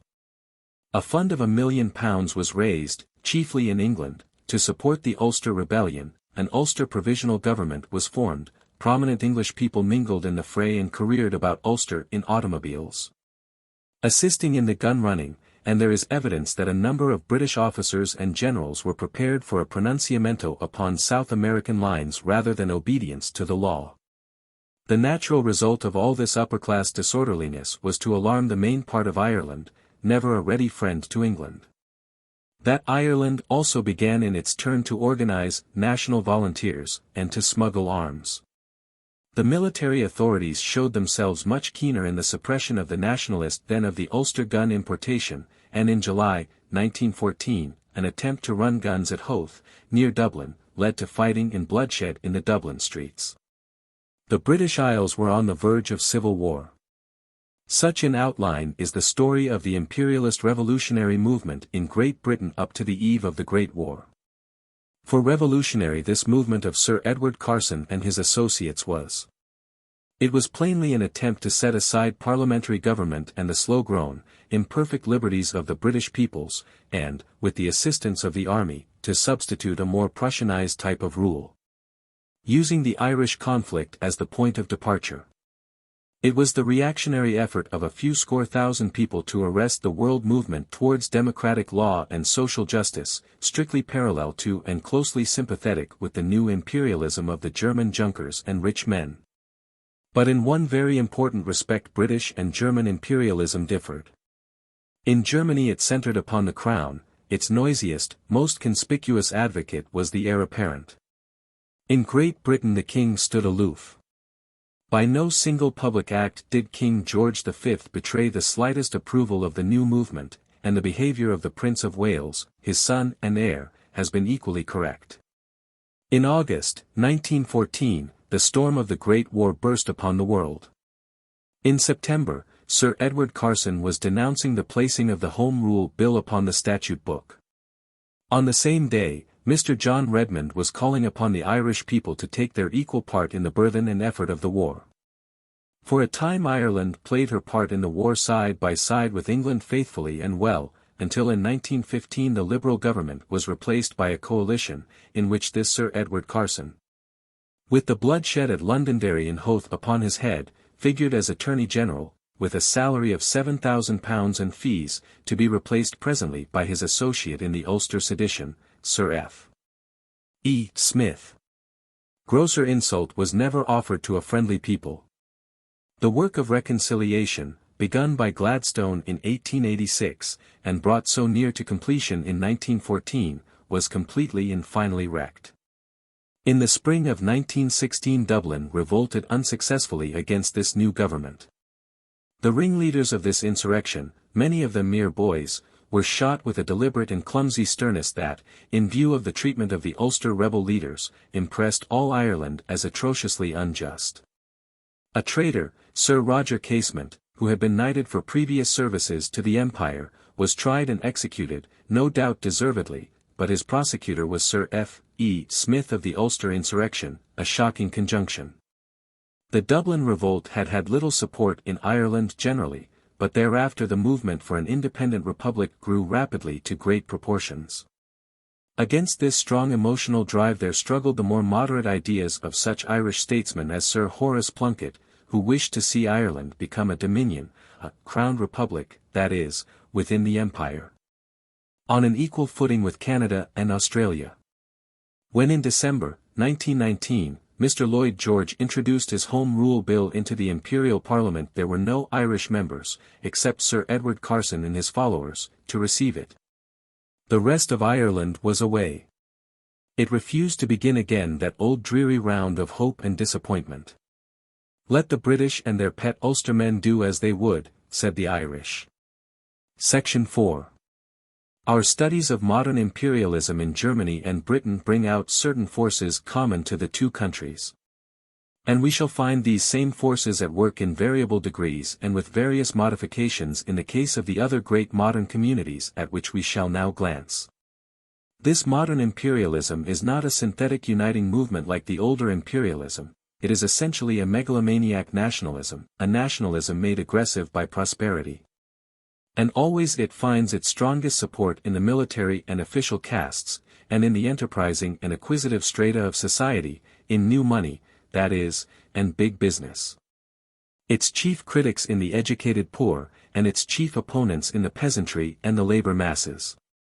It accepts monarchy where it finds it, but it is not necessarily a monarchist movement. It does, however, need a foreign office of the traditional type for its full development. Its origin, which we have traced very carefully in this book of our history, makes this clear. Modern imperialism is the natural development of the great power system which arose, with the foreign office method of policy, out of the Machiavellian monarchies after the breakup of Christendom. It will only come to an end in the intercourse of nations and peoples through embassies and foreign offices is replaced by an assembly of elected representatives in direct touch with their peoples. French imperialism during the period of the armed peace in Europe was naturally of a less confident type than the German. It called itself nationalism rather than imperialism, and it set itself, by appeals to patriotic pride, to thwart the efforts of those socialists and rationalists who sought to get into touch with liberal elements in German life. It brooded upon the revanche, the return match with Prussia. But in spite of that preoccupation, it set itself to the adventure of annexation and exploitation in the Far East and in Africa, narrowly escaping a war with Britain upon the Fashoda clash, 1898. And it never relinquished a dream of acquisitions in Syria. Italy too caught the imperialist fever, the blood-letting of Adowa cooled her for a time, and then she resumed in 1911 with a war upon Turkey and the annexation of Tripoli. The Italian imperialists exhorted their countrymen to forget Mazzini and remember Julius Caesar, for were they not the heirs of the Roman Empire? Imperialism touched the Balkans. Little countries not 100 years from slavery began to betray exalted intentions. King Ferdinand of Bulgaria assumed the title of Tsar, the latest of the pseudo-Caesars, and in the shop windows of Athens the curious student could study maps showing the dream of a vast Greek empire in Europe and Asia. In 1913 the three states of Serbia, Bulgaria, and Greece fell upon Turkey, already weakened by her war with Italy, and swept her out of all her European possessions except the country between Adrianople and Constantinople. Later in that year they quarreled among themselves over the division of the spoils. Romania joined in the game and helped to crush Bulgaria. Turkey recovered Adrianople. The greater imperialisms of Austria, Russia, and Italy watched that conflict and one another. Section 5. While all the world to the west of her was changing rapidly, Russia throughout the 19th century changed very slowly indeed. At the end of the 19th century, as at its beginning, she was still a grand monarchy, of the later 17th century type standing on a basis of barbarism. She was still at a stage where court intrigues and imperial favorites could control her international relations. She had driven a great railway across Siberia to find the disasters of the Japanese War at the end of it.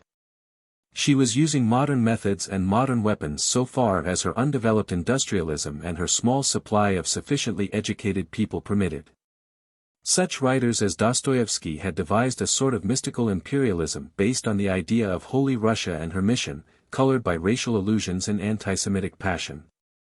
But, as events were to show, this had not sunken very deeply into the imagination of the Russian masses. A vague, very simple Christianity pervaded the illiterate peasant life, mixed with much superstition. It was like the pre-Reformation peasant life of France or Germany. The Russian muzhik was supposed to worship and revere his czar and to love to serve a gentleman. In 1913 reactionary English writers were still praising his simple and unquestioning loyalty. But, as in the case of the Western European peasant of the days of peasant revolts, this reverence for the monarchy was mixed up with the idea that the monarch and the nobleman had to be good and beneficial, and this simple loyalty could, under sufficient provocation, be turned into the same pitiless intolerance of social injustice that burnt the chateaux in the Jacquerie, c. and set up the theocracy in Munster, chapter 35, section 3.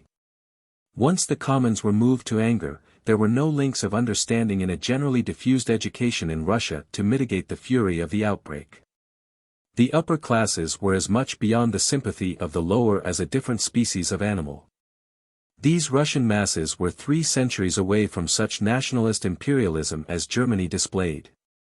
And in another respect Russia differed from modern Western Europe and paralleled its medieval phase. And that was in the fact that her universities were the resort of many very poor students quite out of touch and out of sympathy with the bureaucratic autocracy. Before 1917 the significance of the proximity of these 2 factors of revolution, the fuel of discontent and the match of free ideas, was not recognized in European thought. And few people realized that in Russia more than in any other country lay the possibilities of a fundamental revolution. Section 6. When we turn from these European great powers, with their inheritance of foreign offices and national policies, to the United States of America, which broke away completely from the great power system in 1776. We find a most interesting contrast in the operation of the forces which produced the expansive imperialism of Europe. For America as for Europe the mechanical revolution had brought all the world within the range of a few days' journey. The United States, like the great powers, had worldwide financial and mercantile interests. A great industrialism had grown up and was in need of overseas markets. The same crises of belief that had shaken the moral solidarity of Europe had occurred in the American world. Her people were as patriotic and spirited as any. Why then did not the United States develop armaments and an aggressive policy? Why was not the stars and stripes waving over Mexico, and why was there not a new Indian system growing up in China under that flag? It was the American who had opened up Japan. After doing so, he had let that power Europeanize itself and become formidable without a protest. That alone was enough to make Machiavelli, the father of modern foreign policy, turn in his grave. If a Europeanized great power had been in the place of the United States, Great Britain would have had to fortify the Canadian frontier from end to end. It is now absolutely unarmed, and to maintain a great arsenal in the St. Lawrence. All the divided states of Central and South America would long since have been subjugated and placed under the disciplinary control of United States officials of the governing class. There would have been a perpetual campaign to Americanize Australia and New Zealand, and yet another claimant for a share in tropical Africa. And by an odd accident America had produced in President Roosevelt, President 1901 to 1908, a man of an energy as restless as the German Kaisers, as eager for large achievements, as florid and eloquent.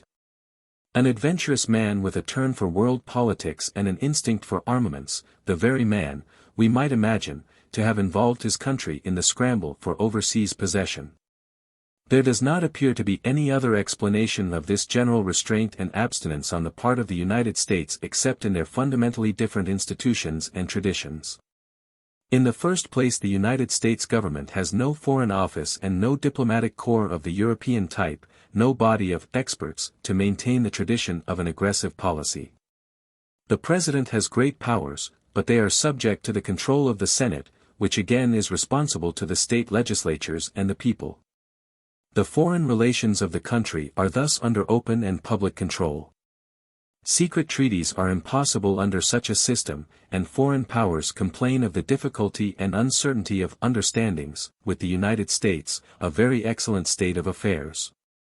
The United States are constitutionally incapacitated, therefore, from the kind of foreign policy that has kept Europe for so long constantly on the verge of war. And, secondly, there has hitherto existed in the States no organization for and no tradition of what one may call non-assimilable possessions. Where there is no crown there cannot be crown colonies. In spreading across the American continent, the United States had developed a quite distinctive method of dealing with new territories, admirably adapted for unsettled lands. But very inconvenient if applied too freely to areas already containing an alien population. This method was based on the idea that there cannot be in the United States system a permanently subject people. The first stage of the ordinary process of assimilation had been the creation of a territory under the federal government, having a considerable measure of self-government, sending a delegate, who could not vote, to Congress, and destined, in the natural course of things, as the country became settled and population increased, to flower at last into full statehood. This had been the process of development of all the latter states of the Union, the latest territories to become states being Arizona and New Mexico in 1910. The frozen wilderness of Alaska, bought from Russia, remained politically undeveloped simply because it had an insufficient population for state organization. As the annexations of Germany and Great Britain in the Pacific threatened to deprive the United States Navy of coaling stations in that ocean, a part of the Samoan Islands, 1889, and the Sandwich Islands, Hawaii, were annexed, 1898. Here for the first time the United States had real subject populations to deal with. But in the absence of any class comparable to the Anglo-Indian officials who sway British opinion, the American procedure followed the territorial method.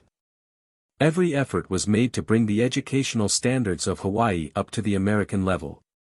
And a domestic legislature on the territorial pattern was organized so that these dusky islanders seemed destined ultimately to obtain full United States citizenship.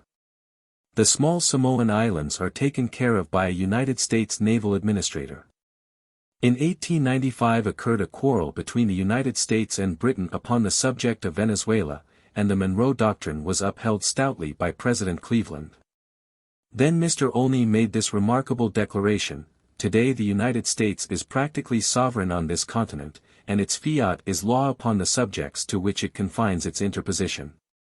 This, together with the various Pan-American Congresses that have been held, points to a real open, foreign policy, of alliance and mutual help throughout America. Treaties of arbitration hold good over all that continent, and the future seems to point to a gradual development of interstate organization, a Pax Americana, of the English-speaking and Spanish-speaking peoples. The former in the role of elder brother. Here is something we cannot even call an empire, something going far beyond the great alliance of the British Empire in the open equality of its constituent parts. Consistently with this idea of a common American welfare, the United States in 1898 intervened in the affairs of Cuba, which had been in a state of chronic insurrection against Spain for many years. A brief war ended in the acquisition of Cuba, Puerto Rico, and the Philippine Islands. Cuba is now an independent self-governing republic.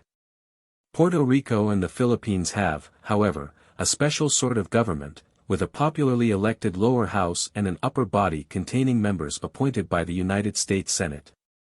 It is improbable that either Puerto Rico or the Philippines will become states in the Union. They are much more likely to become free states in some comprehensive alliance with both English-speaking and Latin America. Both Cuba and Puerto Rico welcomed the American intervention in their affairs, but in the Philippine Islands there was a demand for complete and immediate freedom after the Spanish War, and a considerable resistance to the American military administration. There it was the United States came nearest to imperialism of the great power type, and that her record is most questionable. There was much sympathy with the insurgents in the States. Here is the point of view of ex-President Roosevelt as he wrote it in his autobiography, 1913. As regards the Philippines, my belief was that we should train them for self-government as rapidly as possible, and then leave them free to decide their own fate. I did not believe in setting the time limit within which we would give them independence, because I did not believe it wise to try to forecast how soon they would be fit for self-government. And once having made the promise, I would have felt that it was imperative to keep it. Within a few months of my assuming office we had stamped out the last armed resistance in the Philippines that was not of merely sporadic character. And as soon as peace was secured, we turned our energies to developing the islands in the interests of the natives. We established schools everywhere, we built roads, we administered an even-handed justice. We did everything possible to encourage agriculture and industry, and in constantly increasing measure we employed natives to do their own governing, and finally provided a legislative chamber. We are governing, and have been governing, the islands in the interests of the Filipinos themselves. If after due time the Filipinos themselves decide that they do not wish to be thus governed, then I trust that we will leave. But when we do leave, it must be distinctly understood that we retain no protectorate, and above all that we take part in no joint protectorate, over the islands, and give them no guarantee, of neutrality or otherwise. That in short, we are absolutely quit of responsibility for them, of every kind and description. This is an entirely different outlook from that of a British or French Foreign Office or Colonial Office official. But it is not very widely different from the spirit that created the dominions of Canada, South Africa, and Australia, and brought forward the 3 Home Rule Bills for Ireland. It is in the older and more characteristic English tradition from which the Declaration of Independence derives. It sets aside, without discussion, the detestable idea of subject peoples. Here we will not enter into political complications attendant upon the making of the Panama Canal, for they introduce no fresh light upon this interesting question of the American method in world politics. The history of Panama is American history purely.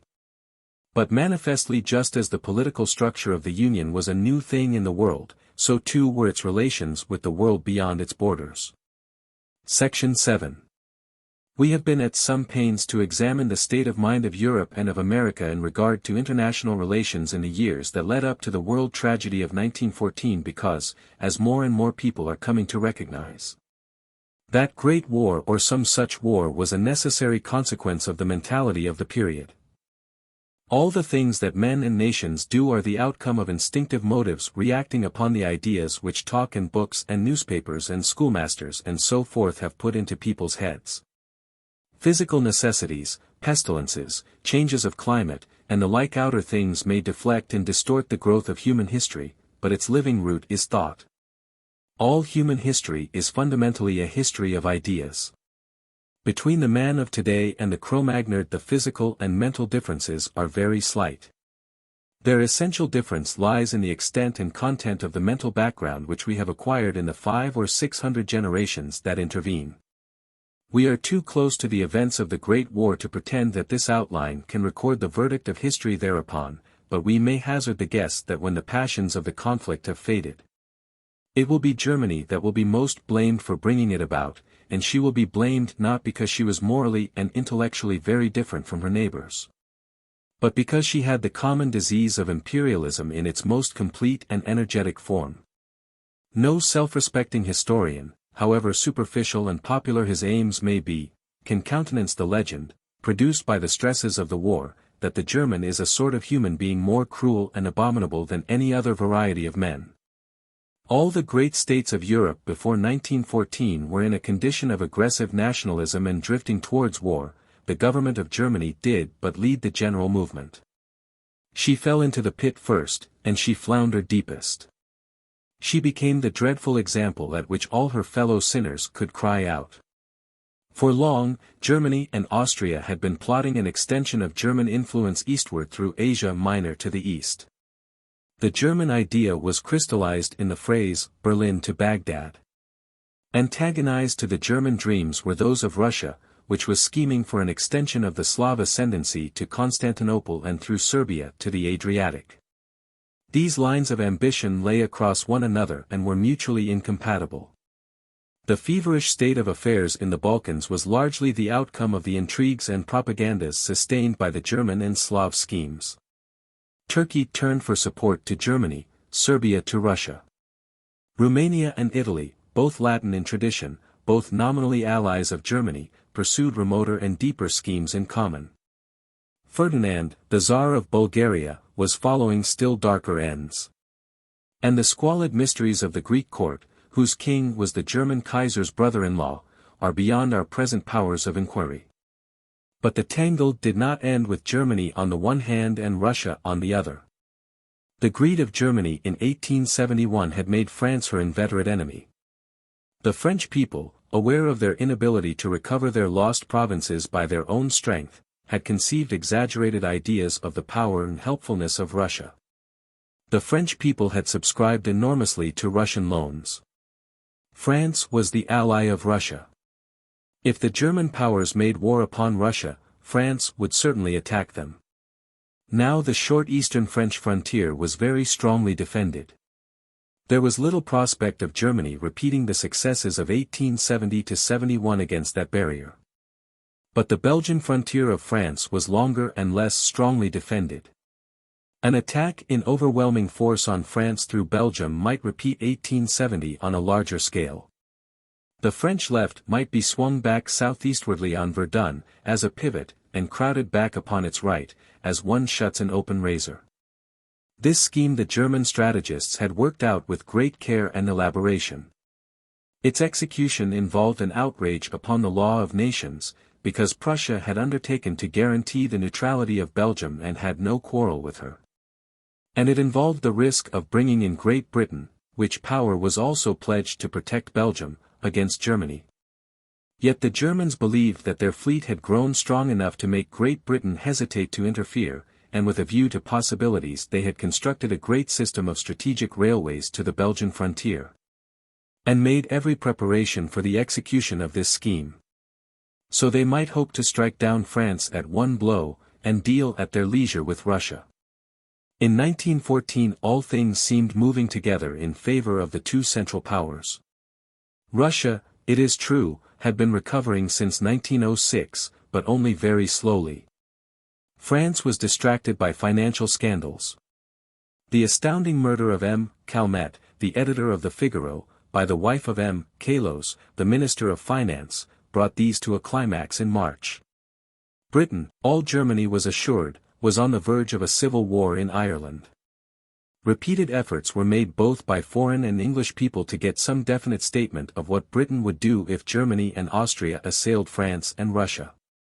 But the British Foreign Secretary maintained a front of heavy ambiguity up to the very day of the British entry into the war. As a consequence, there was a feeling on the continent that Britain would either not fight or delay fighting, and this may have encouraged Germany to go on threatening France.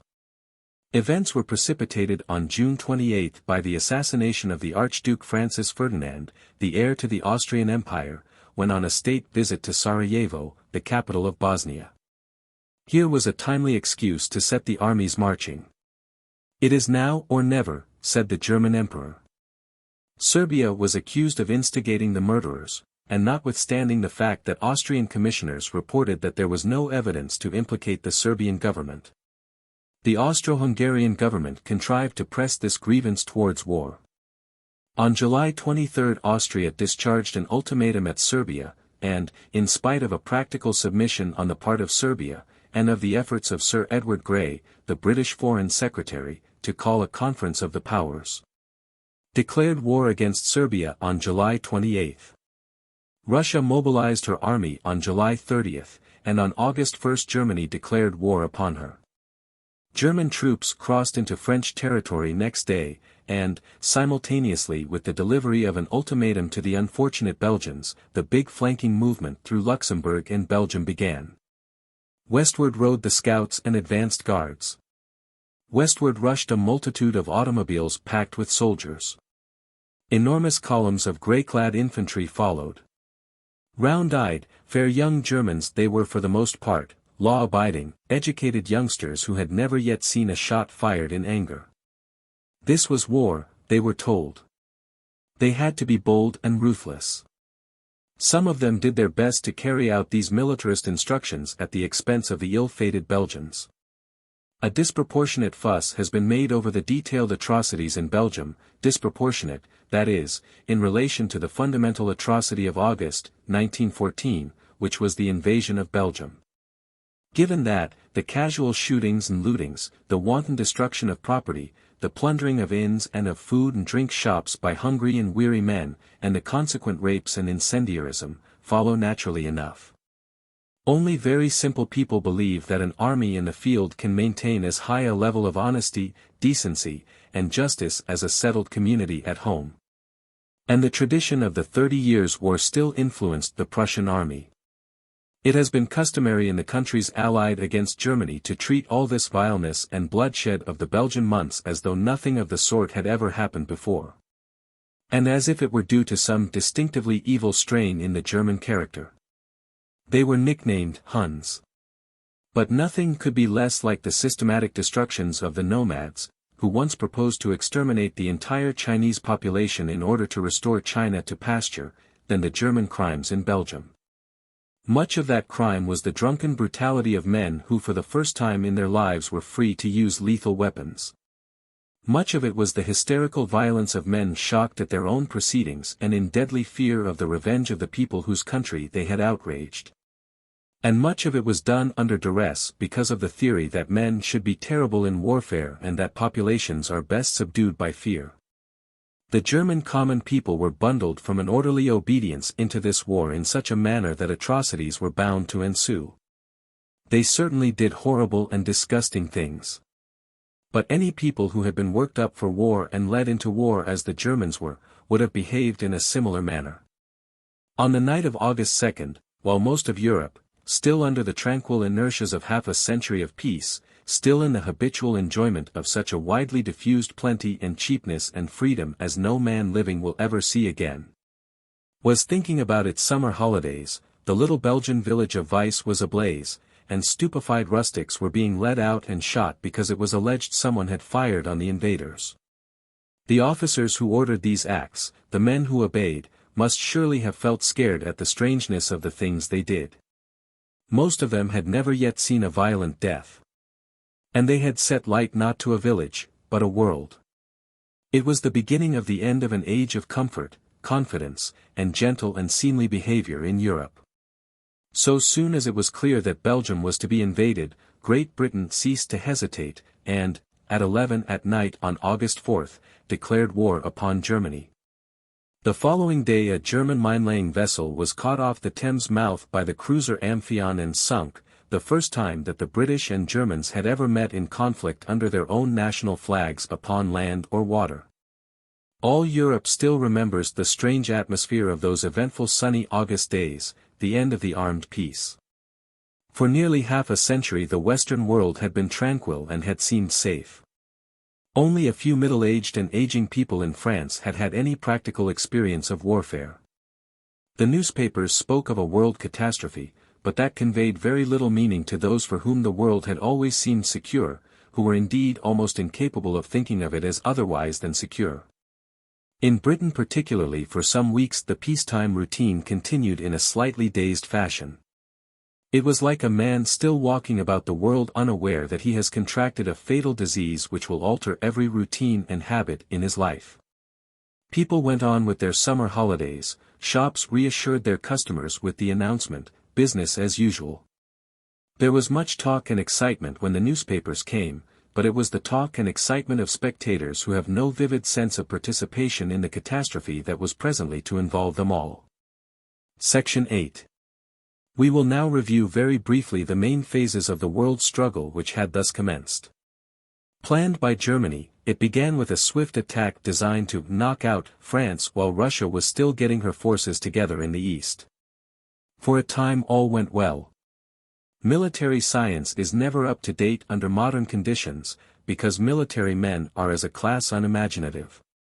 There are always at any date undeveloped inventions capable of disturbing current tactical and strategic practice which the military intelligence has declined. The German plan had been made for some years, it was a stale plan. It could probably have been foiled at the outset by a proper use of entrenchments and barbed wire and machine guns, but the French were by no means as advanced in their military science as the Germans. And they trusted to methods of open warfare that were at least 14 years behind the times. They had a proper equipment neither of barbed wire nor machine guns, and there was a ridiculous tradition that the Frenchmen did not fight well behind earthworks. The Belgian frontier was defended by the fortress of Liège, 10 or 12 years out of date, with forts whose armament had been furnished and fitted in many cases by German contractors, and the French northeastern frontier was very badly equipped. Naturally the German armament firm of Krupp had provided nutcrackers for these nuts in the form of exceptionally heavy guns firing high explosive shells. These defenses proved therefore to be mere traps for their garrisons. The French attacked and failed in the southern Ardennes. The German hosts swung round the French left with an effect of being irresistible. Liège fell on August 9, Brussels was reached on August 20, and the small British army of about 70,000, which had arrived in Belgium, was struck at Mons, August 22, in overwhelming force. and driven backward in spite of the very deadly rifle tactics it had learnt during the South African War. The German troops could not believe that the British were using rifles and not machine guns against them. The little British force was pushed aside westward, and the German right swept down so as to leave Paris to the west and crumpled the entire French army back upon itself. So confident was the German higher command at this stage of having won the war, that by the end of August German troops were already being withdrawn for the Eastern Front, where the Russians were playing havoc in East and West Prussia. And then came the French counterattack, strategically a very swift and brilliant counterattack. The French struck back on their center, they produced an unexpected army on their left, and the small British army, shaken but reinforced, was still fit to play a worthy part in the counterstroke. The German right overran itself, lost its cohesion, and was driven back from the Marne to the Aisne, Battle of the Marne, September 6 to 10. It would have been driven back farther had it not had the art of entrenchment in reserve. Upon the Aisne it stood and dug itself in. The heavy guns, the high explosive shell, the tanks, needed by the Allies to smash up these entrenchments, did not yet exist. The Battle of the Marne shattered the original German plan. For a time France was saved. But the German was not defeated, he had still a great offensive superiority in men and equipment. His fear of the Russian in the east had been relieved by a tremendous victory at Tannenberg.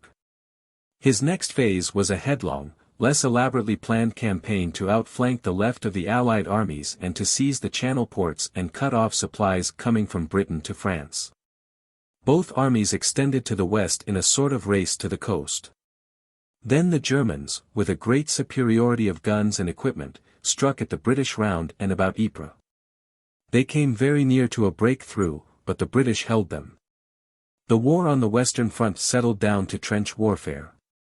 Neither side had the science and equipment needed to solve the problem of breaking through modern entrenchments and entanglements, and both sides were now compelled to resort to scientific men, inventors, and such like unmilitary persons for counsel and help in their difficulty.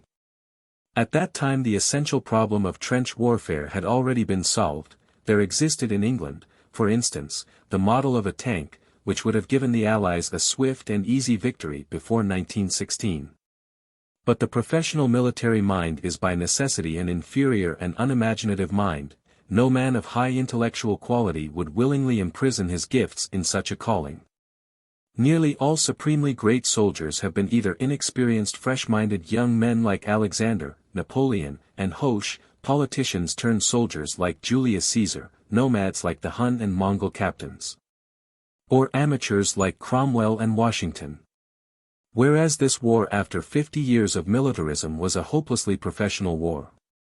From first to last it was impossible to get it out of the hands of the regular generals, and neither the German nor Allied headquarters was disposed to regard an invention with toleration that would destroy their traditional methods.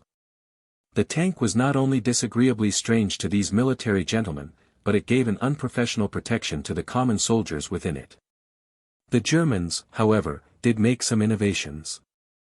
In February 28, they produced a rather futile novelty, the flame projector, the user of which was in constant danger of being burnt alive, and in April, in the midst of a second grave offensive upon the British, Second Battle of Ypres.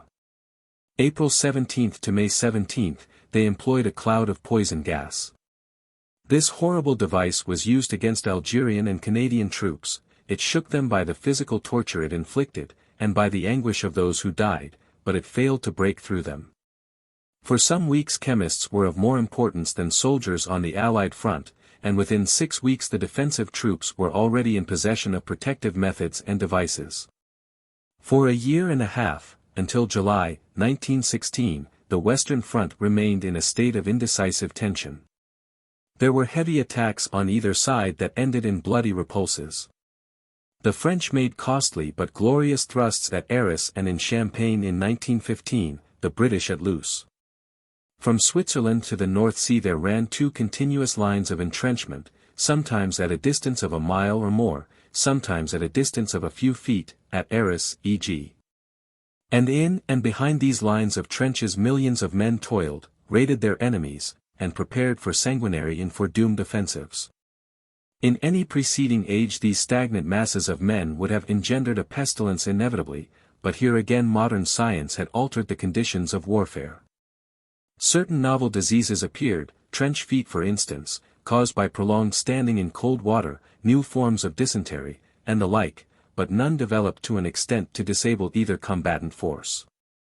Behind this front the whole life of the belligerent nations was being turned more and more to the task of maintaining supplies of food, munitions, and, above all, men to supply the places of those who day by day were killed or mangled. The Germans had had the luck to possess a considerable number of big siege guns intended for the frontier fortresses. These were now available for trench smashing with high explosive, a use no one had foreseen for them. The Allies throughout the first years were markedly inferior in their supply of big guns and ammunition, and their losses were steadily greater than the German. Mr. Asquith, the British Prime Minister, though a very fine practitioner in all the arts of Parliament, was wanting in creative ability, and it is probably due to the push and hustle of Mr. Lloyd George, who presently ousted him in December, 1916, and the clamour of the British press that this inferiority of supplies was eventually rectified. There was a tremendous German onslaught upon the French throughout the first half of 1916 round and about Verdun. The Germans suffered enormous losses and were held, after pushing in the French lines for some miles.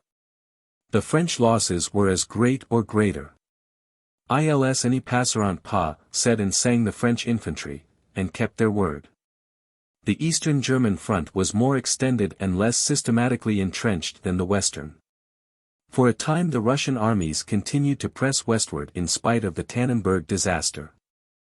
They conquered nearly the whole of Galicia from the Austrians, took Lemberg on September 2, 1914, and the great fortress of Przemysl on March 22, 1915. But after the Germans had failed to break the western front of the Allies, and after an ineffective Allied offensive made without proper material, they turned to Russia, and a series of heavy blows, with a novel use of massed artillery, were struck first in the south and then at the north of the Russian front. On June 22, Przemysl was retaken, and the whole Russian line was driven back until Vilna, September 2, was in German hands. In May, 1915, 23rd, Italy joined the Allies, and declared war upon Austria. Not until a year later did she declare war on Germany. She pushed over her eastern boundary towards Gorizia, which fell in the summer of 1916, but her intervention was of little use at that time to either Russia or the two Western powers. She merely established another line of trench warfare among the high mountains of her picturesque northeastern frontier.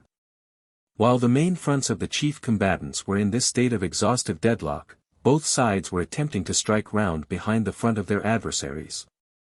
The Germans made a series of Zeppelin, and later of aeroplane, raids upon Paris and the east of England.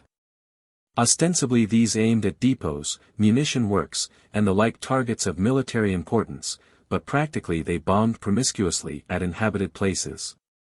At first these raiders dropped not very effective bombs, but later the size and quality of these missiles increased, considerable numbers of people were killed and injured, and very much damage was done. The English people were roused to a pitch of extreme indignation by these outrages. Although the Germans had possessed Zeppelins for some years, no one in authority in Great Britain had thought out the proper methods of dealing with them. And it was not until late in 1916 that an adequate supply of anti-aircraft guns was brought into play and that these raiders were systematically attacked by aeroplanes. Then came a series of Zeppelin disasters, and after the spring of 1917 they ceased to be used for any purpose but sea scouting, and their place as raiders was taken by large aeroplanes, the Gothas. The visits of these latter machines to London and the east of England became systematic after the summer of 1917. All through the winter of 1917–18, London on every moonlight night became familiar with the banging of warning maroons, the shrill whistles of the police alarm, the hasty clearance of the streets. The distant rumbling of scores and hundreds of anti-aircraft guns growing steadily to a wild uproar of thuds and crashes, the swish of flying shrapnel, and at last, if any of the raiders got through the barrage, with the dull heavy bang of the bursting bombs. Then presently, amidst the diminuendo of the gun fire, would come the inimitable rushing sound of the fire brigade engines and the hurry of the ambulances. War was brought home to every Londoner by these experiences. While the Germans were thus assailing the nerve of their enemy home population through the air, they were also attacking the overseas trade of the British by every means in their power. At the outset of the war they had various trade destroyers scattered over the world, and a squadron of powerful modern cruisers in the Pacific, namely, the Scharnhorst, the Gneisenau, the Leipzig, the Nürnberg, and the Dresden. Some of the detached cruisers, and particularly the Emden, did a considerable amount of commerce destroying before they were hunted down. And the main squadron caught an inferior British force off the coast of Chile and sank the Good Hope and the Monmouth on November 1, 1914. A month later these German ships were themselves pounced upon by a British force, and all, except the Dresden, sunk by Admiral Stiddy in the Battle of the Falkland Isles. After this conflict the Allies remained in undisputed possession of the surface of the sea, a supremacy which the great naval battle of Jutland, May 1, 1916, did nothing to shake. The Germans concentrated their attention more and more upon submarine warfare. From the beginning of the war they had had considerable submarine successes.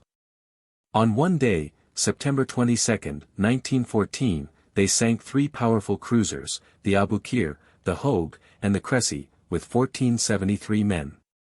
They continued to levy a toll upon British shipping throughout the war. At first they hailed and examined passenger and mercantile shipping, but this practice they discontinued for fear of traps, and in the spring of 1915 they began to sink ships without notice. In May, 1915, they sank the great passenger liner, the Lusitania, without any warning, drowning a number of American citizens. This embittered American feeling against them, but the possibility of injuring and perhaps reducing Britain by a submarine blockade was so great, that they persisted in a more and more intensified submarine campaign. Regardless of the danger of dragging the United States into the circle of their enemies. Meanwhile, Turkish forces, very ill-equipped, were making threatening gestures at Egypt across the desert of Sinai. And while the Germans were thus striking at Britain, their least accessible and most formidable antagonist, through the air and under the sea, the French and British were also embarking upon a disastrous flank attack in the east upon the Central Powers through Turkey. The Gallipoli campaign was finely imagined, but disgracefully executed. Had it succeeded, the Allies would have captured Constantinople in 1915. But the Turks were given 2 months' notice of the project by a premature bombardment of the Dardanelles in February. The scheme was also probably betrayed through the Greek court. And when at last British and French forces were landed upon the Gallipoli Peninsula in April, they found the Turks well entrenched and better equipped for trench warfare than themselves. The Allies trusted for heavy artillery to the great guns of the ships, which were comparatively useless for battering down entrenchments, and among every other sort of thing that they had failed to foresee, they had not foreseen hostile submarines. Several great battleships were lost. They went down in the same clear waters over which the ships of Xerxes had once sailed to their fate at Salamis. The story of the Gallipoli campaign from the side of the Allies is at once heroic and pitiful, a story of courage and incompetence, and of life, material, and prestige wasted, culminating in a withdrawal in January, 1916. This failure was due in part to the refusal of the Greeks to cooperate in the adventure. For a year and a half the Greek king, the brother-in-law of the Kaiser, being protected by friends in high quarters on the Allied side, tricked and misled the Allies, and wasted the lives of great numbers of common British and French soldiers. In June, 1917, he was forced to abdicate, but instead of permitting the Greeks, under their proper leader Venizelos, to follow their natural and traditional republican disposition, his son, Alexander, the Kaiser's nephew, was made king in his place, by the Allies. This Greek chapter in the story of the Great War still awaits the investigations of the historian. It is at present a quite inexplicable story, and we give these preposterous facts with no attempt to rationalize them. Linked up closely with this Greek vacillation was the entry of Bulgaria into the war, October 12, 1915. The King of Bulgaria had hesitated for more than a year to make any decision between the two sides. Now the manifest failure of the British at Gallipoli, coupled with a strong Austro-German attack in Serbia, swung him over to the Central Powers. While the Serbs were hotly engaged with the Austro-German invaders upon the Danube, he attacked Serbia in the rear, and in a few weeks the country had been completely overrun. The Serbian army made a terrible retreat through the mountains of Albania to the coast, where its remains were rescued by an Allied fleet. An Allied force landed at Salonika in Greece, and pushed inland towards Monastir, but was unable to render any effectual assistance to the Serbians. It was the Salonika plan which sealed the fate of the Gallipoli expedition. To the east, in Mesopotamia, the British, using Indian troops chiefly, made a still remoter flank attack upon the Central Powers. An army, very ill provided for the campaign, was landed at Basra in the November of 1914, and pushed up towards Baghdad in the following year. It gained a victory at Ctesiphon, the ancient Arsacid and Sassanid capital within 25 miles of Baghdad, but the Turks were heavily reinforced, there was a retreat to Kut, and there the British army, under General Townsend, was surrounded and starved into surrender on April 29, 1916. All these campaigns in the air, under the seas, in Russia, Turkey, and Asia, were subsidiary to the main front, the front of decision, between Switzerland and the sea. And there the main millions lay entrenched, slowly learning the necessary methods of modern scientific warfare. There was a rapid progress in the use of the aeroplane. At the outset of the war this had been used chiefly for scouting, and by the Germans for the dropping of marks for the artillery. Such a thing as aerial fighting was unheard of. In 1916 the aeroplanes carried machine guns and fought in the air. Their bombing work was increasingly important, they had developed a wonderful art of aerial photography, and all the aerial side of artillery work, both with aeroplanes and observation balloons, had been enormously developed. But the military mind was still resisting the use of the tank, the obvious weapon for decision in trench warfare. Many intelligent people outside military circles understood this quite clearly. The use of the tank against trenches was an altogether obvious expedient. Leonardo da Vinci invented an early tank, but what military expert has ever had the wits to study Leonardo? Soon after the South African War, in 1903, there were stories in magazines describing imaginary battles in which tanks figured, and a complete working model of a tank was shown to the British military authorities, who of course rejected it, in 1912. Tanks had been invented and reinvented before the war began. But had the matter rested entirely in the hands of the military, there would never have been any use of tanks. It was Mr. Winston Churchill, at that time at the British Admiralty, who insisted upon the manufacture of the first tanks, and it was in the teeth of the grimmest opposition that they were sent to France. To the British Navy, and not to the Army, military science owes the use of these devices. The German military authorities were equally set against them. In July, 1916, Sir Douglas Haig, the British commander-in-chief, began a great offensive which failed to break through the German line. In some places he advanced a few miles, in others he was completely repulsed. There was a huge slaughter of the new British armies. And he did not use tanks. In September, when the season was growing too late for a sustained offensive, tanks first appeared in warfare. A few were put into action by the British in a not very intelligent fashion. Their effect upon the German was profound, they produced something like a panic, and there can be little doubt that had they been used in July in sufficient numbers and handled by a general of imagination and energy, they would have ended the war there and then. At that time the Allies were in greater strength than the Germans upon the Western Front. Russia, though fast approaching exhaustion, was still fighting, Italy was pressing the Austrians hard, and Romania was just entering the war on the side of the Allies. But the waste of men in this disastrous July offensive, coupled with the obstinate neglect of the possibilities of the tanks by the military authorities, brought the Allied cause to the very brink of disaster. Directly the British failure of July had reassured the Germans, they turned on the Romanians, and the winter of 1916 saw the same fate overtake Romania that had fallen upon Serbia in 1915. The year that had begun with the retreat from Gallipoli and the surrender of Kut, ended with the crushing of Romania and with volleys fired at a landing party of French and British Marines by a royalist crowd in the port of Athens. It looked as though King Constantine of Greece, that protégé of the Allied Foreign Offices, meant to lead his people in the footsteps of King Ferdinand of Bulgaria. But the coastline of Greece is one much exposed to naval action. Greece was blockaded, and a French force from Salonika joined hands with an Italian force from Valona to cut the King of Greece off from his Central European friends. On the whole, things looked much less dangerous for the Hohenzollern imperialism at the end of 1916 than they had done after the failure of the first great rush at the Marne. The Allies had wasted 2 years of opportunity. Belgium, Serbia, and Romania, and large areas of France and Russia, were occupied by Austro-German troops.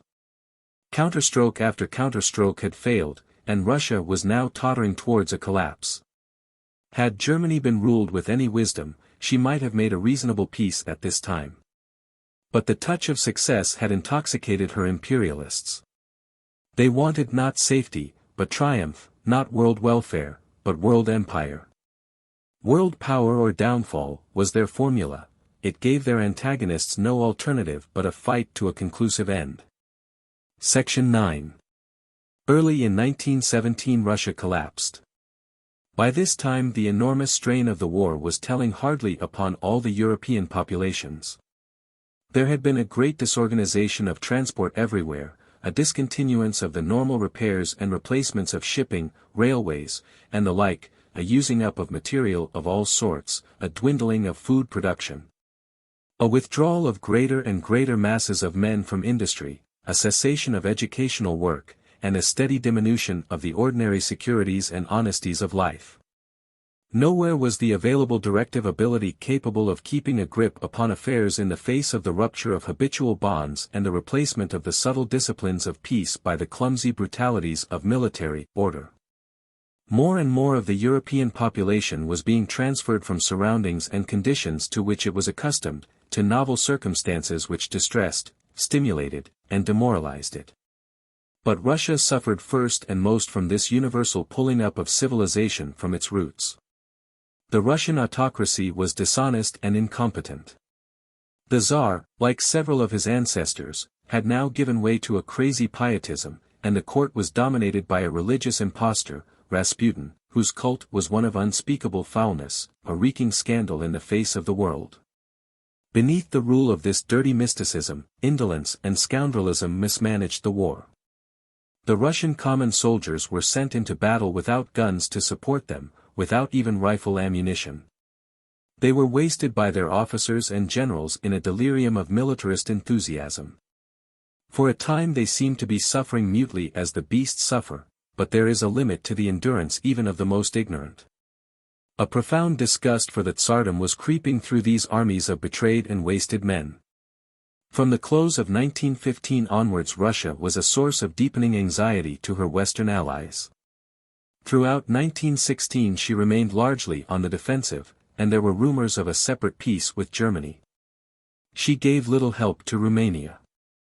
On December 29, 1916, the monk Rasputin was murdered at a dinner party in Petrograd, and a belated attempt was made to put the Tsardom in order. By March things were moving rapidly. Food riots in Petrograd developed into a revolutionary insurrection. There was an attempted suppression of the Duma, the representative body, attempted arrests of liberal leaders, the formation of a provisional government under Prince Lvov, and an abdication, March 15, by the Tsar.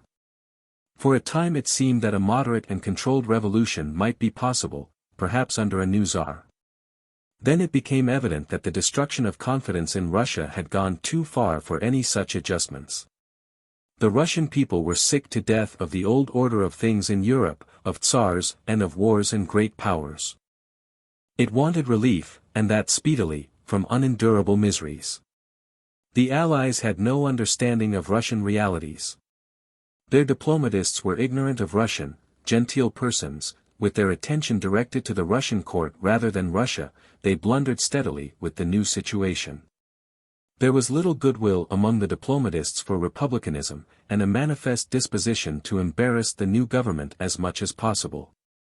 At the head of the Russian Republican government was an eloquent and picturesque leader, Kerensky, who found himself assailed by the deep forces of a profounder revolutionary movement, the social revolution. At home and cold-shouldered by the Allied governments abroad. His allies would neither let him give the Russian people land nor peace beyond their frontiers. The French and the British press pestered their exhausted ally for a fresh offensive, but when presently the Germans made a strong attack by sea and land upon Riga, the British Admiralty quailed before the prospect of a Baltic expedition in relief. The new Russian Republic had to fight unsupported.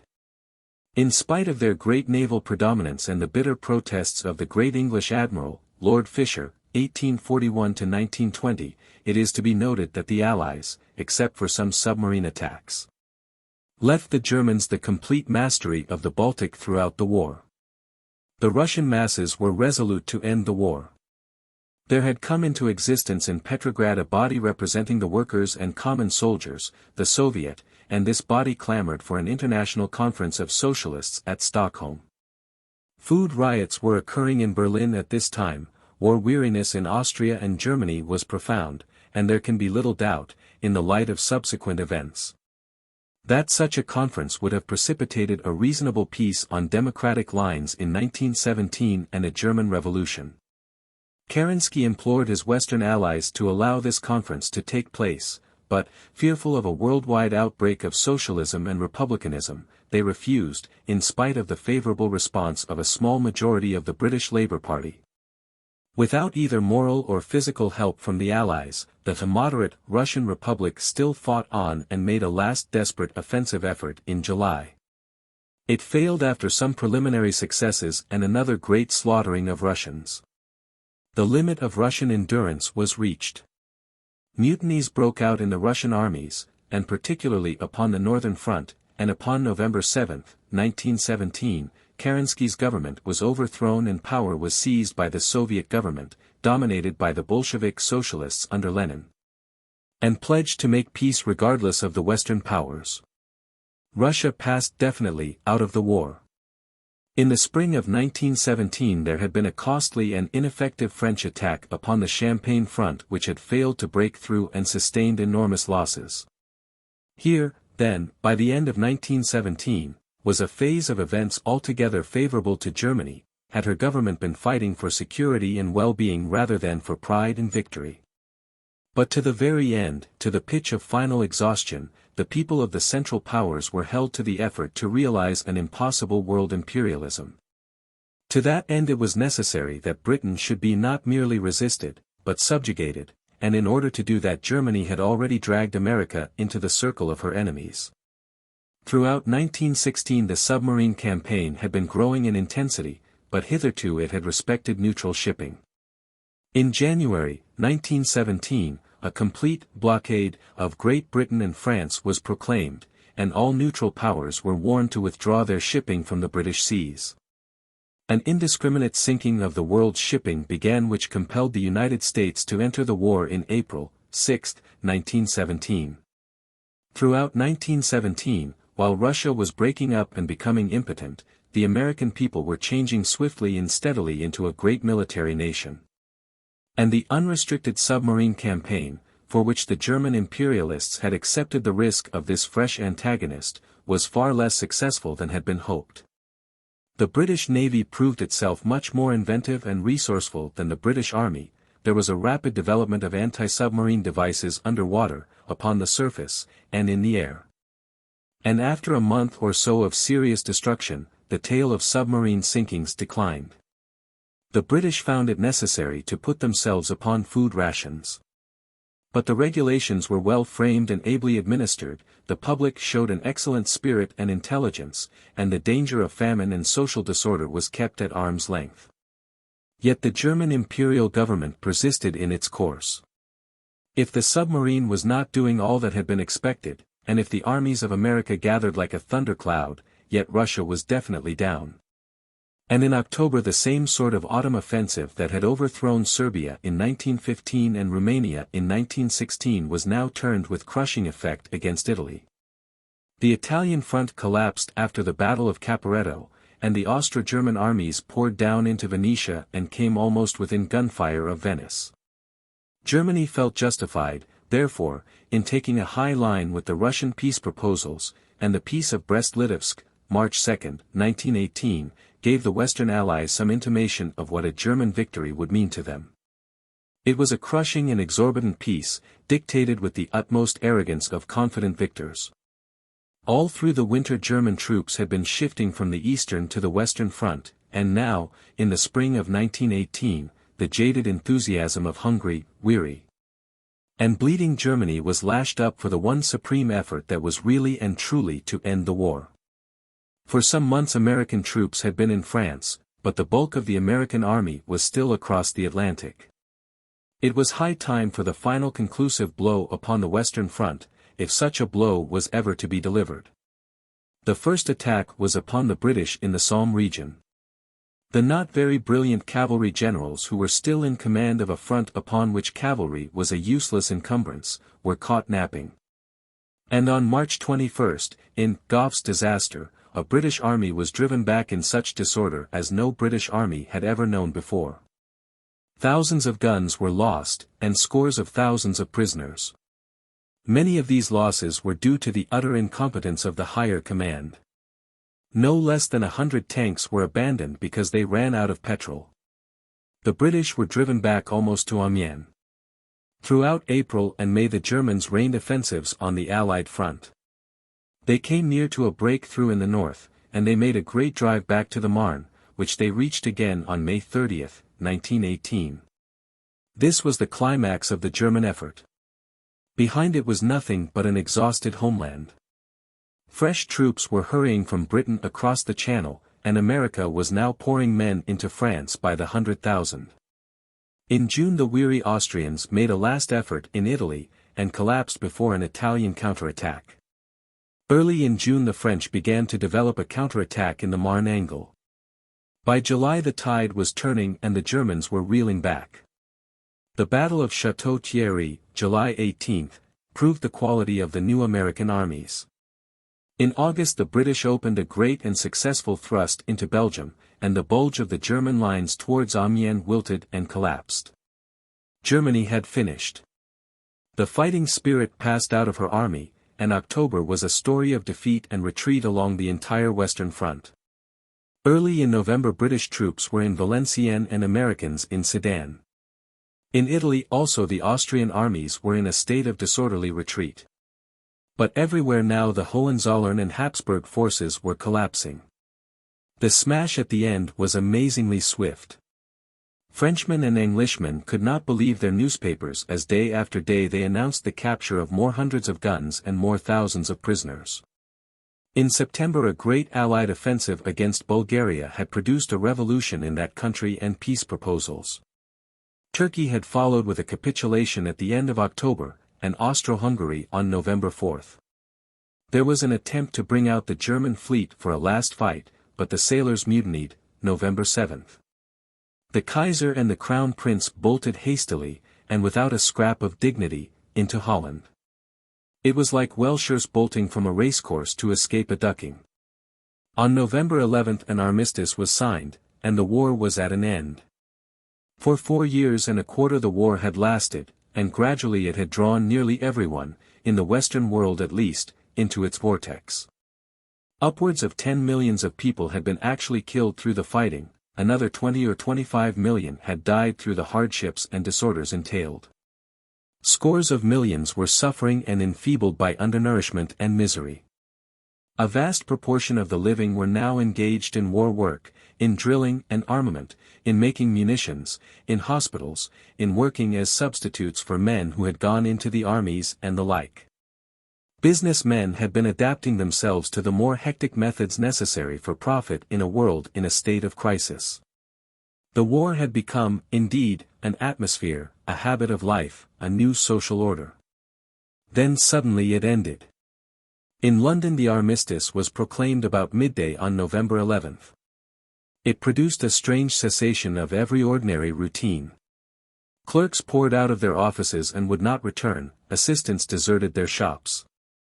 Omnibus drivers and the drivers of military lorries set out upon journeys of their own devising with picked-up loads of astounded and cheering passengers going nowhere in particular and careless whither they went. Vast vacant crowds presently choked the streets, and every house and shop that possessed such adornments hung out flags. When night came, many of the main streets, which had been kept in darkness for many months because of the air raids, were brightly lit. It was very strange to see thronging multitudes assembled in an artificial light again. Everyone felt aimless, with a kind of strained and aching relief. It was over at last. There would be no more killing in France, no more air raids, and things would get better. People wanted to laugh, and weep, and could do neither. Youths of spirit and young soldiers on leave formed thin noisy processions that shoved their way through the general drift, and did their best to make a jollification. A captured German gun was hauled from the mall, where a vast array of such trophies had been set out, into Trafalgar Square, and its carriage burnt. Squibs and crackers were thrown about. But there was little concerted rejoicing. Nearly everyone had lost too much and suffered too much to rejoice with any fervor. Section 10. The world in the year after the Great War was like a man who has had some vital surgical operation very roughly performed, and who is not yet sure whether he can now go on living or whether he has not been so profoundly shocked and injured that he will presently fall down and die. It was a world dazed and stunned. German militarist imperialism had been defeated, but at an overwhelming cost. It had come very near to victory. Everything went on, now that the strain of the conflict had ceased, rather laxly, rather weakly, and with a gusty and uncertain temper. There was a universal hunger for peace, a universal desire for the lost safety and liberty and prosperity of pre-war times, without any power of will to achieve and secure these things. Just as with the Roman Republic under the long strain of the Punic War, so now there had been a great release of violence and cruelty, and a profound deterioration in financial and economic morality. Generous spirits had sacrificed themselves freely to the urgent demands of the war.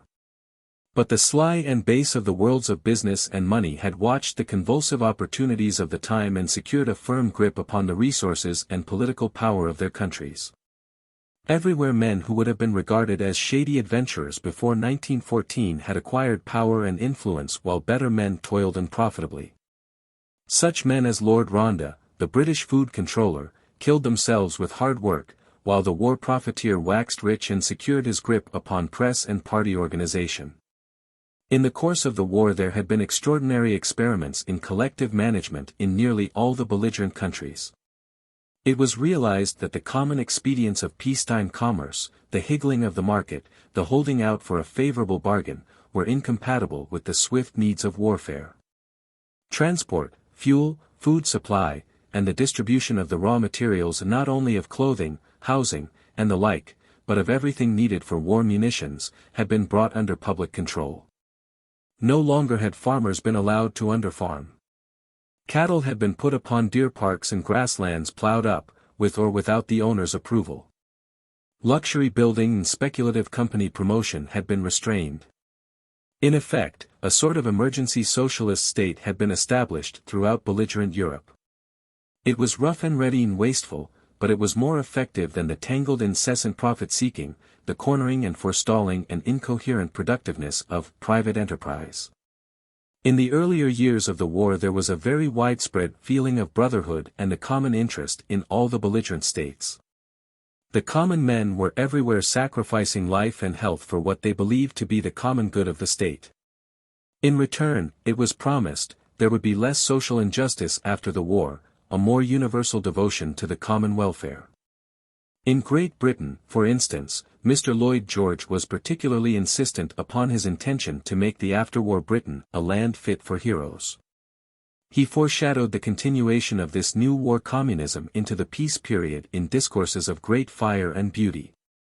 In Great Britain there was created a Ministry of Reconstruction, which was understood to be planning a new and more generous social order, better labor conditions, better housing, extended education. A complete and scientific revision of the economic system. Similar hopes of a better world sustained the common soldiers of France and Germany and Italy. It was premature disillusionment that caused the Russian collapse. So that two mutually dangerous streams of anticipation were running through the minds of men in Western Europe towards the end of the war.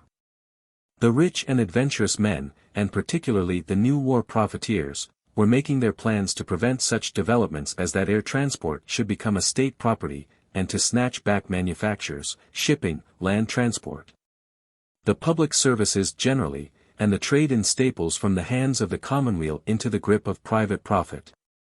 They were securing possession of newspapers and busying themselves with party caucuses and the like to that end. While the masses of common men were looking forward naively to a new state of society planned almost entirely in their interest and according to generous general ideas. The history of 1919 is largely the clash of these two streams of anticipation. There was a hasty selling off, by the business government in control, of every remunerative public enterprise to private speculators. By the middle of 1919 the labor masses throughout the world were manifestly disappointed and in a thoroughly bad temper. The British Ministry of Reconstruction and its foreign equivalents were exposed as a soothing sham. The common man felt he had been cheated. There was to be no reconstruction, but only a restoration of the old order, in the harsher form necessitated by the poverty of the new time. For 4 years the drama of the war had obscured the social question which had been developing in the Western civilizations throughout the 19th century. Now that the war was over, this question reappeared gaunt and bare, as it had never been seen before. And the irritations and hardships and the general insecurity of the new time were exacerbated by a profound disturbance of currency and credit. Money, a complicated growth of conventions rather than a system of values, had been deprived within the belligerent countries of the support of a gold standard. Gold had been retained only for international trade, and every government had produced excessive quantities of paper money for domestic use. With the breaking down of the wartime barriers the international exchange became a wildly fluctuating confusion, a source of distress to everyone except a few gamblers and wily speculators. Prices rose and rose, with an infuriating effect upon the wage earner. On the one hand was the employer resisting his demands for more pay, on the other hand, food, house room, and clothing were being steadily cornered against him.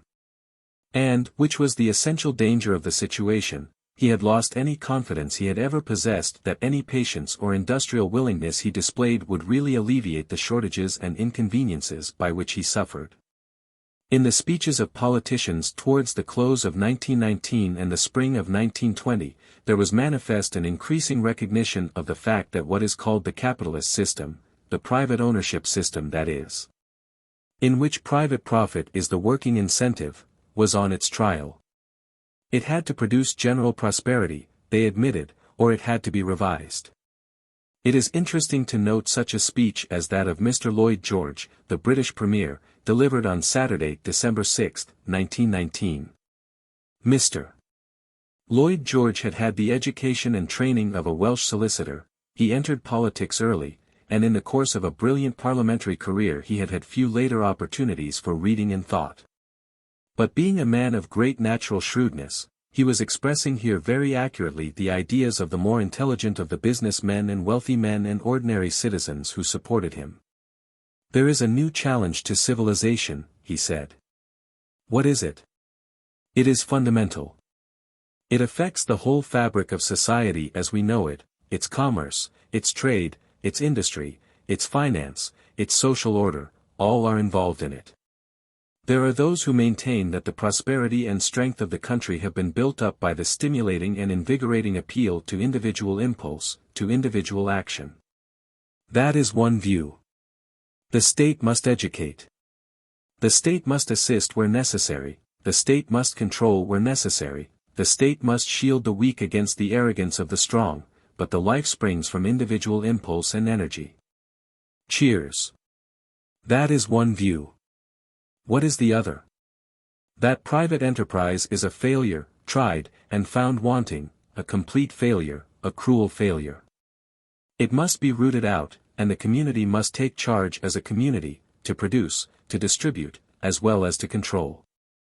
Those are great challenges for us to decide. We say that the ills of private enterprise can be averted. They say, no, they cannot. No ameliorative, no palliative, no restrictive, no remedial measure will avail. These evils are inherent in the system. They are the fruit of the tree, and you must cut it down. That is the challenge we hear ringing through the civilized world today, from ocean to ocean, through valley and plain. You hear it in the whining and maniacal shrieking of the Bolshevists. You hear it in the loud, clear, but more restrained tones of congresses and conferences. The Bolshevists would blow up the fabric with high explosive, with horror. Others would pull down with the crowbars and with cranks, especially cranks. Laughter. Unemployment, with its injustice for the man who seeks and thirsts for employment, who begs for labor and cannot get it, and who is punished for failure he is not responsible for by the starvation of his children.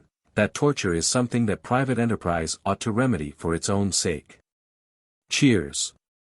Sweating, slums, the sense of semi-slavery in labor, must go. We must cultivate a sense of manhood by treating men as men. If I, and I say this deliberately, if I had to choose between this fabric I believe in, and allowing millions of men and women and children to rot in its cellars, I would not hesitate 1 hour. That is not the choice. Thank God it is not the choice. Private enterprise can produce more, so that all men get a fair share of it. Here, put into quasi-eloquent phrasing, and with a jest adapted to the mental habits of the audience, we have the common-sense view of the ordinary prosperous man not only of Great Britain, but of America or France or Italy or Germany. In quality and tone it is a fair sample of British political thought in 1919. The prevailing economic system has made us what we are, is the underlying idea. And we do not want any process of social destruction to precede a renaissance of society, we do not want to experiment with the fundamentals of our social order. Let us accept that. Adaptation, Mr. Lloyd George admitted, there had to be. Now this occasion of his speaking was a year and a month after the armistice, and for all that period private enterprise had been failing to do all that Mr. Lloyd George was so cheerfully promising it would do. The community was in urgent need of houses. Throughout the war there had been a cessation not only of building, but of repairs. The shortage of houses in the last months of 1919 amounted to scores of thousands in Britain alone. Multitudes of people were living in a state of exasperating congestion, and the most shameless profiteering in apartments and houses was going on. It was a difficult, but not an impossible situation. Given the same enthusiasm and energy and self-sacrifice that had tided over the monstrous crisis of 1916, the far easier task of providing 1 million houses could have been performed in a year or so. But there had been corners in building materials, transport was in a disordered state, and it did not pay private enterprise to build houses at any rents within the means of the people who needed them. Private enterprise, therefore, so far from bothering about the public need of housing, did nothing but corner and speculate in rents and subletting. It now demanded grants in aid from the state, in order to build at a profit. And there was a great crowding and dislocation of goods at the depots because there was insufficient road transport. There was an urgent want of cheap automobiles to move about goods and workers. But private enterprise in the automobile industry found it far more profitable to produce splendid and costly cars for those whom the war had made rich. The munition factories built with public money could have been converted very readily into factories for the mass production of cheap automobiles, but private enterprise had insisted upon these factories being sold by the state, and would neither meet the public need itself nor let the state do so. So, too, with the world, in the direst discomfort for need of shipping, private enterprise insisted upon the shutting down of the newly constructed state shipyards. Currency was dislocated everywhere, but private enterprise was busy buying and selling francs or marks and intensifying the trouble. While Mr. George was making the very characteristic speech we have quoted, the discontent of the common man was gathering everywhere, and little or nothing was being done to satisfy his needs. It was becoming very evident that unless there was to be some profound change in the spirit of business, under an unrestrained private enterprise system there was little or no hope, in Europe at any rate, of decent housing, clothing, or education for the workers for 2 or 3 generations. These are facts that the historian of mankind is obliged to note with as little comment as possible. Private enterprise in Europe in 1919 displayed neither will nor capacity for meeting the crying needs of the time. So soon as it was released from control, it ran naturally into speculation, cornering, and luxury production. It followed the line of maximum profit. It displayed no sense of its own dangers. And it resisted any attempt to restrain and moderate its profits and make itself serviceable, even in its own interest. And this went on in the face of the most striking manifestations of the extreme recalcitrance on the part of the European masses to the prolonged continuance of the privations and inconveniences they suffered. In 1913 these masses were living as they had lived since birth, they were habituated to the life they led. The masses of 1919, on the other hand, had been uprooted everywhere, to go into the armies, to go into munition factories, and so on. They had lost their habits of acquiescence, and they were hardier and more capable of desperate action. Great multitudes of men had gone through such brutalizing training as, for instance, bayonet drill. They had learnt to be ferocious, and to think less either of killing or being killed. Social unrest had become, therefore, much more dangerous. Everything seemed to point to a refusal to tolerate the current state of affairs for many years. Unless the educated and prosperous and comfortable people of Europe could speedily get their private enterprise under sufficient restraint to make it work well and rapidly for the common good. Unless they could develop the idea of business as primarily a form of public service and not primarily a method of profit-making. Unless they could in their own interest achieve a security of peace that would admit of a cessation not only of war preparation, but of international commercial warfare. Strike and insurrection promised to follow strike and insurrection up to a complete social and political collapse. It was not that the masses had or imagined that they had the plan of a new social, political, and economic system. They had not, and they did not believe they had. The defects we have pointed out in the socialist scheme were no secret from them. It was a much more dangerous state of affairs than that. It was that they were becoming so disgusted with the current system, with its silly luxury, its universal waste, and its general misery, that they did not care what happened afterwards so long as they could destroy it. It was a return to a state of mind comparable to that which had rendered possible the debacle of the Roman Empire. Already in 1919 the world had seen one great community go that way, the Russian people. The Russians overturned the old order and submitted to the autocratic rule of a small group of doctrinaire Bolshevik socialists, because these men seemed to have something new to try. They wrecked the old system, and at any cost they would not have it back. The information available from Russia at the time of writing this summary is still too conflicting and too obviously tainted by propagandist aims for us to form any judgment upon the proceedings and methods of the Soviet government. But it is very plain that from November 1917, Russia has not only endured that government and its mainly socialistic methods, but has fought for it successfully against anything that seemed to threaten a return to the old regime. We have already, Section 5, pointed out the very broad differences between the Russian and the Western communities, and the strong reasons there are for doubting that they will move upon parallel lines and act in similar ways. The Russian masses were cut off by want of education and sympathy from the small civilized community of prosperous and educated people which lived upon them. These latter were a little separate nation. The masses below have thrown that separate nation off and destroyed it and begun again, so to speak, upon a new sort of society which, whether it succeed or collapse, cannot fail to be of intense interest to all mankind. But there is much more unity of thought and feeling between class and class in the West than in Russia, and particularly in the Atlantic communities. Even if they wrangle, classes can talk together and understand each other. There is no unbroken stratum of illiterates.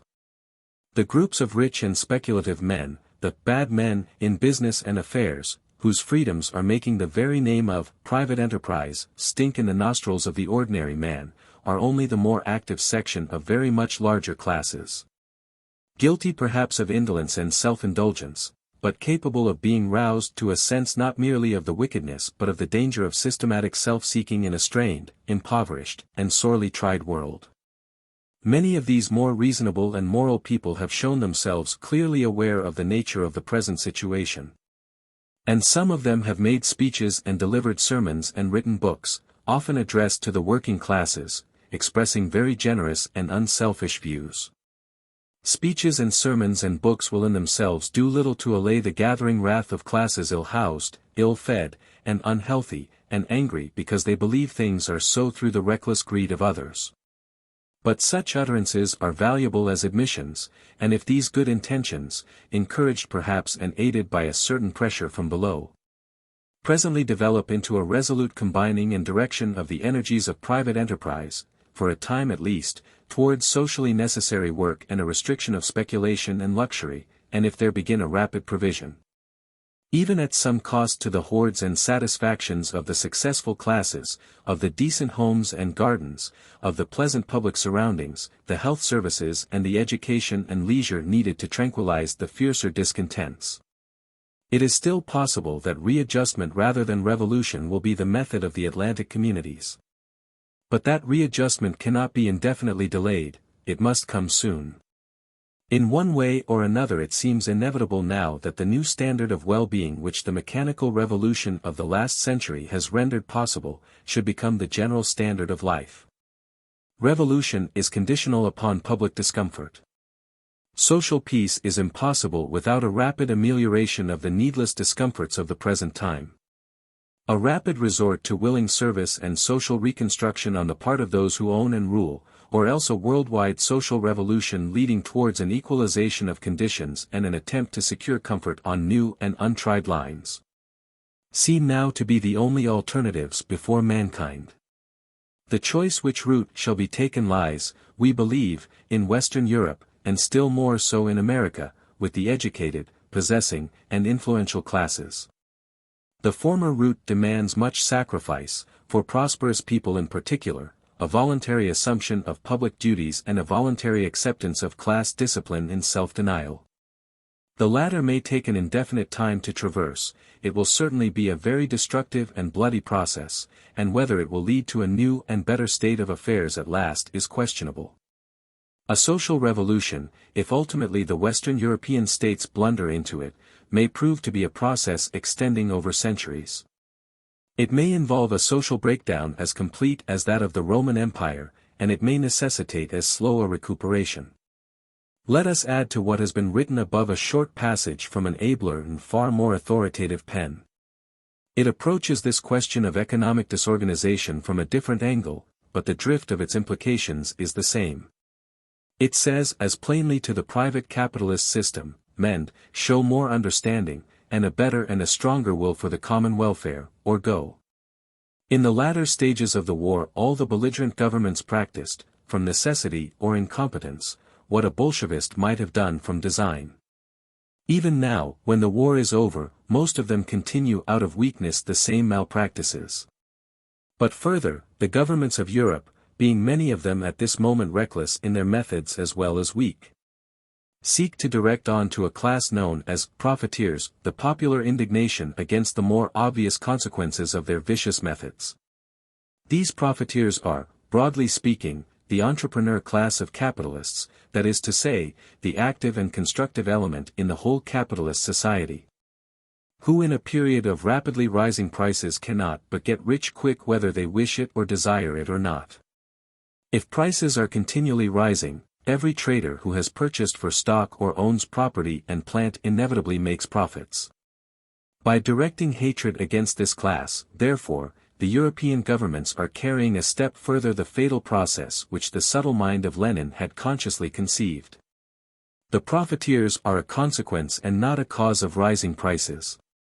By combining a popular hatred of the class of entrepreneurs with the blow already given to social security by the violent and arbitrary disturbance of contract and of the established equilibrium of wealth which is the inevitable result of inflation, these governments are fast rendering impossible a continuance of the social and economic order of the 19th century.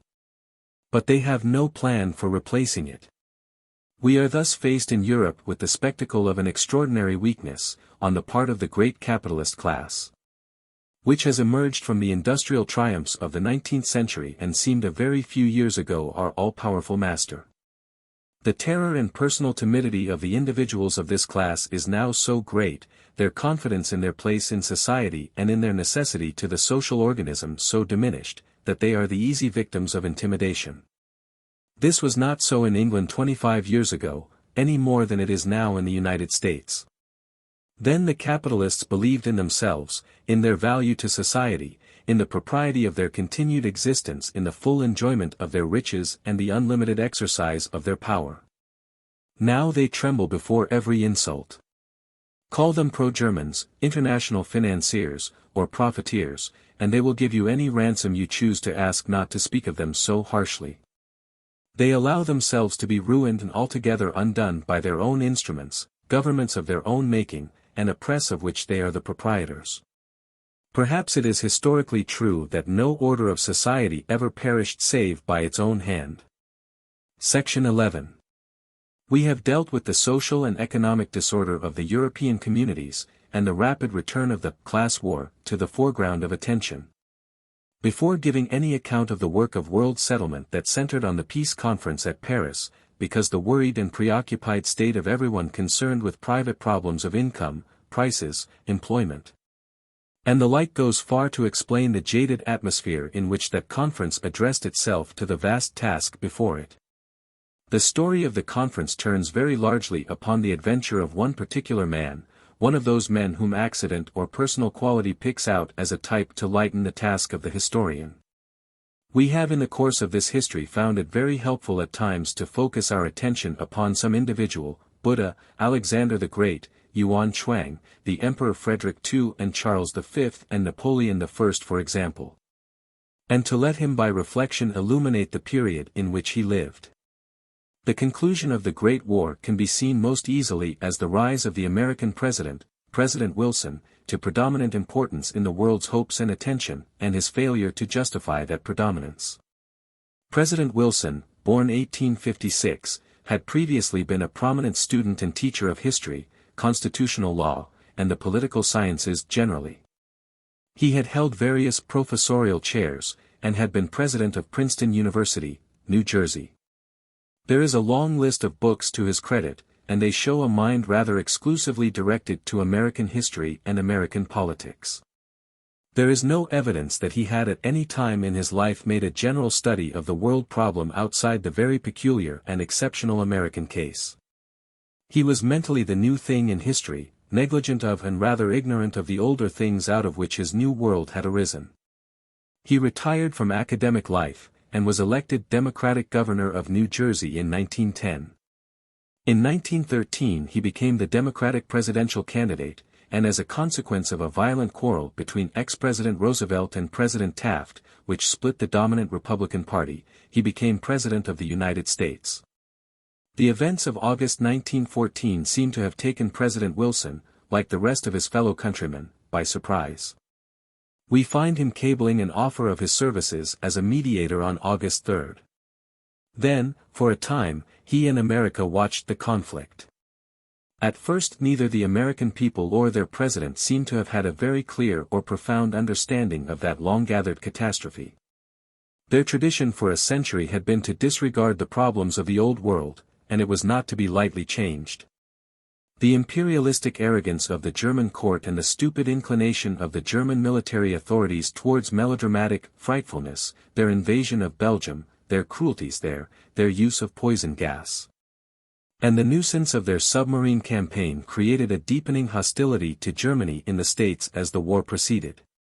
But the tradition of political abstinence and the deep-rooted persuasion that America possessed a political morality altogether superior to European conflicts restrained the president from active intervention. He adopted a lofty tone.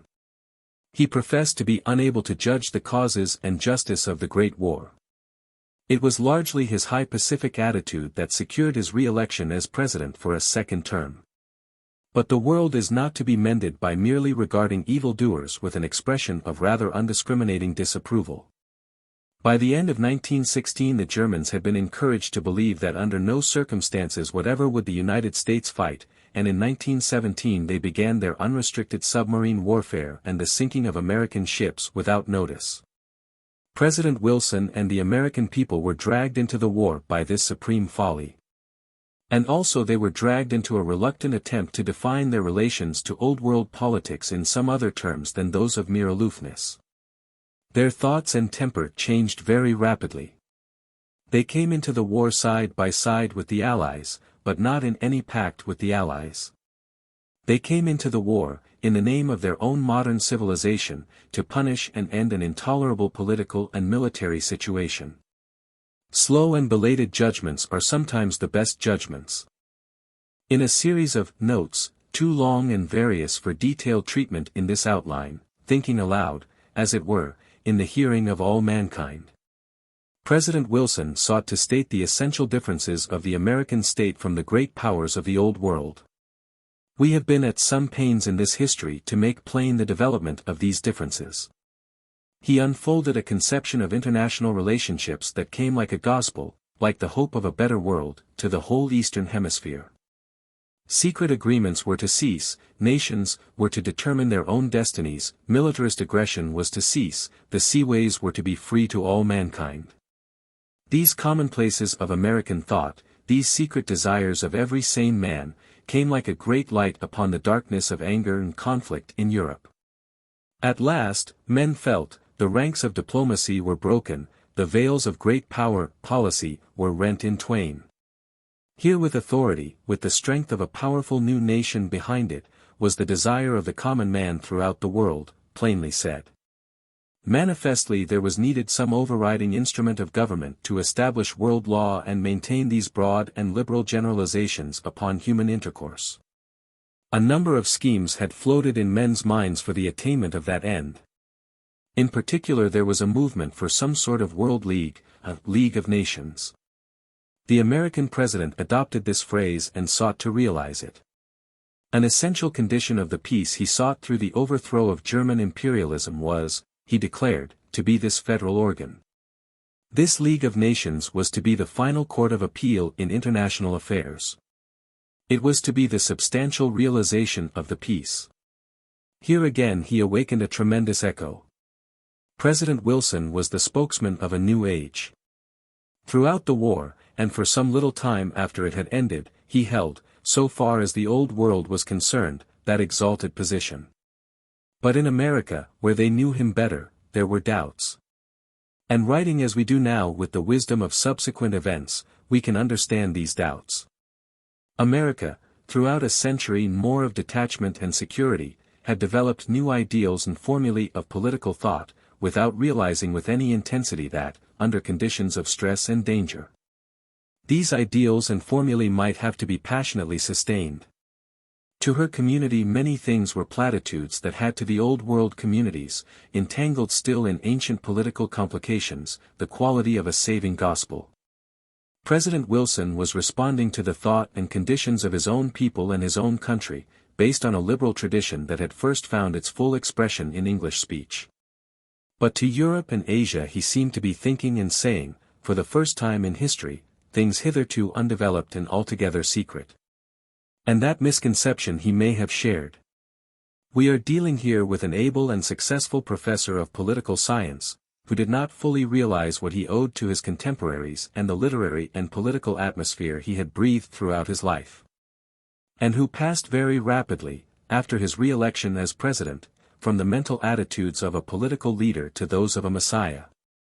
His notes are a series of explorations of the elements of the world situation.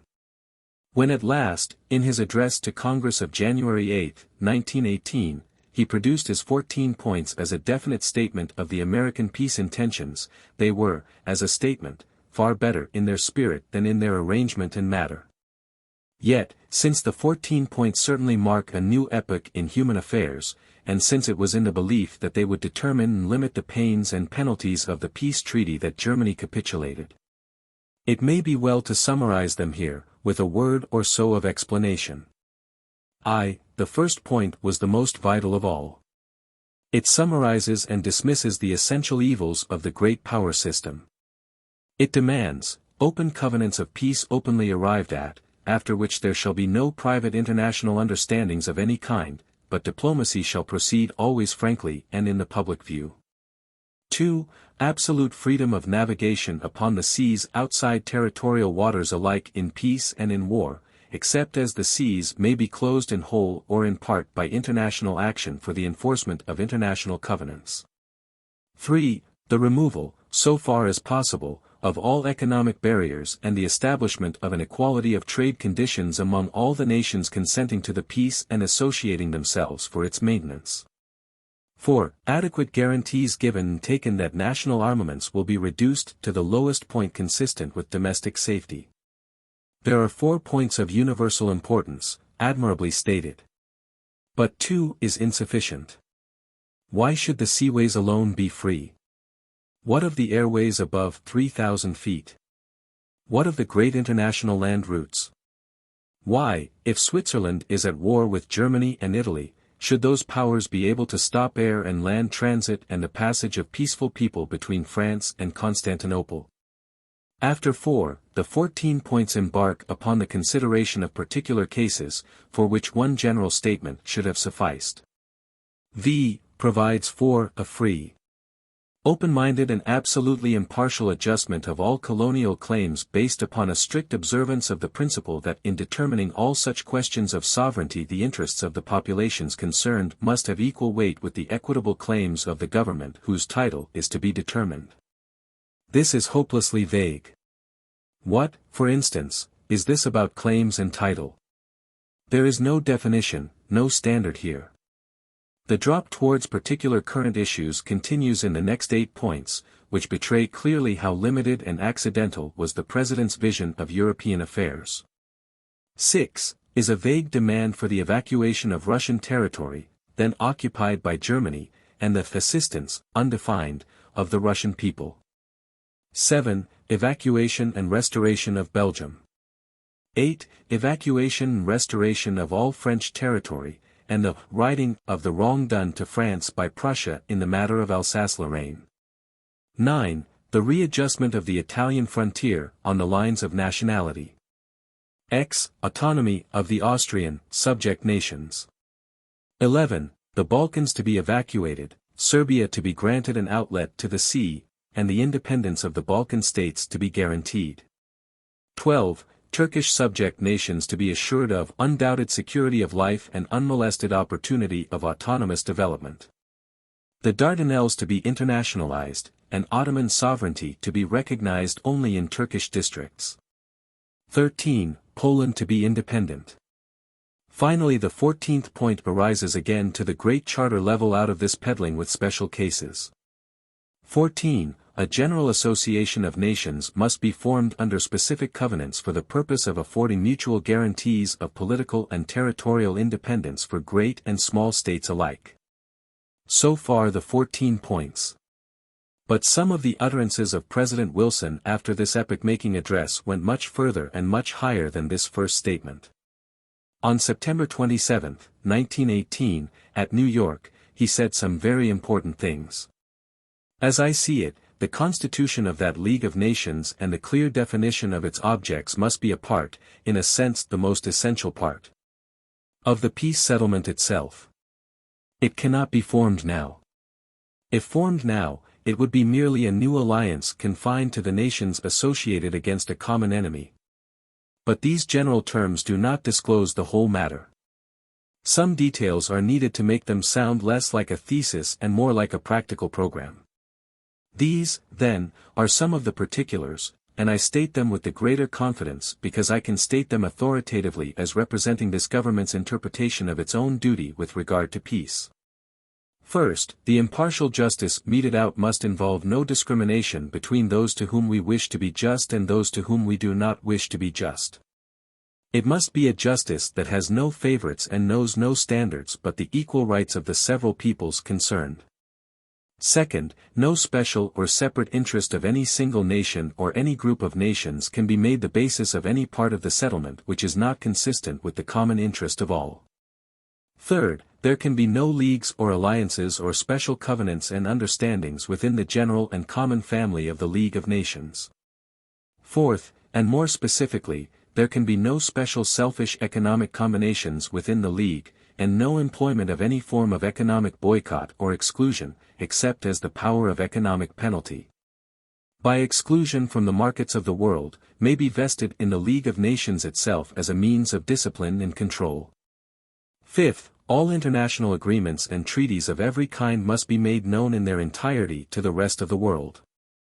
In the same sentence in which I say that the United States will enter into no special arrangements or understandings with particular nations, let me say also that the United States is prepared to assume its full share of responsibility for the maintenance of the common covenants and understandings upon which peace must henceforth rest.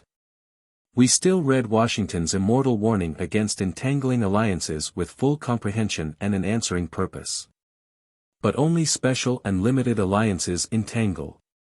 And we recognize and accept the duty of a new day in which we are permitted to hope for a general alliance, which will avoid entanglements and clear the air of the world for common understandings and the maintenance of common rights.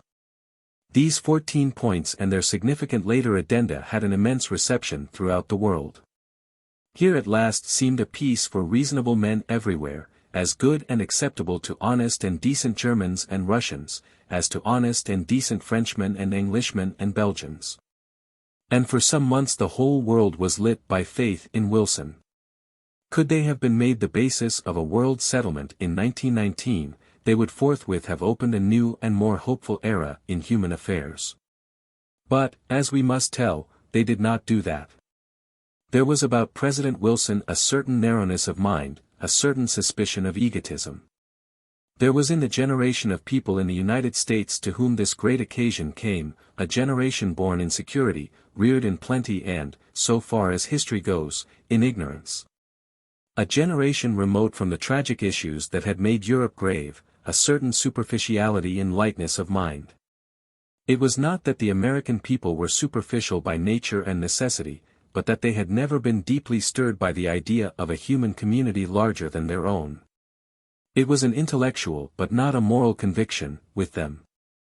One had on the one hand these new people of the New World, with their new ideas, their finer and better ideas, of peace and world righteousness, and on the other the old, bitter, deeply entangled peoples of the great power system, and the former were crude and rather childish in their immense inexperience, and the latter were seasoned and bitter and intricate. The theme of this clash of the raw idealist youthfulness of a new age with the experienced ripeness of the old, was treated years ago by that great novelist, Henry James, in a very typical story called Daisy Miller. It is the pathetic story of a frank, trustful, high-minded, but rather simple-minded American girl, with a real disposition towards righteousness and a great desire for a good time, and how she came to Europe and was swiftly entangled and put in the wrong, and at last driven to welcome death by the complex tortuousness and obstinate limitations of the older world.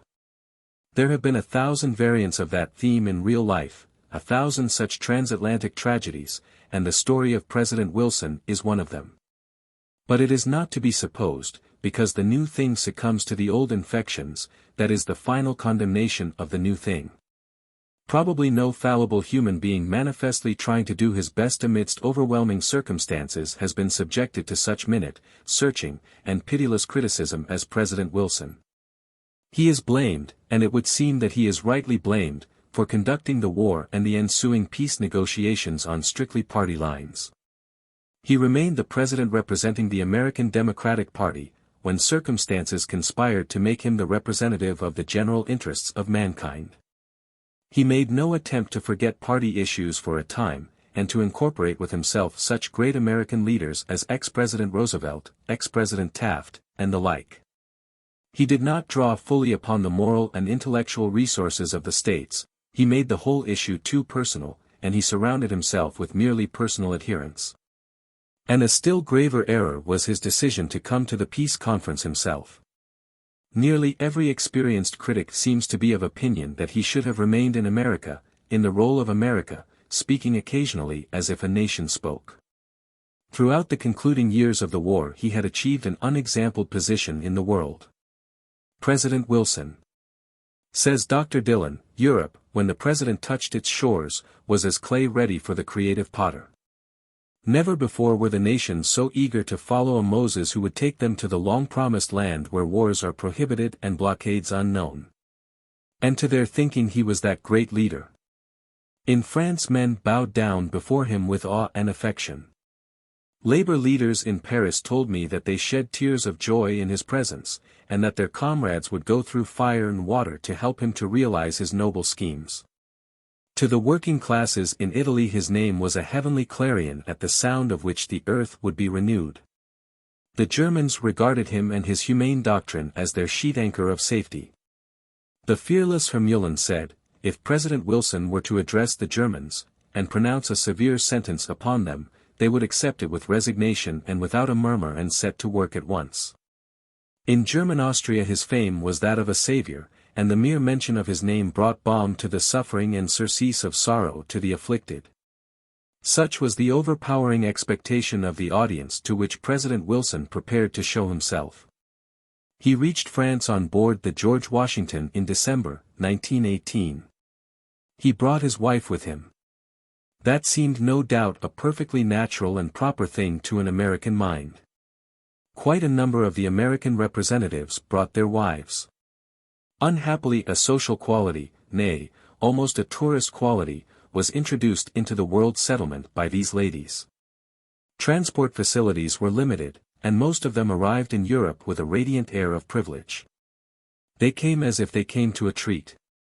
They were, it was intimated, seeing Europe under exceptionally interesting circumstances. They would visit Chester, or Warwick, or Windsor en route, for they might not have a chance of seeing these celebrated places again. Important interviews would be broken off to get in a visit to some old historical mansion. This may seem a trivial matter to note in a history of mankind, but it was such small human things as this that threw a miasma of futility over the Peace Conference of 1919. In a little while one discovered that Wilson, the hope of mankind, had vanished, and that all the illustrated fashion papers contained pictures of a delighted tourist and his wife, grouped smilingly with crowned heads and such like enviable company.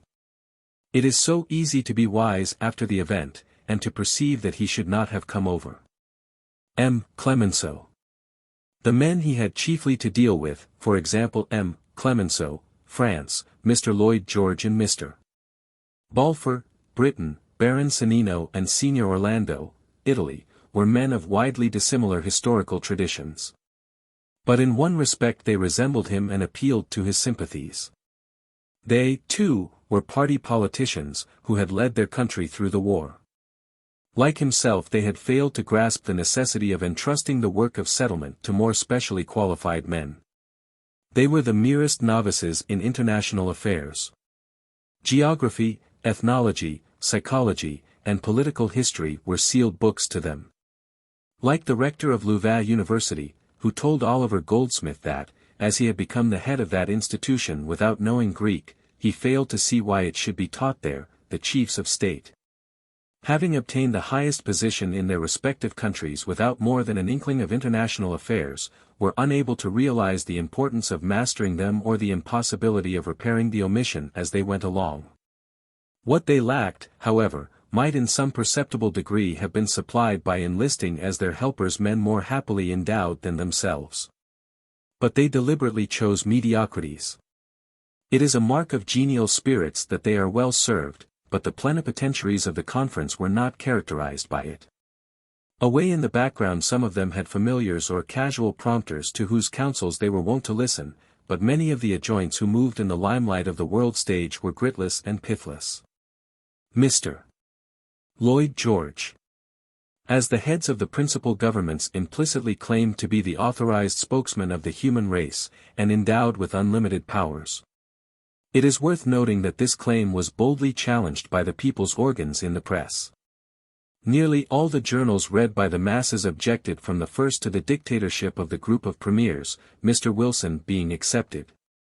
The restriction upon our space in this outline will not allow us to tell here how the Peace Conference shrank from a council of 10 to a council of 4, Wilson, Clemenceau, Lloyd George, and Orlando.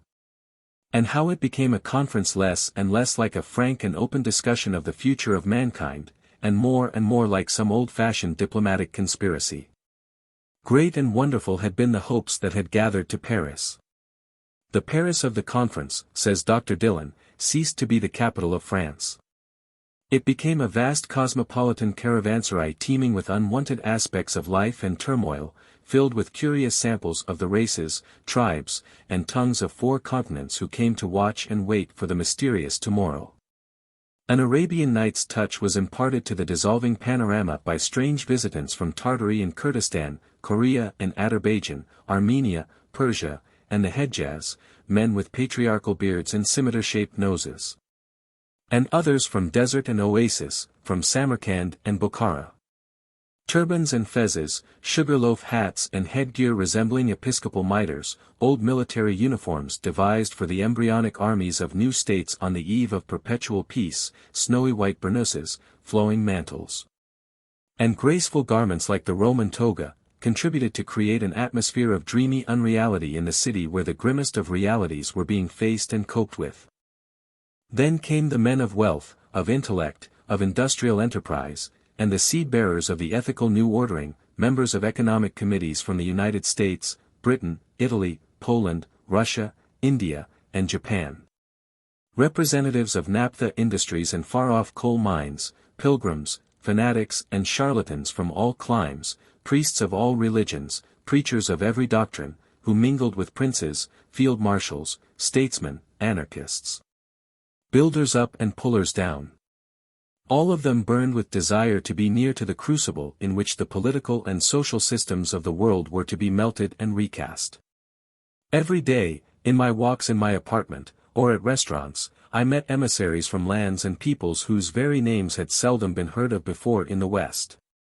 A delegation from the Ponteuxine Greeks called on me, and discoursed of their ancient cities of Trebizond, Samsun, Tripoli, Karsund, in which I resided many years ago, and informed me that they, too, desired to become welded into an independent Greek republic, and had come to have their claims allowed.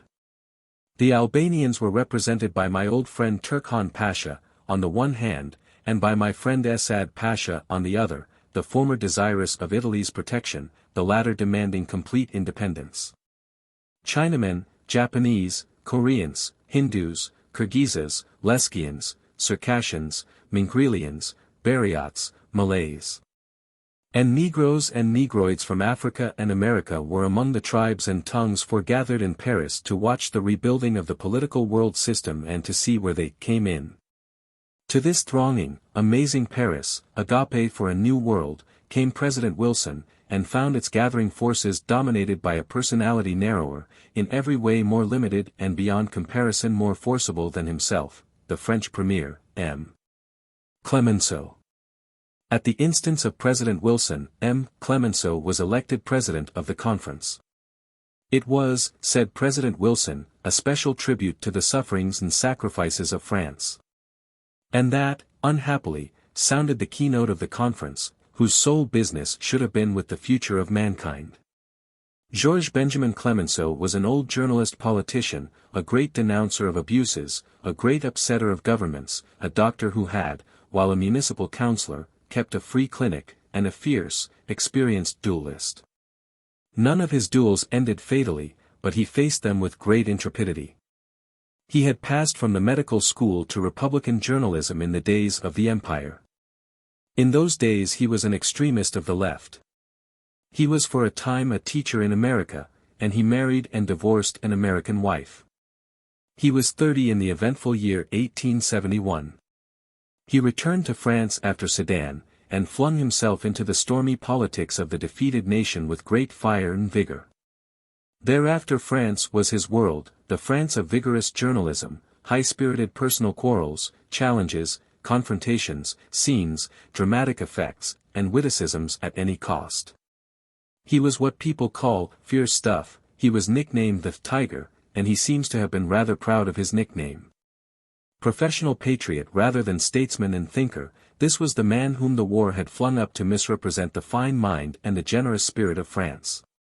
His limitations had a profound effect upon the conference, which was further colored by the dramatic resort for the purpose of signature to the very Hall of Mirrors at Versailles in which Germany had triumphed and proclaimed her unity. There the Germans were to sign. To M. Clemenceau and to France, in that atmosphere, the war ceased to seem a world war, it was merely the sequel of the previous conflict of the terrible year, the downfall and punishment of offending Germany. The world had to be made safe for democracy, said President Wilson. That from M. Clemenceau's expressed point of view was talking like Jesus Christ. The world had to be made safe for Paris. Talking like Jesus Christ seemed a very ridiculous thing to many of those brilliant rather than sound diplomatists and politicians who made the year 1919 supreme in the history of human insufficiency. Another flash of the tiger's wit, it may be noted, was that President Wilson with his 14 points was worse than God Almighty. Le bon Dieu only had 10. M. Clemenceau sat with Senior Orlando in the more central chairs of a semicircle of 4 in front of the fire, says Keynes. He wore a black frock coat and grey suede gloves, which he never removed during these sessions. He was, it is to be noted, the only one of these 4 reconstructors of the world who could understand and speak both French and English. The aims of M. Clemenceau were simple and in a manner attainable.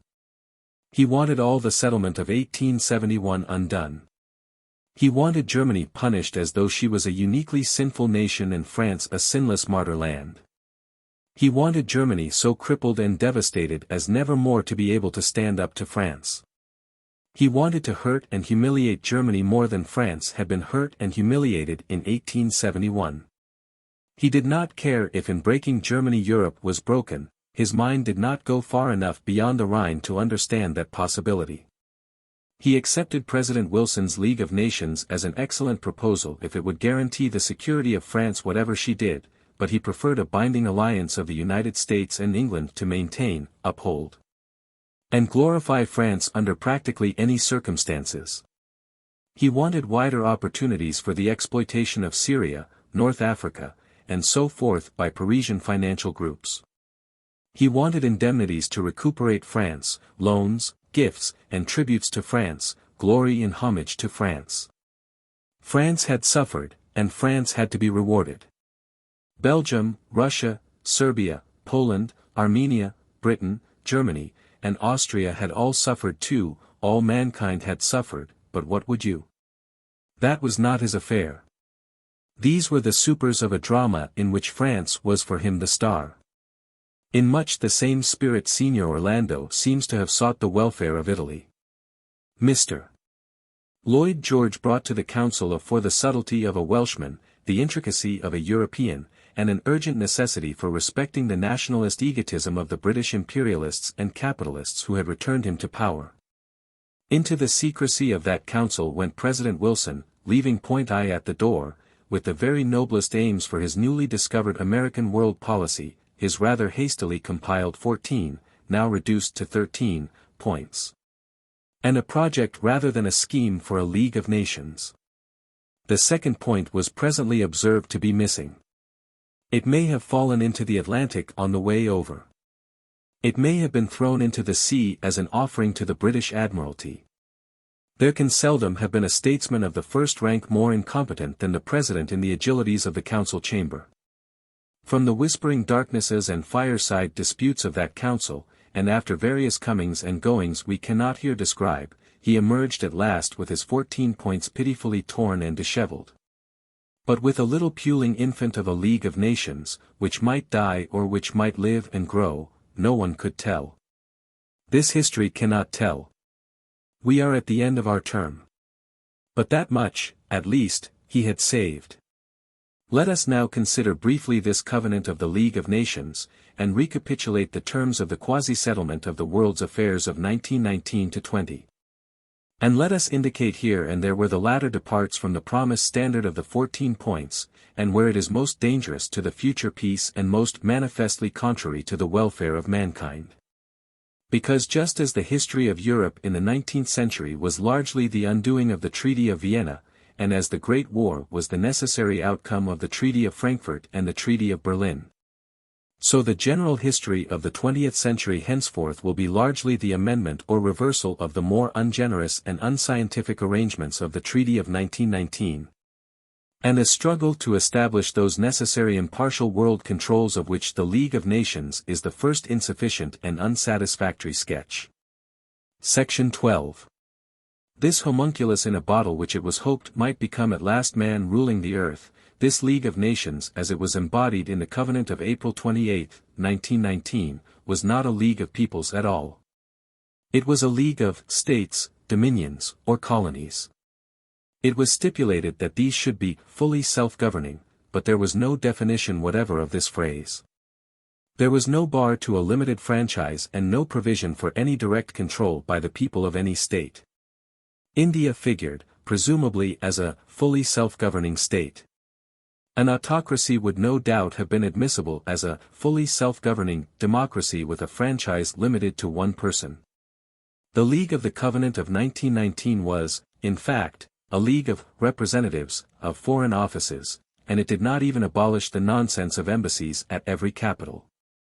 The British Empire appeared once as a whole, and then India. And the four dominions of Canada, Australia, South Africa, and New Zealand appeared as separate sovereign states. The Indian representative was, of course, sure to be merely a British nominee, the other four would be colonial politicians. But if the British Empire was to be thus dissected, a representative of Great Britain should have been substituted for the imperial representative, and Ireland and Egypt should also have been given representation. Moreover, either New York State or Virginia was historically and legally almost as much a sovereign state as New Zealand or Canada. The inclusion of India raised logical claims for French Africa and French Asia. One French representative did propose a separate vote for the little Principality of Monaco. There was to be an assembly of the League in which every member state was to be represented and to have an equal voice, but the working directorate of the League was to vest in a council, which was to consist of the representatives of the United States, Britain, France, Italy, and Japan, with four other members elected by the Assembly. The council was to meet once a year. The gatherings of the assembly were to be at stated intervals, not stated. Except in certain specified instances the League of this covenant could make only unanimous decisions. One dissentient on the council could bar any proposal, on the lines of the old Polish Liberum Veto, Chapter 36, Section 7. This was a quite disastrous provision. To many minds it made the Covenant League rather less desirable than no league at all. It was a complete recognition of the unalienable sovereignty of states, and a repudiation of the idea of an overriding commonweal of mankind. This provision practically barred the way to all amendments to the League Constitution in future except by the clumsy expedient of a simultaneous withdrawal of the majority of member states desiring a change, to form the League again on new lines. The Covenant made inevitable such a final winding up of the League it created, and that was perhaps the best thing about it. The following powers, it was proposed, should be excluded from the original League: Germany, Austria, Russia, and whatever remains there were of the Turkish Empire. But any of these might subsequently be included with the assent of 2/3 of the Assembly. The original membership of the League as specified in the projected covenant was, the United States of America, Belgium, Bolivia, Brazil, the British Empire, Canada, Australia, South Africa, New Zealand, and India, China, Cuba, Ecuador, France, Greece, Guatemala, Haiti, the Hedjas, Honduras, Italy, Japan, Liberia, Nicaragua, Panama, Peru, Poland, Portugal, Romania, the Serb-Croat-Slovene state, Siam, Czechoslovakia, and Uruguay. To which were to be added by invitation the following powers which had been neutral in the war: the Argentine Republic, Chile, Colombia, Denmark, Holland, Norway, Paraguay, Persia, Salvador, Spain, Sweden, Switzerland, and Venezuela. Such being the constitution of the League, it is scarcely to be wondered at that its powers were special and limited. It was given a seat at Geneva and a secretariat. It had no powers even to inspect the military preparations of its constituent states, or to instruct a military and naval staff to plan out the armed cooperation needed to keep the peace of the world. The French representative in the League of Nations Commission, M. Léon Bourgeois, insisted lucidly and repeatedly on the logical necessity of such powers.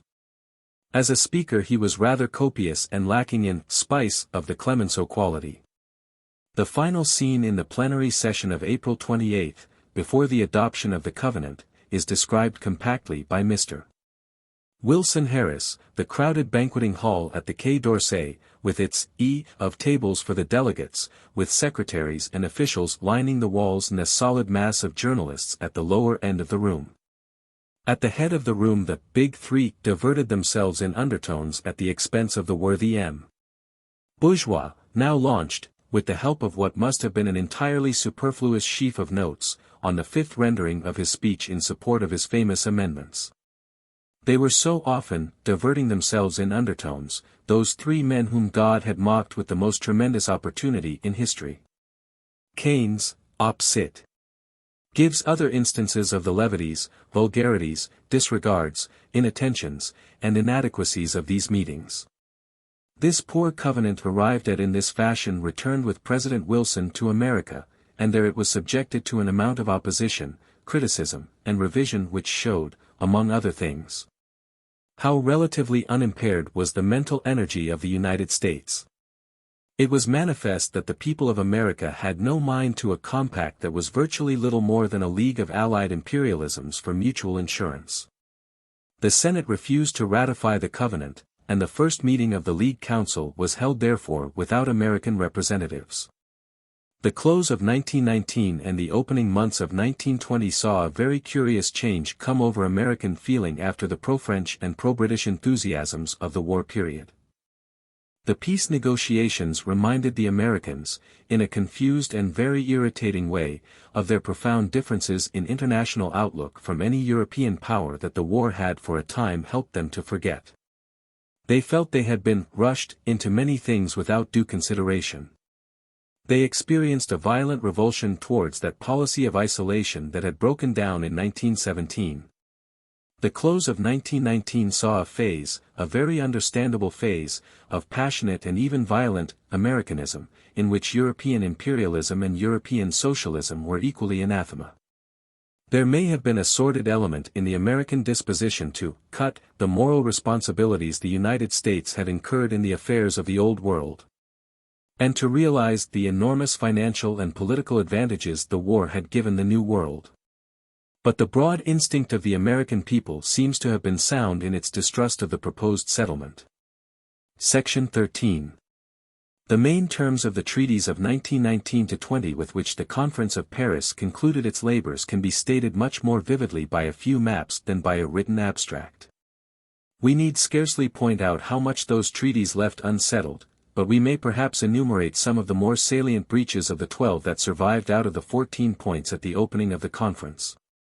One initial cause of nearly all those breaches lay, we believe, in the complete unpreparedness and unwillingness of that pre-existing League of Nations, subjected states and exploited areas, the British Empire, to submit to any dissection and adaptation of its system or to any control of its naval and aerial armament. A kindred contributory cause was the equal unpreparedness of the American mind for any interference with the ascendancy of the United States in the New World. Compare Secretary Olney's declaration in this chapter, Section 6. Neither of those great powers, who were necessarily dominant and leading powers at Paris, had properly thought out the implications of a League of Nations in relation to these older arrangements. And so their support of that project had to most European observers a curiously hypocritical air. It was as if they wished to retain and ensure their own vast predominance and security while at the same time restraining any other power from such expansions, annexations, and alliances as might create a rival and competitive imperialism. Their failure to set an example of international confidence destroyed all possibility of international confidence in the other nations represented at Paris. Even more unfortunate was the refusal of the Americans to assent to the Japanese demand for a recognition of racial equality. Moreover, the foreign offices of the British, the French, and the Italians were haunted by traditional schemes of aggression entirely incompatible with the new ideas. A League of Nations that is to be of any appreciable value to mankind must supersede imperialisms. It is either a super-imperialism, a liberal world empire of United States, participant or in tutelage, or it is nothing. But few of the people at the Paris conference had the mental vigor even to assert this obvious consequence of the League proposal. They wanted to be at the same time bound and free, to ensure peace forever, but to keep their weapons in their hands. Accordingly, the old annexation projects of the Great Power period were hastily and thinly camouflaged as proposed acts of this poor little birth of April 28. The newly born and barely animate League was represented to be distributing, with all the reckless munificence of a captive pope, mandates to the old imperialisms that, had it been the young Hercules we desired, it would certainly have strangled in its cradle. Britain was to have extensive mandates in Mesopotamia and East Africa, France was to have the same in Syria, Italy was to have all her holdings to the west and southeast of Egypt consolidated as mandatory territory. Clearly, if the weak thing that was being nursed by its secretary in its cradle at Geneva into some semblance of life, did presently succumb to the infantile weakness of all institutions born without passion, all these mandates would become frank annexations. Moreover, all the powers fought tooth and nail at the conference for strategic frontiers, the ugliest symptom of all. Why should a state want a strategic frontier unless it contemplates war? If on that plea Italy insisted upon a subject population of Germans in the southern Tyrol and a subject population of Yugoslavs in Dalmatia, and if Little Greece began landing troops in Asia Minor, neither France nor Britain was in a position to rebuke these outbreaks of premillennial method.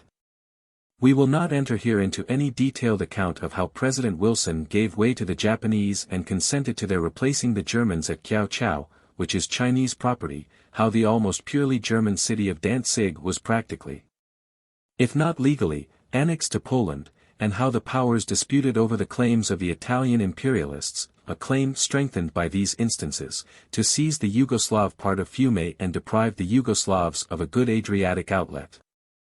Nor will we do more than note the complex arrangements and justifications that put the French in possession of the Saar Valley, which is German territory, or the entirely iniquitous breach of the right of self-determination, which practically forbade German Austria to unite, as it is natural and proper that she should unite, with the rest of Germany.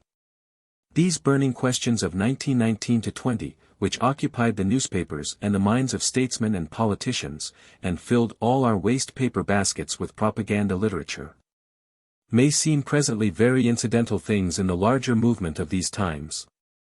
All these disputes, like the suspicions and tetchy injustices of a weary and irritated man, may lose their importance as the tone of the world improves, and the still inadequately apprehended lessons of the Great War and the petty peace that followed it begin to be digested by the general intelligence of mankind.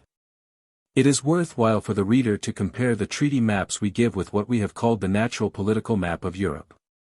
The new arrangements do approach this latter more closely than any previous system of boundaries.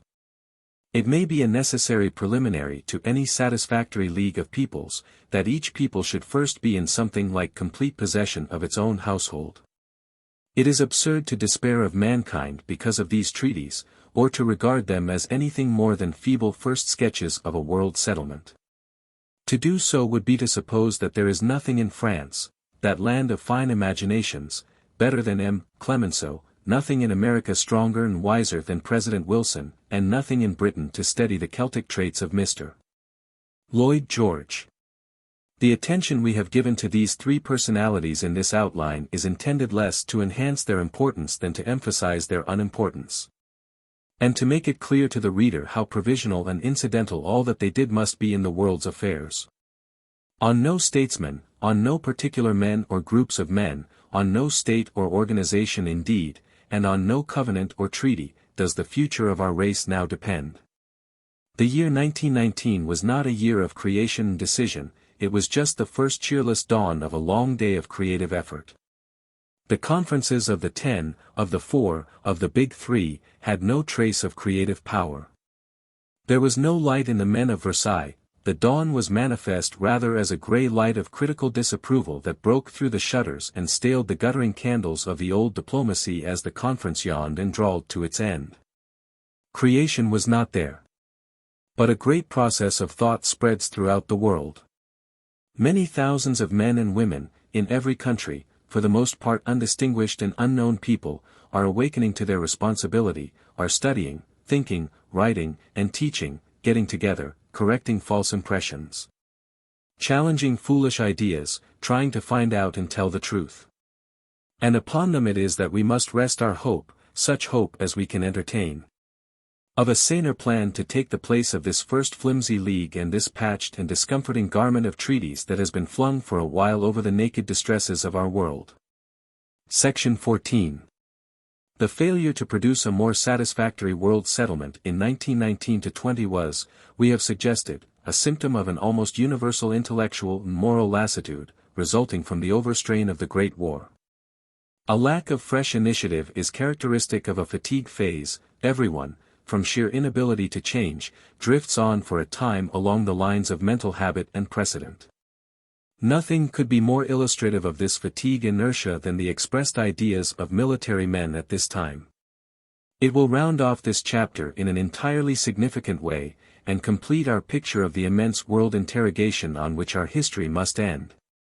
If we give here the briefest summary of a lecture that was delivered to a gathering of field marshals, generals, major generals, and the like by Major General Sir Lewis Jackson, at the Royal United Service Institution in London one day in December 1919.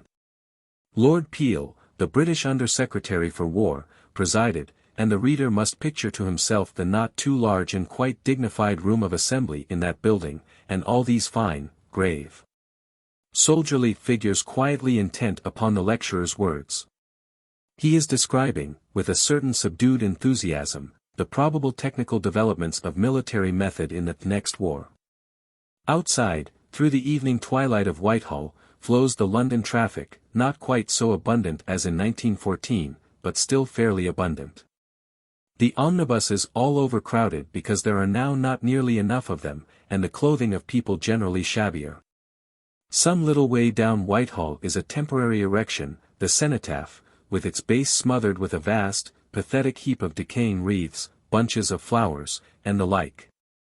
A cenotaph to commemorate the 800,000 young men of the Empire who have been killed in the recent struggle. A few people are putting fresh flowers and wreaths there. One or two are crying.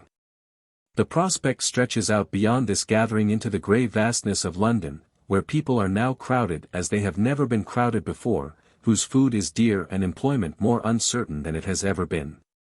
But let not the spectacle be one of unrelieved gloom. Regent Street, Oxford Street, and Bond Street are bright with shoppers and congested with new automobiles, because we must remember that everybody does not lose by a war.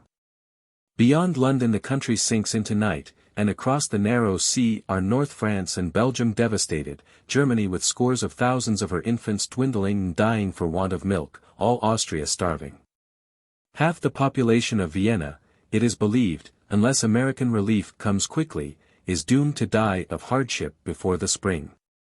Beyond that bleak twilight stretches the darkness of Russia. There, at least, no rich people are buying anything, and no military men are reading essays on the next war. But in icy Petrograd is little food, little wood, and no coal.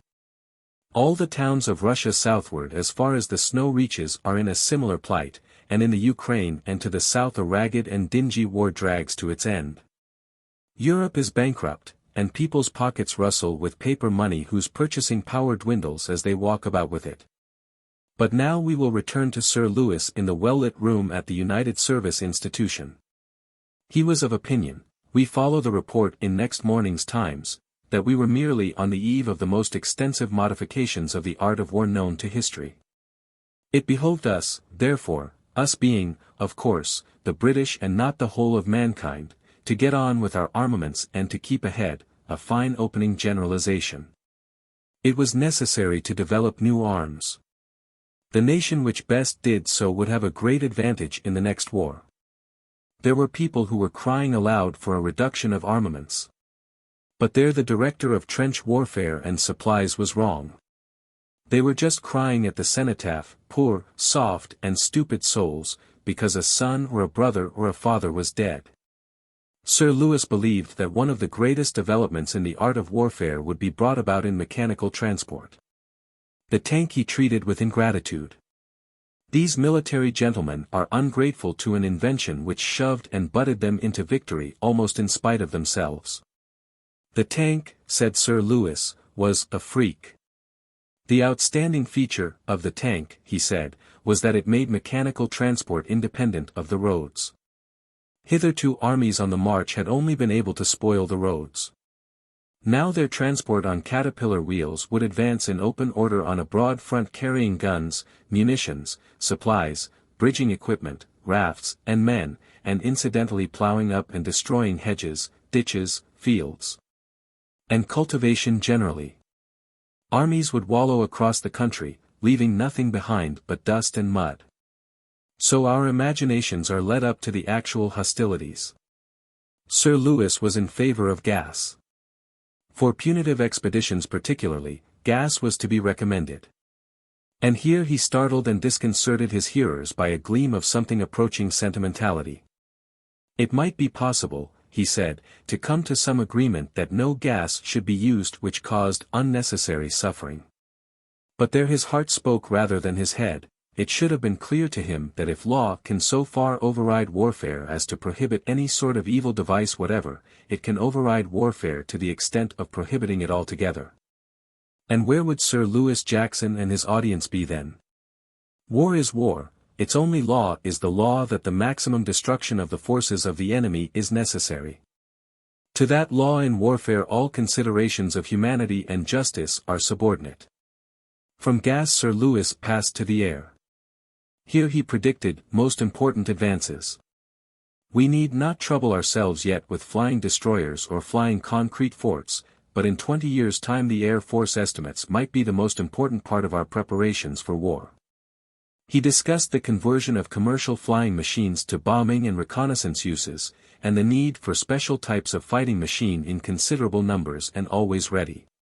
He gave reasons for supposing that the bombers in the next war would not have the same targets near the front of the armies, and would secure better results by going further afield and bombing the centers, where stores are being manufactured and troops trained. As everyone who stayed in London or the east of England in 1917–18 knows, this means the promiscuous bombing of any and every centre of population. But, of course, the bombing of those prentice days would be child's play to the bombing of the next war. There would be countless more aeroplanes, bigger and much nastier bombs. Sir Lewis, proceeding with his sketch, mentioned the destruction of the greater part of London as a possible incident in the coming struggle. And so on to the culminating moral, that the highest pay, the utmost importance, the freest expenditure, must be allowed to military gentlemen. The expense entailed is in the nature of an absolutely necessary insurance. With which his particular audience warmly agreed. And a certain Major General Stone, a little forgetful of the source of his phrases, said he hoped that this lecture may be the beginning not of trusting in the League of Nations, but in our own right hand and our stretched out arm. But we will not go on with the details of this dream. For indeed no utopia was ever so impossible as this forecast of a world in which scarcely anything but very carefully sandbagged and camouflaged GHQ would be reasonably safe, in which countless bombers would bomb the belligerent lands incessantly in great armies with lines of caterpillar transport roll to and fro, churning the fields of the earth into blood-streaked mud. There is not energy enough and no will whatever left in the world for such things. Generals who cannot foresee tanks cannot be expected to foresee or understand world bankruptcy. Still less are they likely to understand the limits imposed upon military operations by the fluctuating temper of the common man.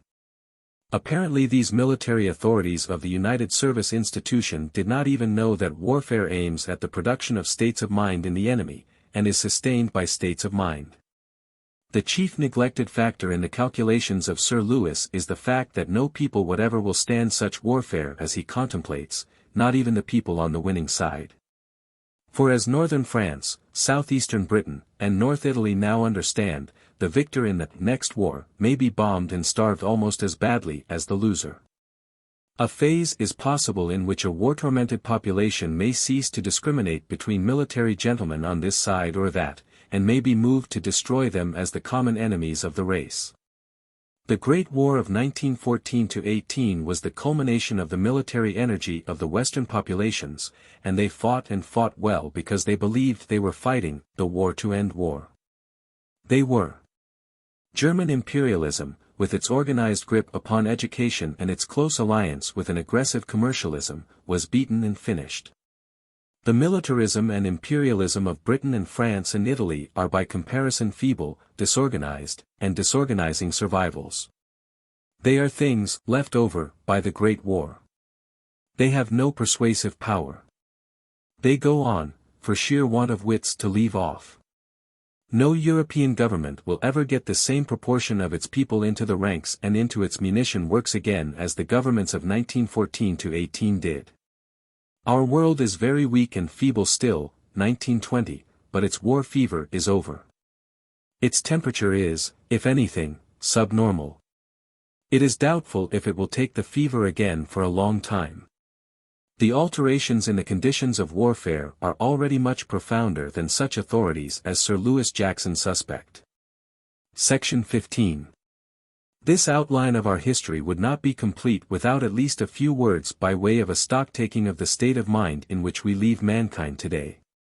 For the history of our race for the last few thousand years is no more than a history of the development and succession of states of mind and of acts arising out of them. Human history is in essence a history of ideas, and these tremendous experiences of the war constitute a crowning epoch. In the past 6 years there must have been a destruction of fixed ideas, prejudices, and mental limitations unparalleled in all history. Never before can there have been so great and so universal an awakening from assumed and accepted things. Never before have men stood so barely face to face with the community of their interests and their common destiny. We do not begin to realize yet how much of the pre-war world is done with for good and all, and how much that is new is beginning. Few of us have attempted to measure yet the change in our own minds. And on the whole and in spite of much eddying and backwash of motives and thought, there does seem to have been a step forward towards the consciousness of a collective need and of the possibility of a collective effort embracing all mankind. Death, waste, hunger, and disease are very rife today. The world is full of physical evils, but there is this mental awakening to set against them. In all material things the year 1913 seems now, to a European at least, a year of amazing and unattainable plenty. But it was a year of great social discontent and of waste, of vice, and an extravagant search for personal indulgence on the part of the free and wealthy classes. The Great War was visibly approaching.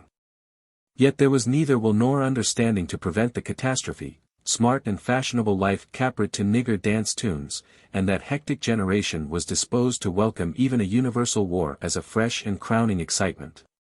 War did not seem real to the moods of that time, nothing seemed real to the moods of that time. It was a world of lost or faded beliefs. It did not believe even in the florid nationalisms and imperialisms which waved their flags and filled half the world with the stir and glitter of great armies. But it set itself in the form of these things because they trampled and glittered very entertainingly and because they promised sensational adventures. The catastrophe of the war was not an unnecessary disaster. It was a necessary fulfillment of such an age of drift. Only through a catastrophe, it may be, could a new phase of human thought and will have become possible. This graver world of 1920 does seem to be awakening to the truth that there are realities worth seeking and evils not to be tolerated. The mental and moral backgrounds of hundreds of millions of minds have been altered and are being altered by the stern lessons of this age.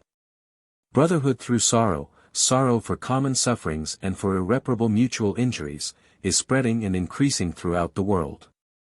There are no doubt great countervailing evils, a wild scramble for the diminishing surplus of wealth, a propaganda, but a failing propaganda, of division and hatred. The dominating fact, nevertheless, is a new sanity. What a wonderful and moving spectacle is this of our kind today. Would that we could compress into one head and for the use of one right hand the power of 10,000 novelists and playwrights and biographers and the quintessence of 1,000 histories, to render the endless variety, the incessant multitudinous adventure, and at the same time the increasing unity of this display. Everywhere, with a mysterious individual difference, we see youth growing to adolescence in the interplay of love, desire, curiosities, passionate impulses, rivalries.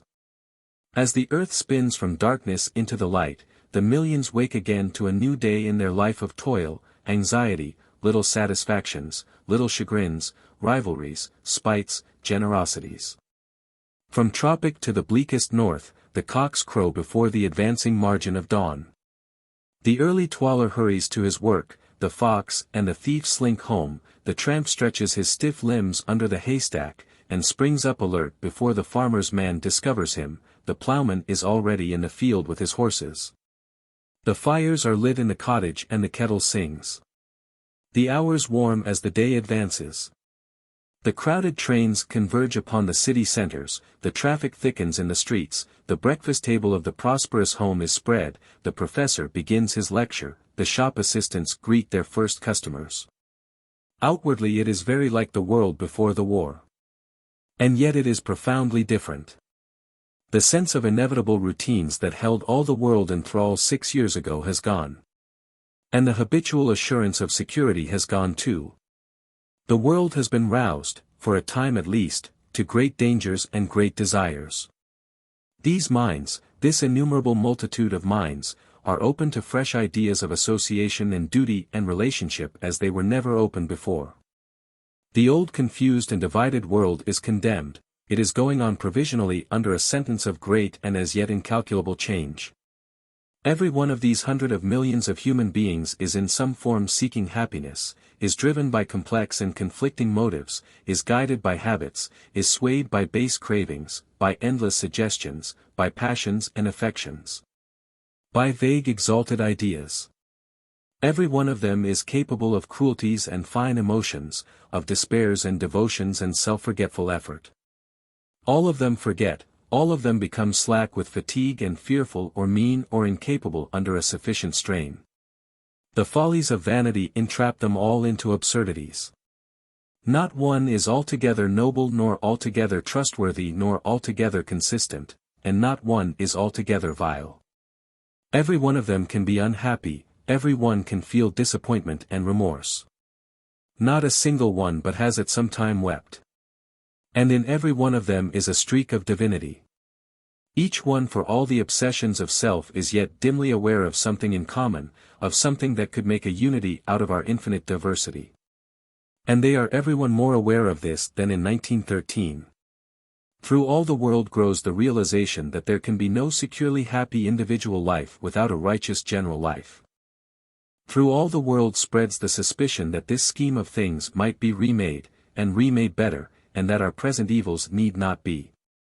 Our lives, we see with a growing certitude, are fretted and shadowed and spoilt because there is as yet no worldwide law, no certain justice.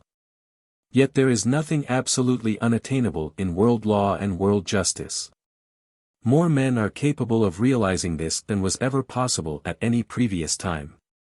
And to be aware of a need is to be halfway towards its satisfaction. We call this stir towards a new order, this refusal to drift on in the old directions, unrest, but rather is it hope which disturbs the world. What real driving force is there in all this aspiration towards a new and wider order? What directive forces are these stirring millions likely to encounter? What accidents and subtle suggestions may not waylay them and cheat them? An age is closing and an age begins. This chapter of history which tells of the great powers into which Christendom broke up and of the unbridled national and individual self-seeking which ensued, has culminated in a world catastrophe and is at its end. What will be the next stage in history? Book 9. The next stage in history. XXXIX. The possible unification of the world into one community of knowledge and will. Section 1. The possible unification of men's wills in political matters. Section 2. How a federal world government may come about. Section 3. Some fundamental characteristics of a modern world state. Section 4. What this world might be were it under one law and justice. Section 5. The stages beyond. Section 1. We have brought this outline of history up to our own times, but we have brought it to no conclusion.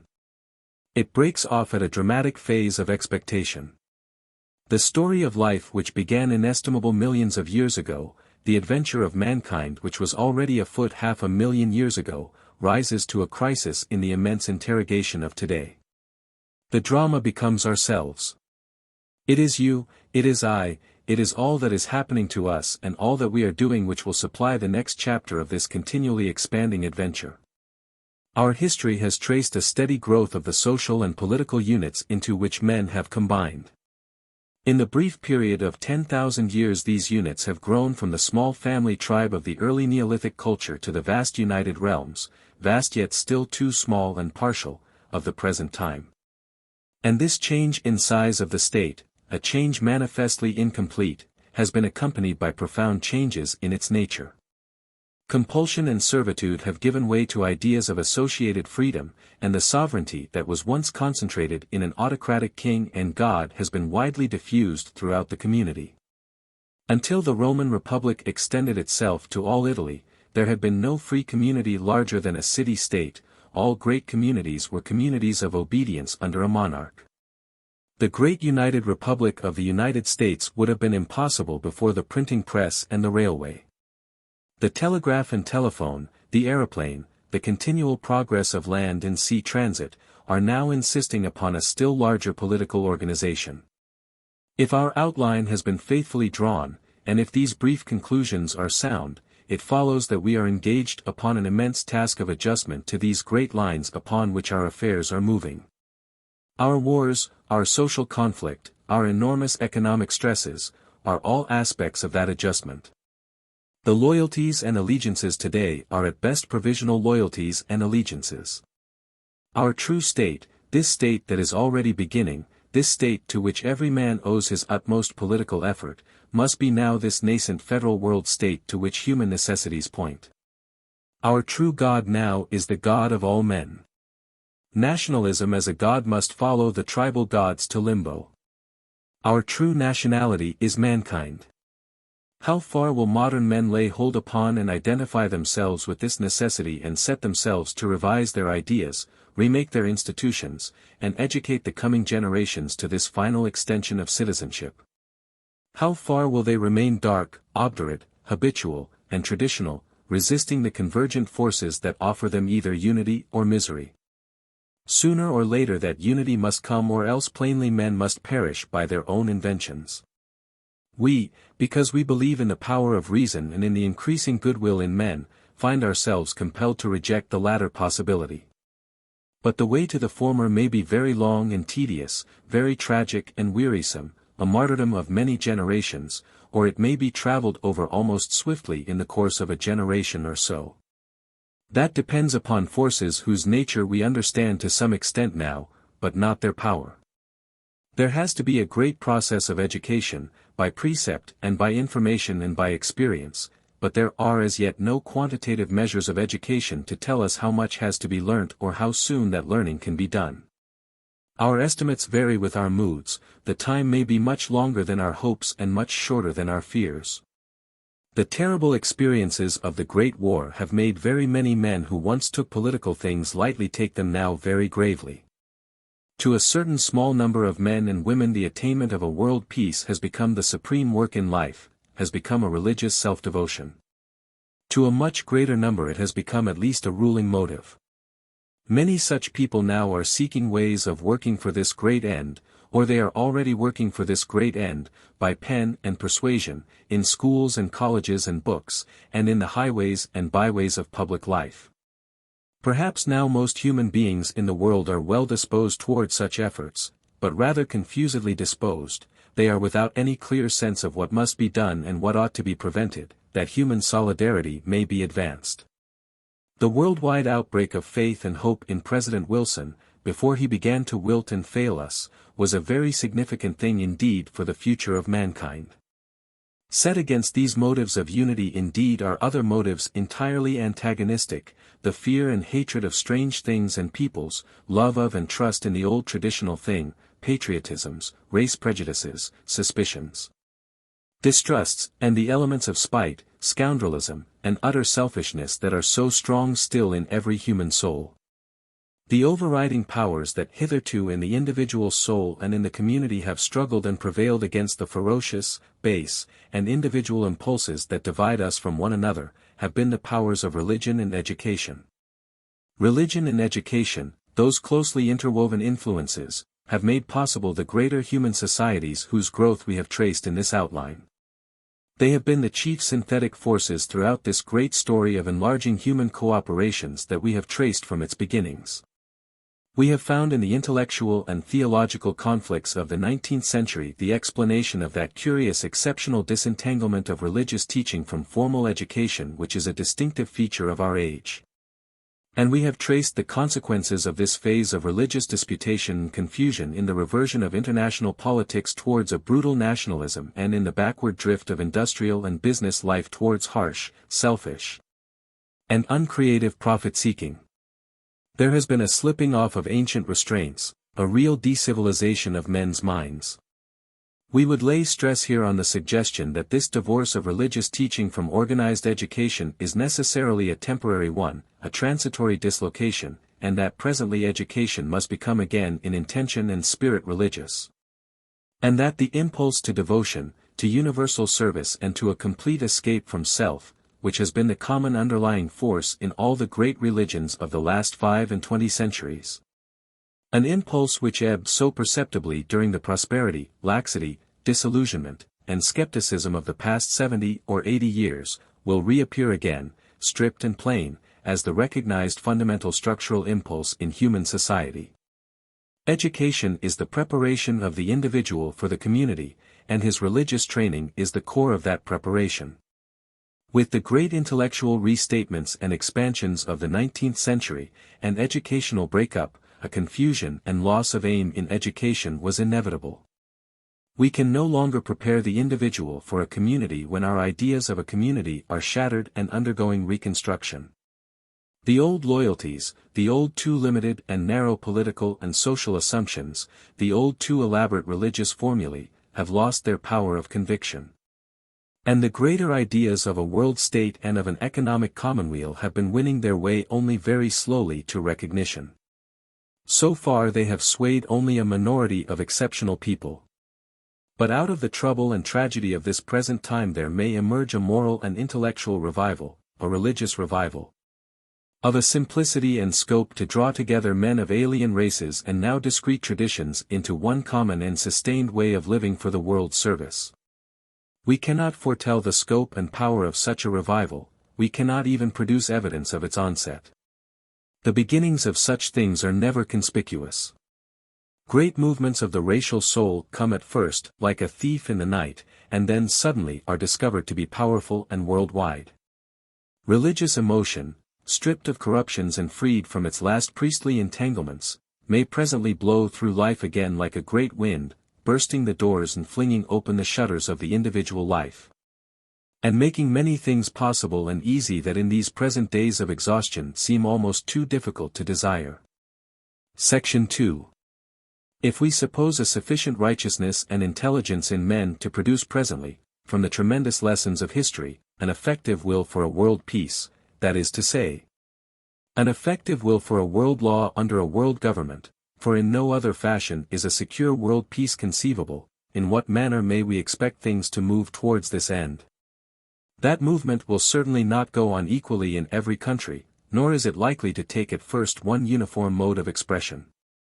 Here it will find a congenial and stimulating atmosphere, here it will find itself antagonistic to deep tradition or racial idiosyncrasy or well-organized base oppositions. In some cases those to whom the call of the new order has come will be living in a state almost ready to serve the ends of the greater political synthesis, in others they will have to fight like conspirators against the rule of evil laws. There is little in the political constitution of such countries as the United States or Switzerland that would impede their coalescence upon terms of frank give and take with other equally civilized confederations.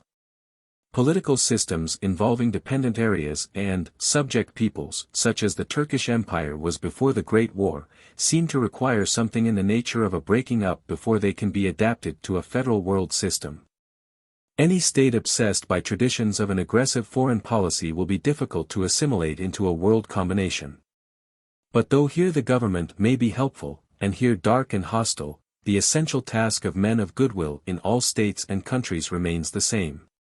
It is an educational task, and its very essence is to bring to the minds of all men everywhere, as a necessary basis for world cooperation, a new telling and interpretation, a common interpretation, of history.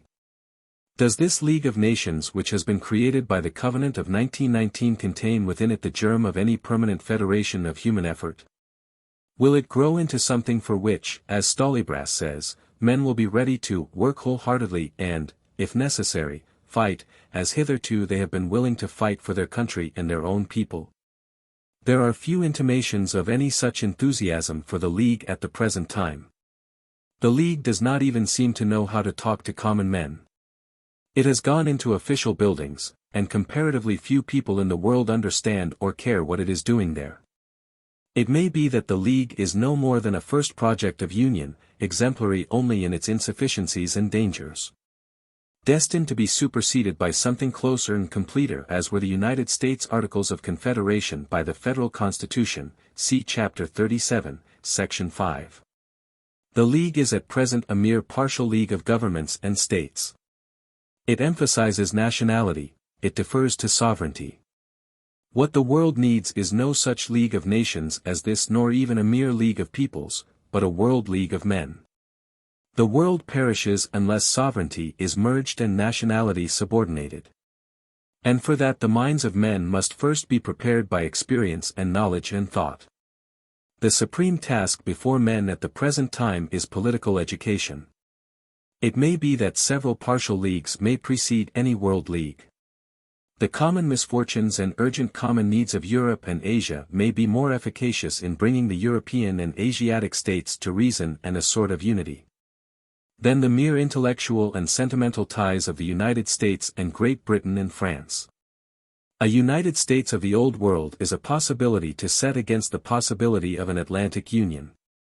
Moreover, there is much to be said for an American experiment, a Pan-American League, in which the New World European colonies would play an in and out part as Luxembourg did for a time in the German Confederation.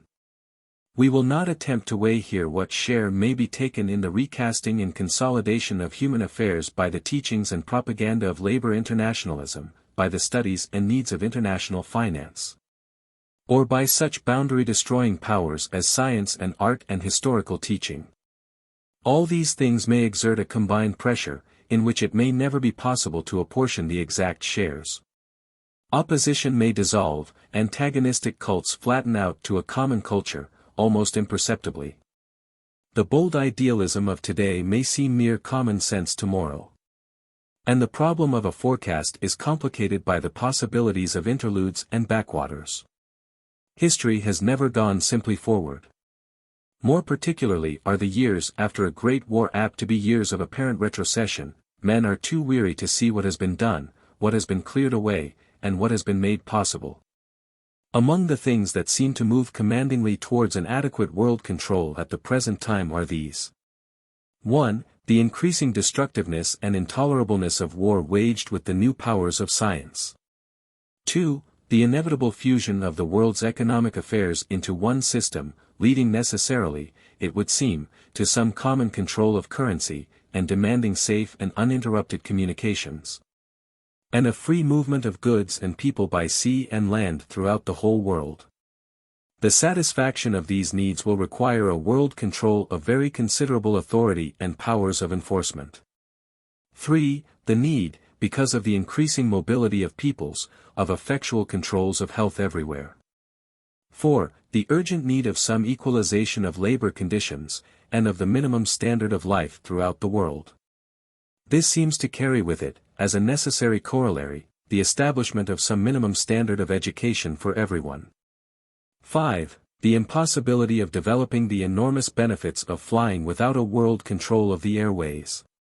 The necessity and logic of such diverse considerations as these push the mind irresistibly, in spite of the clashes of race and tradition and the huge difficulties created by differences in language. towards the belief that a conscious struggle to establish or prevent a political world community will be the next stage in human history. The things that require that world community are permanent needs. One or other of these needs appeals to nearly everyone, and against their continuing persistence are only mortal difficulties, great no doubt, but mortal.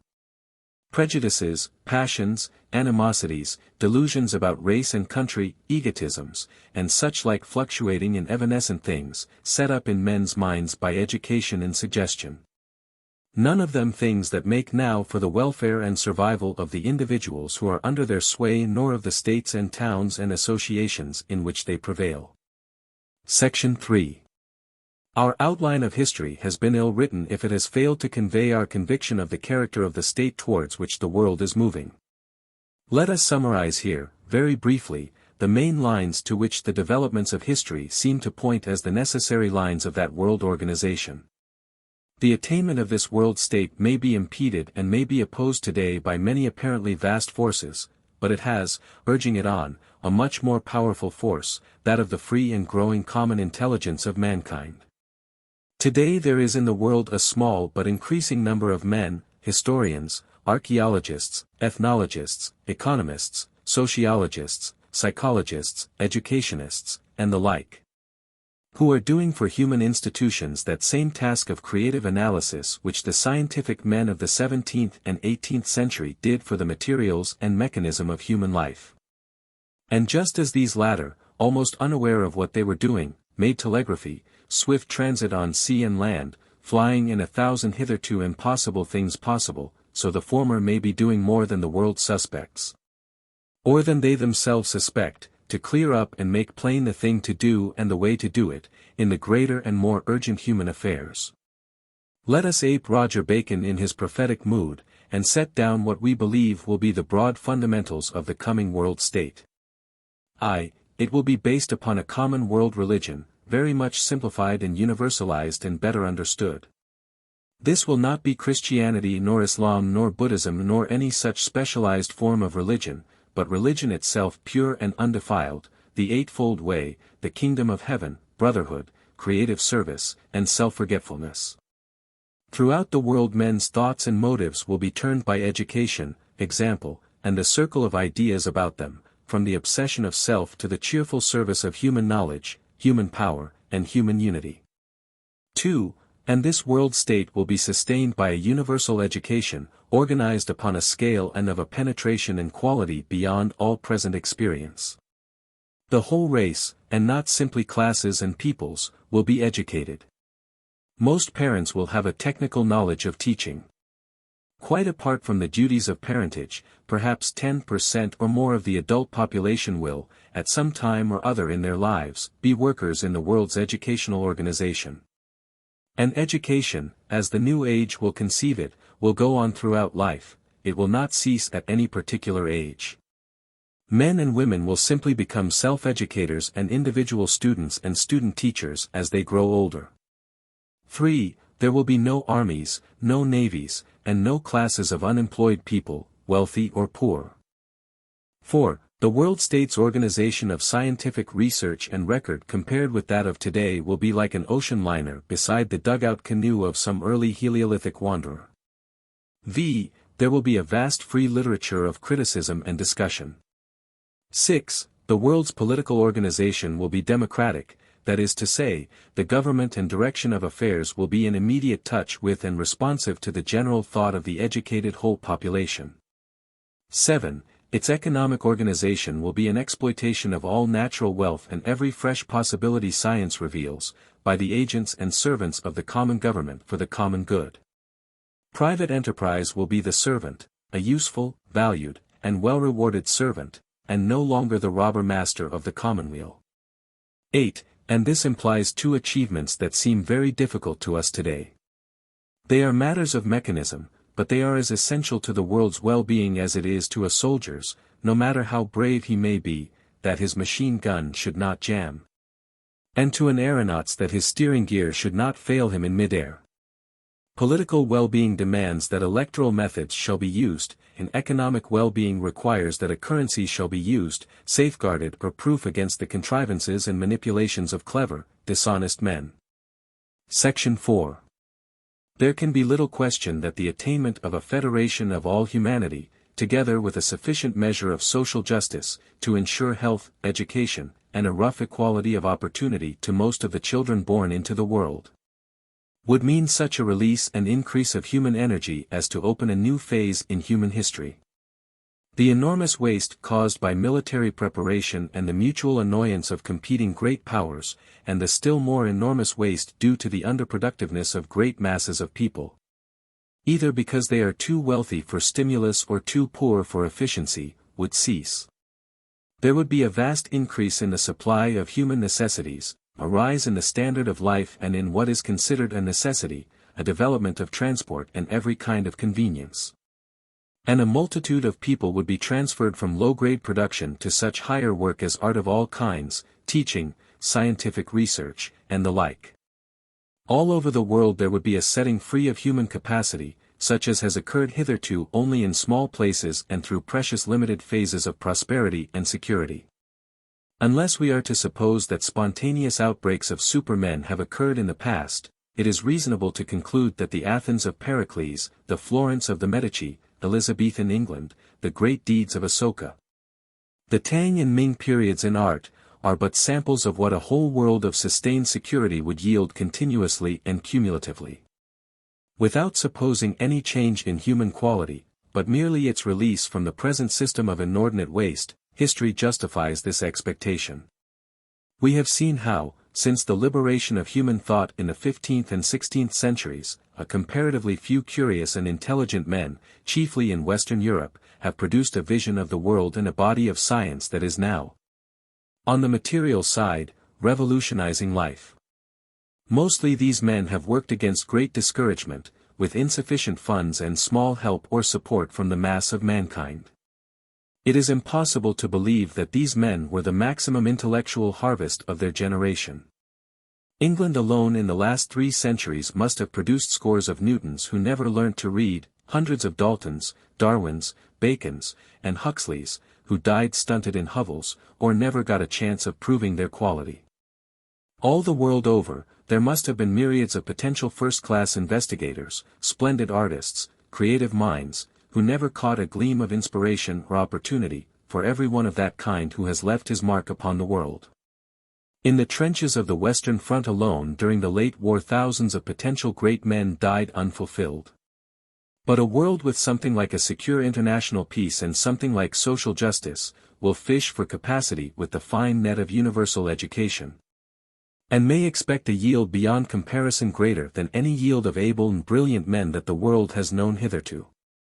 It is such considerations as this indeed which justify the concentration of effort in the near future upon the making of a new world state of righteousness out of our present confusions. War is a horrible thing, and constantly more horrible and dreadful, so that unless it is ended it will certainly end human society, social injustice, and the sight of the limited and cramped human beings it produces, torment the soul. But the strongest incentive to constructive political and social work for an imaginative spirit lies not so much in the mere hope of escaping evils as in the opportunity for great adventures that their suppression will open to our race. We want to get rid of the militarist not simply because he hurts and kills, but because he is an intolerable thick-voiced blockhead who stands hectoring and blustering in our way to achievement. We want to abolish many extravagances of private ownership just as we should want to abolish some idiot guardian who refused us admission to a studio in which there were fine things to do. There are people who seem to imagine that a world order and one universal law of justice would end human adventure. It would but begin it. But instead of the adventure of the past, the romance of the cinematograph world, the perpetual reiterated harping upon the trite reactions of sex and combat and the hunt for gold, it would be an unending exploration upon the edge of experience. Hitherto man has been living in a slum, amidst quarrels, revenges, vanities, shames and taints, hot desires, and urgent appetites. He has scarcely tasted sweet air yet and the great freedoms of the world that science has enlarged for him. To picture to ourselves something of the wider life that world unity would open to men is a very attractive speculation. Life will certainly go with a stronger pulse, it will breathe a deeper breath, because it will have dispelled and conquered 100 infections of body and mind that now reduce it to invalidism and squalor. We have already laid stress on the vast elimination of drudgery from human life through the creation of a new race of slaves, the machines. This, and the disappearance of war and the smoothing out of endless restraints and contentions by juster social and economic arrangements, will lift the burden of toilsome work and routine work. That has been the price of human security since the dawn of the first civilizations, from the shoulders of our children. Which does not mean that they will cease to work, but that they will cease to do irksome work under pressure, and will work freely, planning, making, creating, according to their gifts and instincts. They will fight nature no longer as dull conscripts of the pick and plow, but for a splendid conquest. Only the spiritlessness of our present depression blinds us to the clear intimations of our reason that in the course of a few generations every little country town could become an Athens. Every human being could be gentle in breeding and healthy in body and mind, the whole solid earth man's mind and its uttermost regions his playground. In this outline we have sought to show two great systems of development interacting in the story of human society. We have seen, growing out of that later special Neolithic culture, the Heliolithic culture, and arising out of this in the warmer alluvial parts of the world, the great primordial civilizations, fecund systems of subjugation and obedience. Vast multiplications of industrious and subservient men. We have shown the necessary relationship of these early civilizations to the early temples and to king gods and god kings. At the same time we have traced the development from a simpler Neolithic level of the wanderer peoples, who became the nomadic peoples. In those great groups the Aryans and the Hun-Mongol peoples of the northwest and the northeast and, from a Heliolithic phase, the Semites of the Arabian deserts. Our history has told of a repeated overrunning and refreshment of the originally brunette civilizations by these hardier, bolder, free-spirited peoples of the steppes and desert. We have pointed out how these constantly recurring nomadic injections have steadily altered the primordial civilizations both in blood and in spirit. And how the world religions of today, and what we now call democracy, the boldness of modern scientific inquiry and a universal restlessness, are due to this nomadization of civilization. The old civilizations created tradition, and lived by tradition. Today the power of tradition is destroyed. The body of our state is civilization still, but its spirit is the spirit of the nomadic world. It is the spirit of the great plains and the high seas. So that it is difficult to resist the persuasion that so soon as one law runs in the earth and the fierceness of frontiers ceases to distress us, that urgency in our nature that stirs us in spring and autumn to be up and traveling, will have its way with us. We shall obey the call of the summer pastures and the winter pastures in our blood, the call of the mountains, the desert, and the sea. For some of us also, who may be of a different lineage, there is the call of the forest, and there are those who would hunt in the summer and return to the fields for the harvest and the plough. But this does not mean that men will have become homeless and all adrift. The normal nomadic life is not a homeless one, but a movement between homes. The Kalmucks today, like the swallows, go yearly 1,000 miles from one home to another. The beautiful and convenient cities of the coming age, we conclude, will have their seasons when they will be full of life and seasons when they will seem asleep. Life will ebb and flow to and from every region seasonally as the interest of that region rises or declines. There will be little drudgery in this better-ordered world. Natural power harnessed in machines will be the general drudge. What drudgery is inevitable will be done as a service and duty for a few years or months out of each life, it will not consume nor degrade the whole life of anyone. And not only drudges, but many other sorts of men and ways of living which loom large in the current social scheme will necessarily have dwindled in importance or passed away altogether.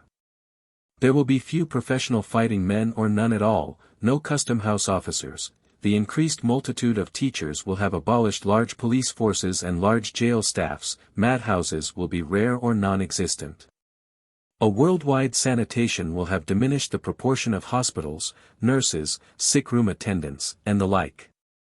A worldwide economic justice, the floating population of cheats, sharpers, gamblers, forestallers, parasites, and speculators generally, But there will be no diminution of adventure or romance in this world of the days to come. Sea fisheries and the incessant insurrection of the sea, for example, will call for their own stalwart types of men, the high air will clamor for manhood, the deep and dangerous secret places of nature. Men will turn again with renewed interest to the animal world. In these disordered days a stupid, uncontrollable massacre of animal species goes on. From certain angles of vision it is a thing almost more tragic than human miseries. In the 19th century dozens of animal species, and some of them very interesting species, were exterminated, but one of the first fruits of an effective world state would be the better protection of what are now wild beasts. It is a strange thing in human history to note how little has been done since the Bronze Age in taming, using, befriending, and appreciating the animal life about us. But that mere witless killing which is called sport today, would inevitably give place in a better educated world community to a modification of the primitive instincts that find expression in this way. Changing them into an interest not in the deaths, but in the lives of beasts, and leading to fresh and perhaps very strange and beautiful attempts to befriend these pathetic, kindred lower creatures we no longer fear as enemies, hate as rivals, or need as slaves. And a world state and universal justice does not mean the imprisonment of our race in any bleak institutional orderliness. There will still be mountains and the sea, there will be jungles and great forests, cared for indeed and treasured and protected, the great plains will still spread before us and the wild winds blow. But men will not hate so much, fear so much, nor cheat so desperately, and they will keep their minds and bodies cleaner. There are unhopeful prophets who see in the gathering together of men into one community the possibility of violent race conflicts for ascendancy. But that is to suppose that civilization is incapable of adjustments by which men of different qualities and temperaments and appearances will live side by side, following different roles and contributing diverse gifts. The weaving of mankind into one community does not imply the creation of a homogeneous community, but rather the reverse, the welcome and the adequate utilization of distinctive quality in an atmosphere of understanding. It is the almost universal bad manners of the present age which make race intolerable to race. The community to which we may be moving will be more mixed, which does not necessarily mean more interbred, more various and more interesting than any existing community. Communities all to one pattern, like boxes of toy soldiers, are things of the past rather than the future. But one of the hardest, most impossible tasks a writer can set himself, is to picture the life of people better educated, happier in their circumstances, more free and more healthy than he is himself. We know enough today to know that there is infinite room for betterment in every human concern. Nothing is needed but collective effort. Our poverty, our restraints, our infections and indigestions, our quarrels and misunderstandings, are all things controllable and removable by concerted human action, but we know as little how life would feel without them as some poor dirty, ill-treated, fierce-souled creature born and bred amidst the cruel and dingy surroundings of a European backstreet can know what it is to bathe every day, always to be clad beautifully, to climb mountains for pleasure, to fly, to meet none but agreeable, well-mannered people, to conduct researches or make delightful things. Yet a time when all such good things will be for all men may be coming more nearly than we think. Each one who believes that brings the good time nearer, each heart that fails delays it. One cannot foretell the surprises or disappointments the future has in store. Before this chapter of the world state can begin fairly in our histories, other chapters as yet unsuspected may still need to be written, as long and as full of conflict as our account of the growth and rivalries of the great powers. There may be tragic economic struggles, grim grapplings of race with race and class with class.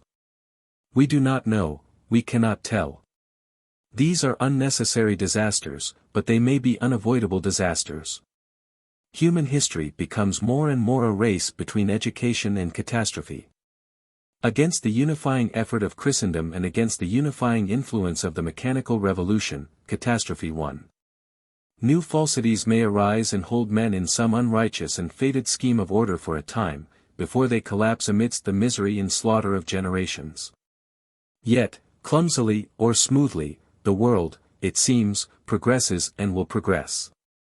In this outline, in our account of Paleolithic men, we have borrowed a description from Mr. Worthington Smith of the very highest life in the world some 50,000 years ago. It was a bestial life. We have sketched too the gathering for a human sacrifice, some 15,000 years ago. That scene again is almost incredibly cruel to a modern civilized reader. Yet it is not more than 500 years since the great empire of the Aztecs still believed that it could live only by the shedding of blood.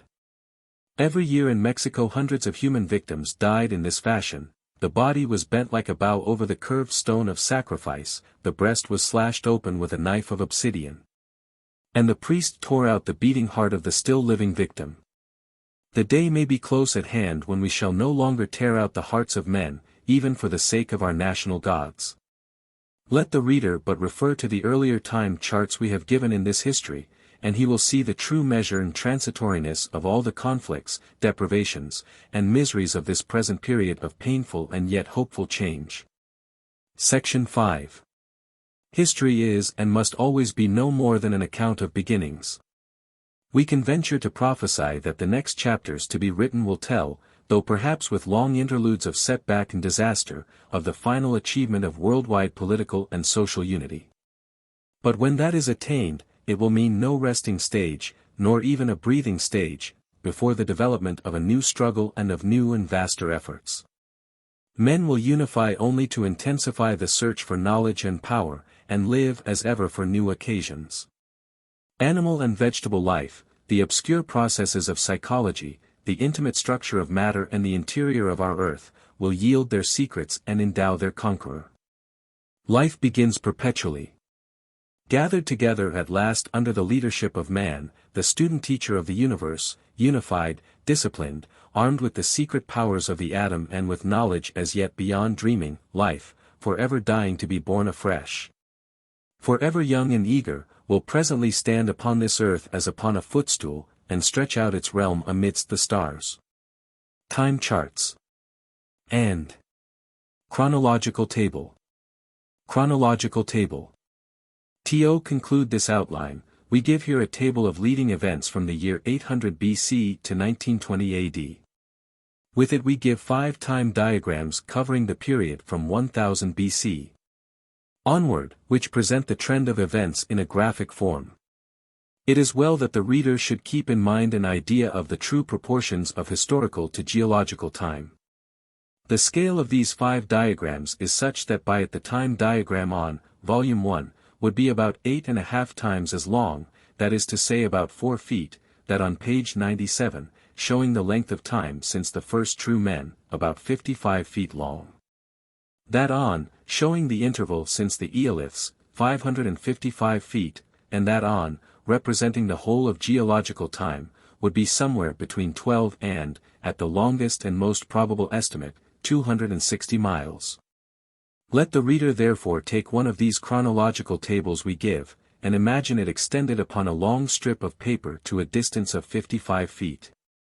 He would have to get up and walk about that distance to note the date of the painting of the Altamira caves, and he would have to go 10 times that distance by the side of the same narrow strip to reach the earlier Neanderthalers. A mile or so from home, but probably much further away, the strip might be recording the last of the dinosaurs.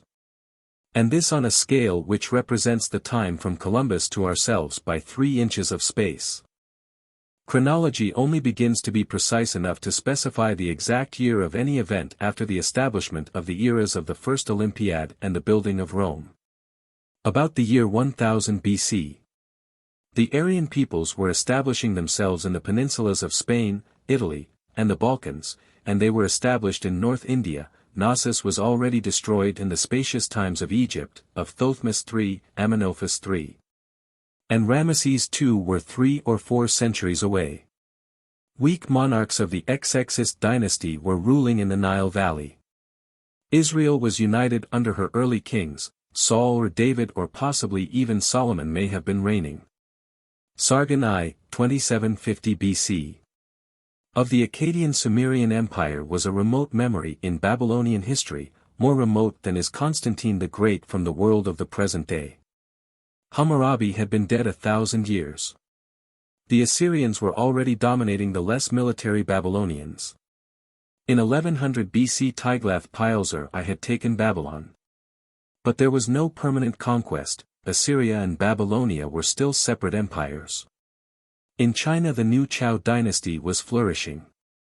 Stonehenge in England was already 1,000 years old. The next 2 centuries saw a renaissance of Egypt under the XXXIX dynasty, the splitting up of the brief little Hebrew kingdom of Solomon, the spreading of the Greeks in the Balkans, South Italy, and Asia Minor. And the days of Etruscan predominance in central Italy. We may begin our list of ascertainable dates with BC 800. The building of Carthage. 790. The Ethiopian conquest of Egypt, founding the XXXIX dynasty. 776. First Olympiad. 753. Rome built.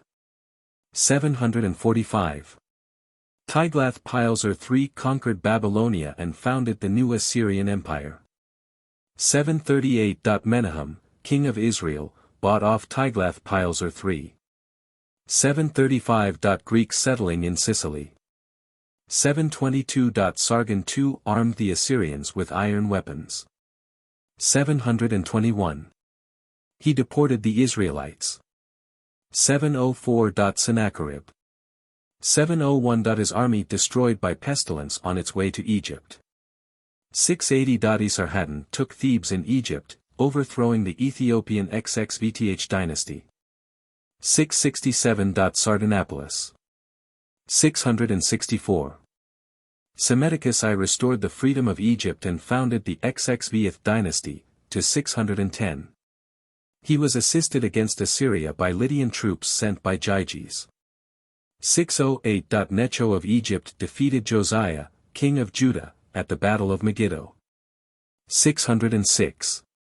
Capture of Nineveh by the Chaldeans and Medes. Foundation of the Chaldean Empire. 604. Necho pushed to the Euphrates and was overthrown by Nebuchadnezzar II. Josiah fell with him. 586. Nebuchadnezzar carried off the Jews to Babylon. Many fled to Egypt and settled there. 550. Cyrus the Persian succeeded Cyaxares the Mede. Cyrus conquered Croesus. Buddha lived about this time. So also did Confucius and Lao Tse. 539. Cyrus took Babylon and founded the Persian Empire. 527. Pisistratus died. 525. Cambyses conquered Egypt. 521. Darius I, the son of Hystaspes, ruled from the Hellespont to the Industry. His expedition to Scythia. 490. Battle of Marathon. 484. Herodotus born. Aeschylus won his first prize for tragedy. 480. Battles of Thermopylae and Salamis. 479. The battles of Plataea and Mycale completed the repulse of Persia. 474. Etruscan fleet destroyed by the Sicilian Greeks. 470. Voyage of Hanno. 466. Pericles. 465. Xerxes murdered. 438. Herodotus recited his history in Athens. 431. Peloponnesian War began, to 404. 428. Pericles died. Herodotus died. 427. Aristophanes began his career. Plato born. He lived to 347. 401. Retreat of the 10,000. 390. Brennus sacked Rome. 366. Camillus built the Temple of Concord. 359. Philip became king of Macedonia. 338. Battle of Kyrenia. 336. Macedonian troops crossed into Asia. Philip murdered. 334. Battle of the Granicus. 333. Battle of Issus. 332. Alexander in Egypt. 331. Battle of Arbela. 330. Darius III killed. 323. Death of Alexander the Great. 321. Rise of Chandragupta in the Punjab. The Romans completely beaten by the Samnites at the Battle of the Caudine Forks. 303. Chandragupta repulsed Seleucus. 285. Ptolemy Soter died. 281. Pyrrhus invaded Italy. 280. Battle of Heraclea. 279. Battle of Osculum. 278. Gauls raid into Asia Minor and settlement in Galatia. 275. Pyrrhus left Italy. 264. First Punic War. Asoka began to reign in Behar, to 227. First gladiatorial games in Rome. 260. Battle of Mylae.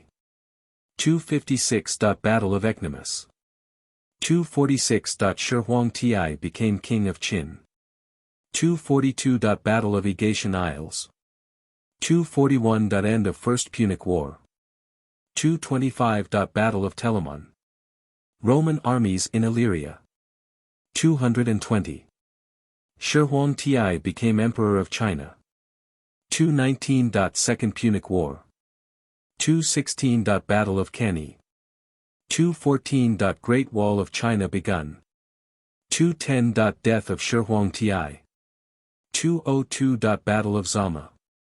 201. End of Second Punic War. 200-197. Rome at war with Macedonia. 192. War with the Seleucids. 190. Battle of Magnesia. 149. Third Punic War. The Yuchi came into western Turkestan. 146. Carthage destroyed. Corinth destroyed. 133. Attalus bequeathed Pergamum to Rome. Tiberius Gracchus killed. 121. Caius Gracchus killed. 118. War with Jugurtha. 106. War with Jugurtha ended. 102. Marius drove back Germans. 100. Triumph of Marius. Wutii conquering the Darim Valley. 91. Social war. 89. All Italians became Roman citizens. 86. Death of Marius. 78. Death of Sulla. 73. The revolt of the slaves under Spartacus.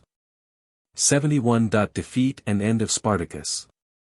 66. Pompey led Roman troops to the Caspian and Euphrates. He encountered the Alani. 64. Mithridates of Pontus died. 53. Crassus killed at Carrhae. Mongolian elements with Parthians. 48. Julius Caesar defeated Pompey at Pharsalos. 44. Julius Caesar assassinated. 31. Battle of Actium. 27. Augustus Caesar Princeps, until 14 AD. 4. True date of birth of Jesus of Nazareth. AD Christian era began. 6. Province of Moesia established.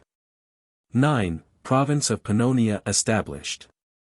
Imperial boundary carried to the Danube. 14. Augustus died. Tiberius Emperor. 30. Jesus of Nazareth crucified. 37. Caligula succeeded Tiberius. 41. Claudius, the first emperor of the legions, made emperor by Praetorian Guard after murder of Caligula. 54. Nero succeeded Claudius. 61. Boadicea massacred Roman garrison in Britain. 68. Suicide of Nero. Galba, Otho, Vitellius, emperors in succession. 69. Vespasian began the so-called Flavian dynasty. 79. Titus succeeded Vespasian. 81. Domitian. 84. North Britain annexed. 96. Nerva began the so-called dynasty of the Antonines. 98. Trajan succeeded Nerva. 102. Pan Chao on the Caspian Sea. Indo-Scythians invading North India. 117. Hadrian succeeded Trajan. Roman Empire at its greatest extent. 138. Antoninus Pius succeeded Hadrian. The Indo-Scythians at this time were destroying the last traces of Hellenic rule in India. 150. About this time Kanishk reigned in India, Kashgar, Yarkand, and Khotan. 161. Marcus Aurelius succeeded Antoninus Pius. 164. Great Plague began, and lasted to the death of M. Aurelius, 180.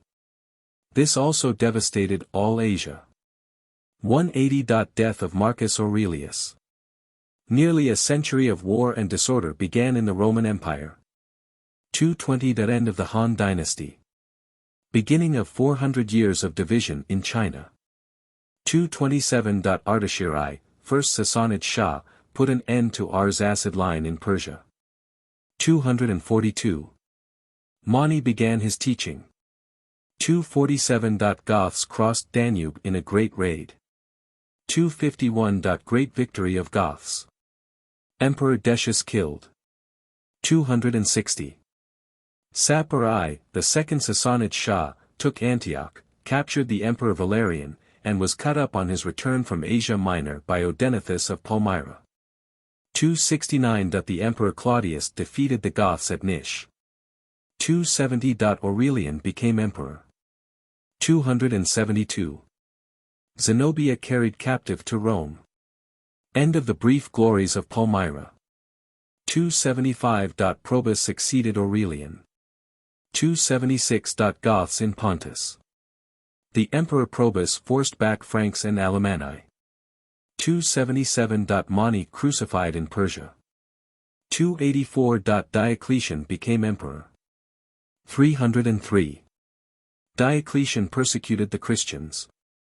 311. Galerius abandoned the persecution of the Christians. 312. Constantine the Great became emperor.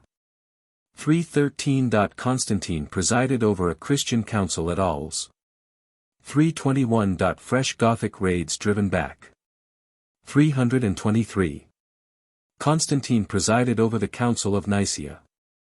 337. Vandals driven by Goths obtained leave to settle in Pannonia. Constantine baptized on his deathbed. 354. St. Augustine born. 361-3. Julian the Apostate attempted to substitute Mithraism for Christianity.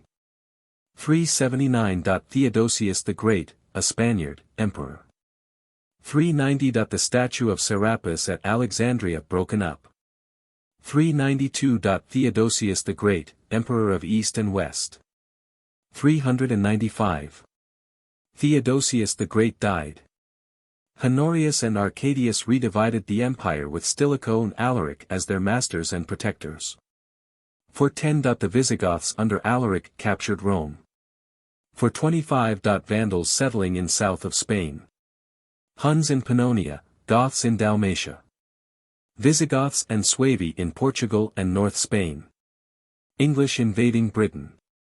429. Vandals under Genseric invaded Africa. 439. Vandals took Carthage. 448. Priscus visited Attila. 451. Attila raided Gaul and was defeated by Franks, Alemanni, and Romans at Troyes. 453. Death of Attila. 455. Vandals sacked Rome.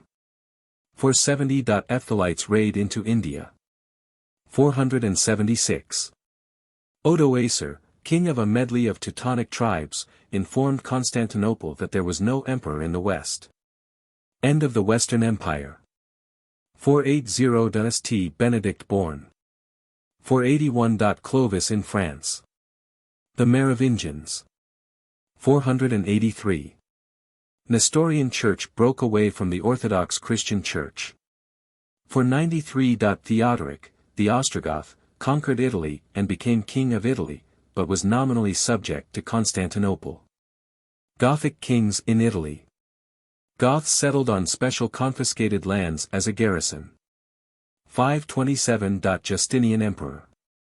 528. Mihragula, the Ephthalite, Attila of India, overthrown. 529. Justinian closed the schools at Athens, which had flourished nearly 1,000 years. Belisarius, Justinian's general, took Naples. 531. Khosrows I began to reign. 543. Great Plague in Constantinople. 544. St. Benedict died. 553. Goths expelled from Italy by Justinian. Cassiodorus founded his monastery. 565. Justinian died. The Lombards conquered most of North Italy, leaving Ravenna and Rome Byzantine. The Turks broke up the Ephthalites in western Turkestan. 570. Muhammad born. 579. Khosrow's I died. The Lombards dominant in Italy. 590. Plague raged in Rome. Gregory the Great, Gregory I, and the vision of Saint Angelo. Khosrow's II began to reign. 610. Heraclius began to reign. 619. Khosrow's II held Egypt, Jerusalem, Damascus, and had armies on Hellespont. Tang dynasty began in China. 622. The Hegira. 623. Battle of Badr. 627. Great Persian defeat at Nineveh by Heraclius. The Meccan allies besieged Medina. Taizong became emperor of China. 628. Kavad II murdered and succeeded his father, Khosrow's II. Muhammad wrote letters to all the rulers of the earth. 629. Yuan Shuang started for India. Muhammad entered Mecca. 631. Taizong received Nestorian missionaries. 632. Muhammad died. Abu Bakr Caliph. 634. Battle of the Yarmouk. Muslims took Syria. Omar second Caliph. 637. Battle of Qadisiyah. 638. Jerusalem surrendered to Omar. 642. Heraclius died. 643. Othman third Caliph. 645. Yuan Shuang returned to Singan. 655. Defeat of the Byzantine fleet by the Muslims. 656. Othman murdered at Medina. 661. Ali murdered.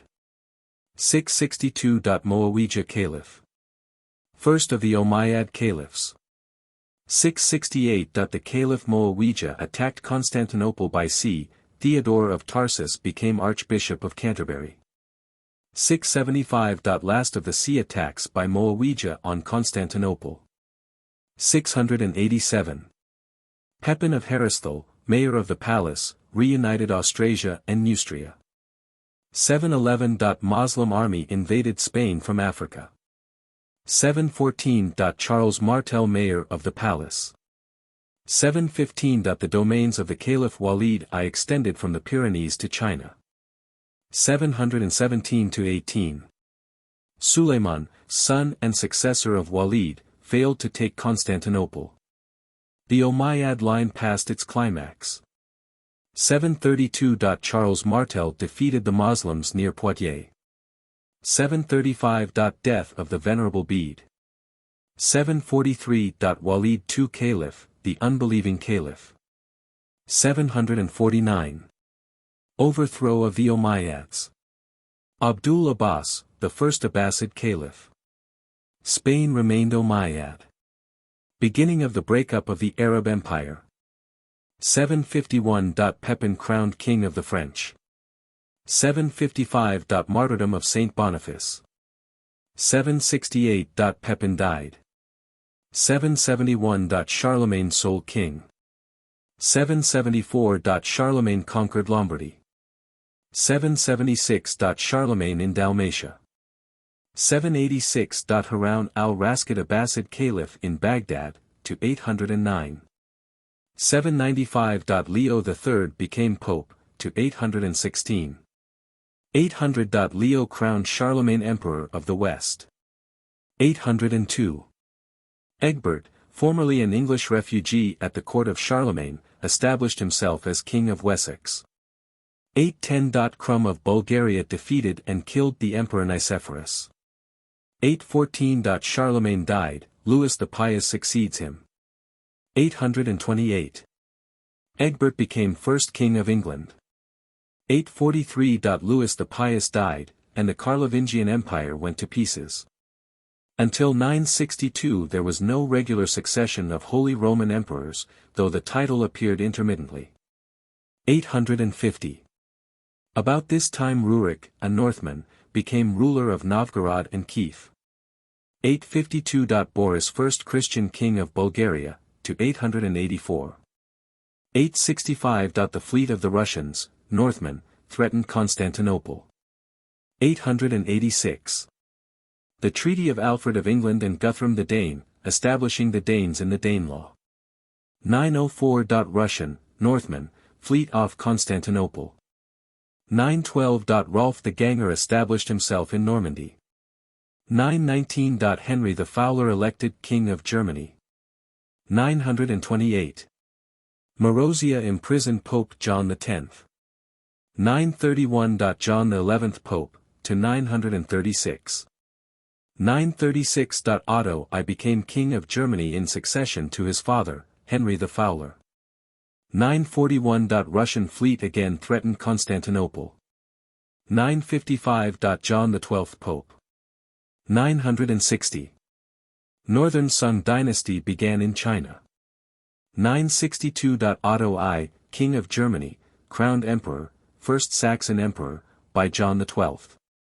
963. Otto deposed John XII. 969. Separate Fatimite Caliphate set up in Egypt. 973. Otto II. 983. Otto III. 987. Hugh Capet became King of France. End of the Carlovingian line of French kings. 1013. Canute became King of England, Denmark, and Norway. 1037. Avicenna of Bokhara, the Prince of Physicians, died. 1043. Russian fleet threatened Constantinople. 1066. Conquest of England by William, Duke of Normandy. 1071. Revival of Islam under the Seljuk Turks. Battle of Melisgird. 1073. Hildebrand became Pope, Gregory VII, to 1085. 1082. Robert Guiscard captured Durazzo. 1084. Robert Guiscard sacked Rome. 1087–99. Urban II Pope. 1094. Pestilence. 1095. Urban II at Clermont summoned the First Crusade. 1096. Massacre of the People's Crusade. 1099. Godfrey of Bouillon captured Jerusalem. Paschal II Pope, to 1118. 1138. Qin Empire flourished. The Sung capital shifted from Nanking to Hangzhou. 1147. The Second Crusade. Foundation of the Christian Kingdom of Portugal. 1169. Saladin Sultan of Egypt. 1176. Frederick Barbarossa acknowledged supremacy of the Pope, Alexander III, at Venice. 1187. Saladin captured Jerusalem. 1189. The Third Crusade. 1198. Averroes of Córdoba, the Arab philosopher, died. Innocent III Pope, to 1216. Frederick II, aged 4, King of Sicily, became his ward. 1202. The Fourth Crusade attacked the Eastern Empire. 1204. Capture of Constantinople by the Latins. 1206. Qutb founded Muslim state at Delhi. 1212. The Children's Crusade. 1214. Genghis Khan took Peking. 1215. Magna Carta signed. 1216. Honorius III Pope. 1218. Genghis Khan invaded Kharizmia. 1221. Failure and return of the Fifth Crusade. Saint Dominic died. The Dominicans. 1226. St. Francis of Assisi died. The Franciscans. 1227. Genghis Khan died, Khan from the Caspian to the Pacific, and was succeeded by Ogdai Khan. 1227. Gregory IX Pope. 1228. Frederick II embarked upon the Sixth Crusade, and acquired Jerusalem.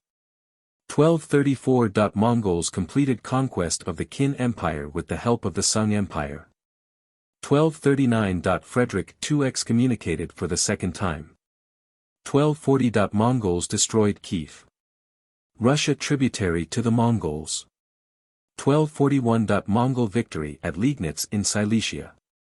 1244. The Egyptian Sultan recaptured Jerusalem.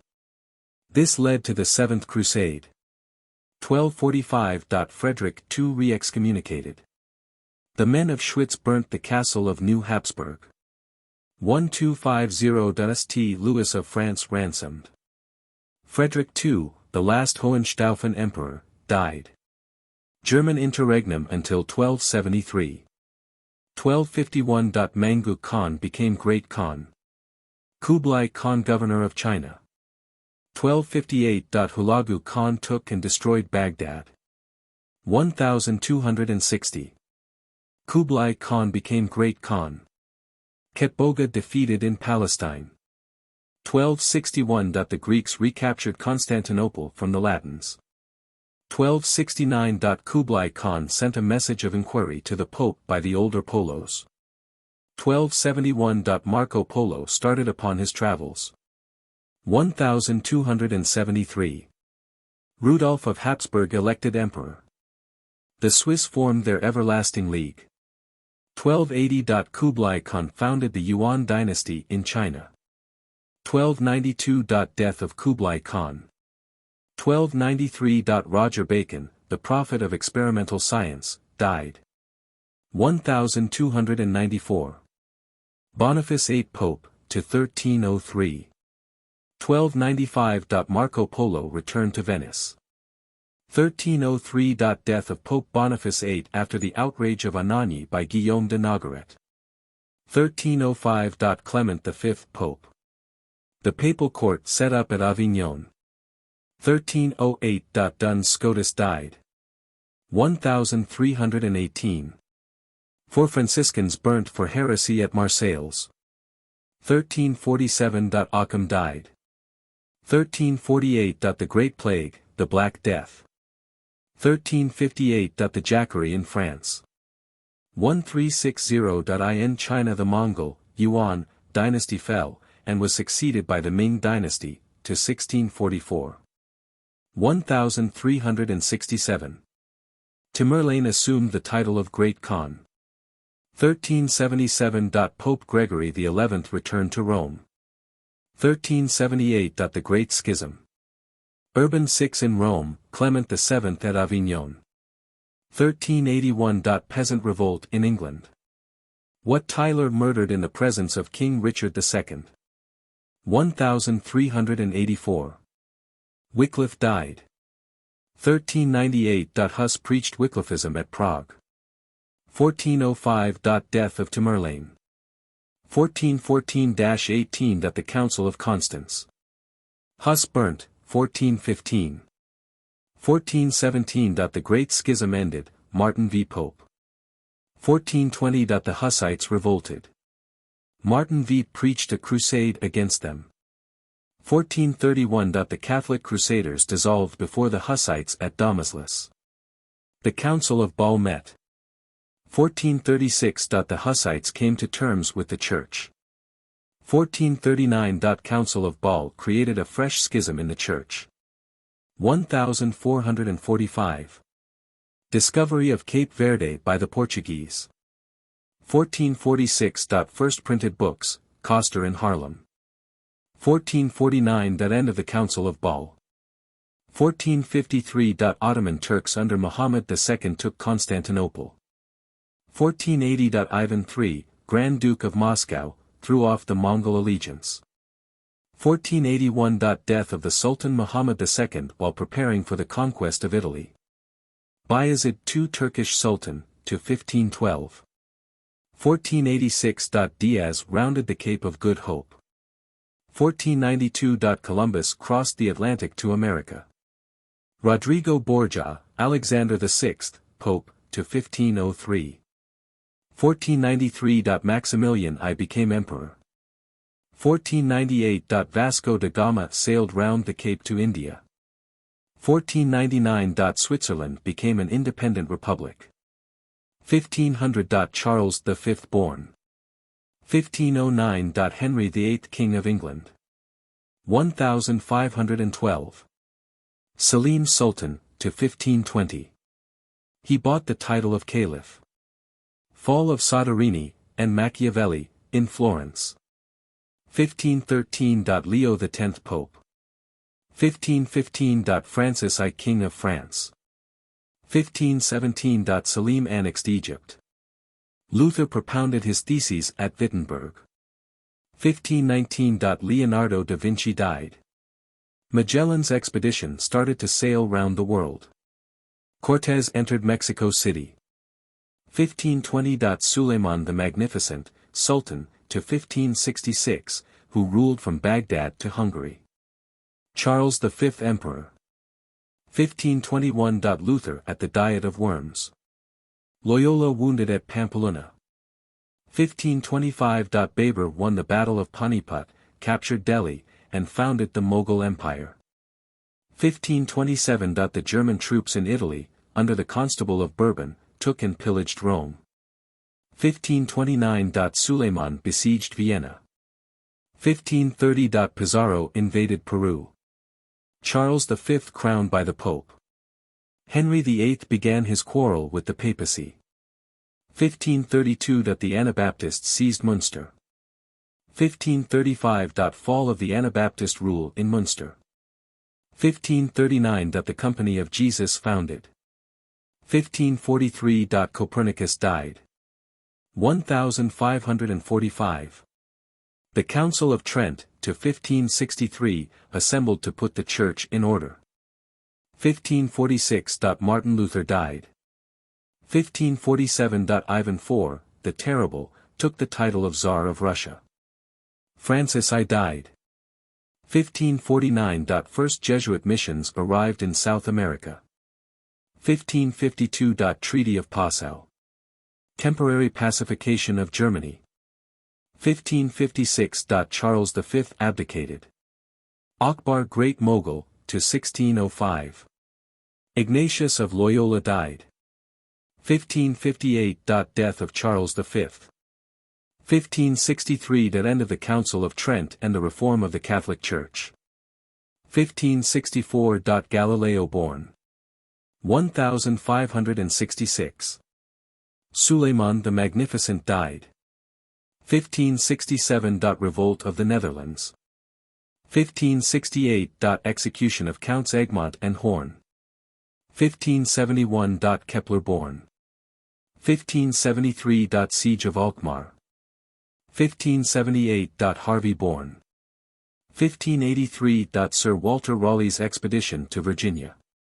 1601. Tycho Brahe died. 1603. James I King of England and Scotland. Dr. Gilbert died. 1605. John Gear Great Mogul. 1606. Virginia Company founded. 1609. Holland independent.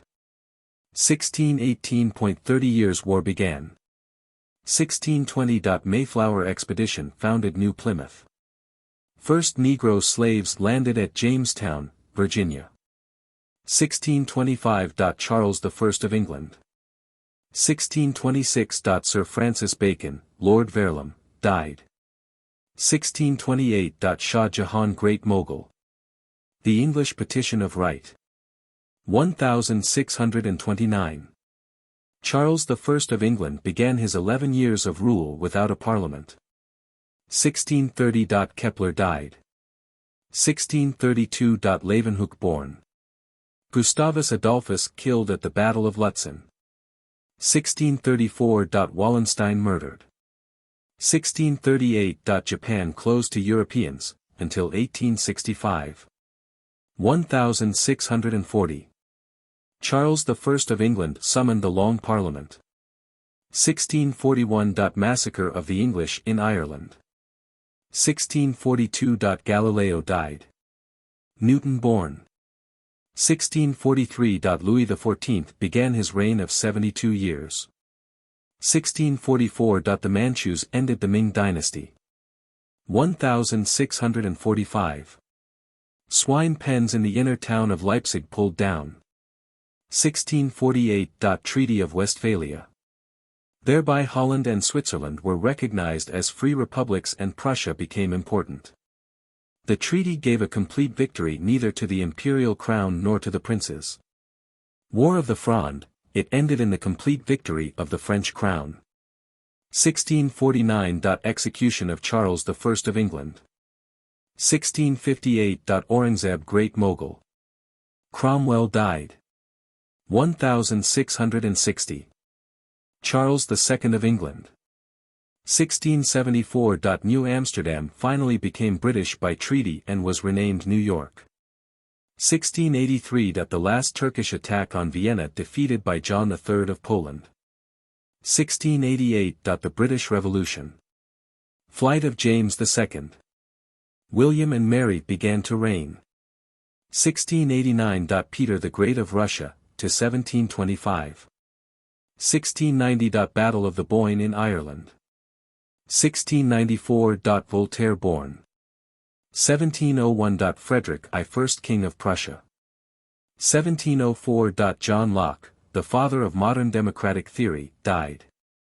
1707. Death of Aurangzeb. The empire of the Great Mogul disintegrated. 1713. Frederick the Great of Prussia born. 1714. George I of Britain. 1715. Louis XV of France. 1727. Newton died. George II of Britain. 1732. Oglethorpe founded Georgia. 1736. Nadir Shah raided India. The beginning of 20 years of raiding and disorder in India. 1740. Maria Theresa began to reign. Being a woman, she could not be empress. Her husband, Francis I, was emperor until his death in 1765, when her son, Joseph II, succeeded him.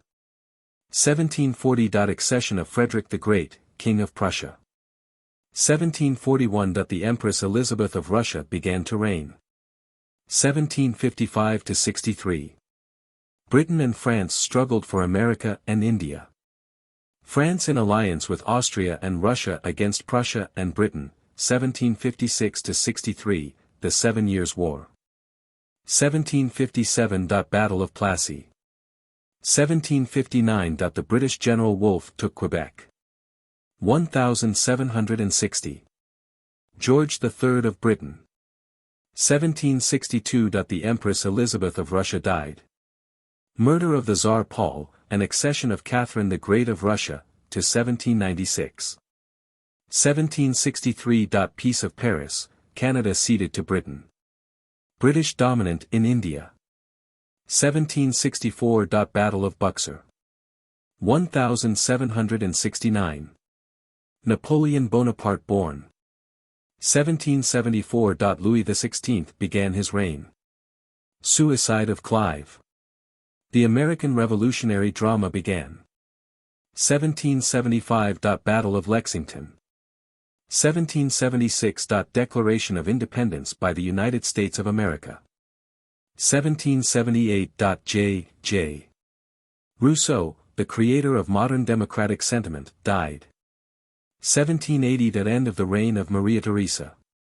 The Emperor Joseph, 1765–1790, succeeded her in the hereditary Habsburg dominions. 1783. Treaty of Peace between Britain and the new United States of America. Quaco set free in Massachusetts. 1787. The Constitutional Convention of Philadelphia set up the federal government of the United States. France discovered to be bankrupt. The Assembly of the Notables. 1788. First Federal Congress of the United States at New York. 1789. The French States General assembled. Storming of the Bastille. 1791. The Jacobin Revolution. Flight to Varennes. 1792. France declared war on Austria. Prussia declared war on France. Battle of Valmy. France became a republic. 1793. Louis XVI beheaded. 1794. Execution of Robespierre and end of the Jacobin Republic. Rule of the Convention. 1795. The Directory. Bonaparte suppressed a revolt and went to Italy as commander-in-chief.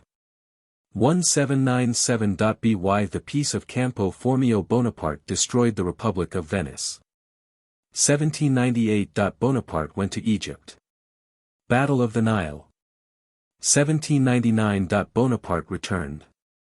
He became first consul with enormous powers.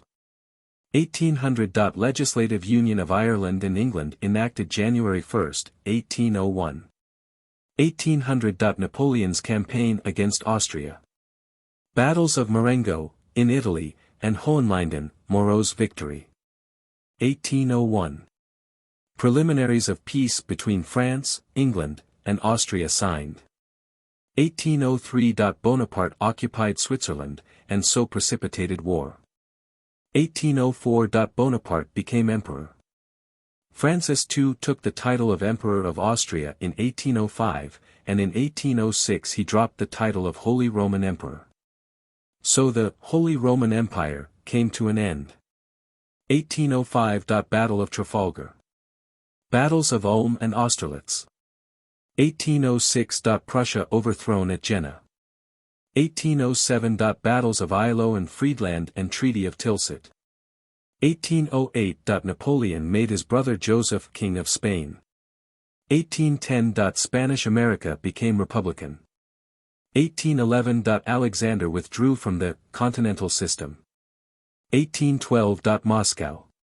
1814. Abdication of Napoleon. Louis XVIII.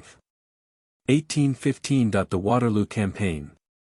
The Treaty of Vienna. 1819. The First Factory Act passed through the efforts of Robert Owen. 1821. The Greek Revolt. 1824. Charles X of France. 1825. Nicholas I of Russia. 1827. Battle of Navarino. 1829. Greece independent. 1830. A year of disturbance. Louis Philippe ousted Charles X, Belgium broke away from Holland. Leopold of Saxe-Coburg-Gotha became king of this new country, Belgium. Russian Poland revolted ineffectually. First railway, Liverpool to Manchester. 1832. The first Reform Bill in Britain restored the democratic character of the British Parliament. 1835. The word socialism first used. 1837. Queen Victoria. 1840. Queen Victoria married Prince Albert of Saxe-Coburg-Gotha. 1848. Another year of disturbance. Republics in France and Rome. The Pan-Slavic Conference at Prague. All Germany united in a parliament at Frankfurt. German unity destroyed by the King of Prussia. 1851. The Great Exhibition of London. 1852. Napoleon III Emperor of the French. 1854. Perry, Second Expedition, landed in Japan. Nicholas I occupied the Danubian provinces of Turkey. 1854-56. Crimean War.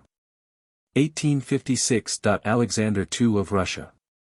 1857. The Indian Mutiny. 1858. Robert Owen died. 1859. Franco-Austrian War. Battles of Magenta and Solferino. 1861. Victor Emmanuel, first King of Italy. Abraham Lincoln became President USA. The American Civil War began. 1863. British bombarded a Japanese town. 1864. Maximilian became Emperor of Mexico. 1865. Surrender of Appomattox Courthouse. Japan opened to the world. 1866. Prussia and Italy attacked Austria, and the South German states in alliance with her. Battle of Zadova. 1867. The Emperor Maximilian shot. 1870. Napoleon III declared war against Prussia. 1871. Paris surrendered, January. The King of Prussia became William I, German Emperor. The Hohenzollern Peace of Frankfurt. 1875. The Bulgarian atrocities. 1877. Russo-Turkish War. Treaty of San Stefano. Queen Victoria became Empress of India. 1878. The Treaty of Berlin. The armed peace of 46 years began in Western Europe. 1881. The Battle of Majuba Hill. The Transvaal free. 1883. Britain occupied Egypt. 1886. Gladstone's first Irish Home Rule Bill. 1888. Frederick II, March, William II, June, German emperors. 1890. Bismarck dismissed. Heligoland ceded to Germany by Lord Salisbury. 1894–95. Japanese War with China. 1895, Unionist, Imperialist, government in Britain. 1896. Battle of Adowa. 1898. The Fashoda quarrel between France and Britain. Germany acquired Kiautschou. 1899. The war in South Africa began, Boer War. 1900. The Boxer Risings in China. Siege of the legations at Peking. 1904. The British invaded Tibet. 1904–5. Russo-Japanese War. 1906. The Unionist, Imperialist, party in Great Britain defeated by the Liberals upon the question of tariffs. 1907. The Confederation of South Africa established. 1908. Austria annexed Bosnia and Herzegovina. 1909. M. Blériot flew in an aeroplane from France to England. 1911. Italy made war on Turkey and seized Tripoli. 1912. China became a republic. 1913. The Balkan League made war on Turkey. Bloodshed at Londonderry in Ireland caused by Unionist gun running. 1914. The Great War in Europe began, for which see special time chart on pages 528–29. 1917. The two Russian revolutions. Establishment of the Bolshevik regime in Russia. 1919–20. The Clemenceau Peace of Versailles. 1920. First meeting of the League of Nations, from which Germany, Austria, Russia, and Turkey were excluded, and at which the United States was not represented. And here our outline breaks off.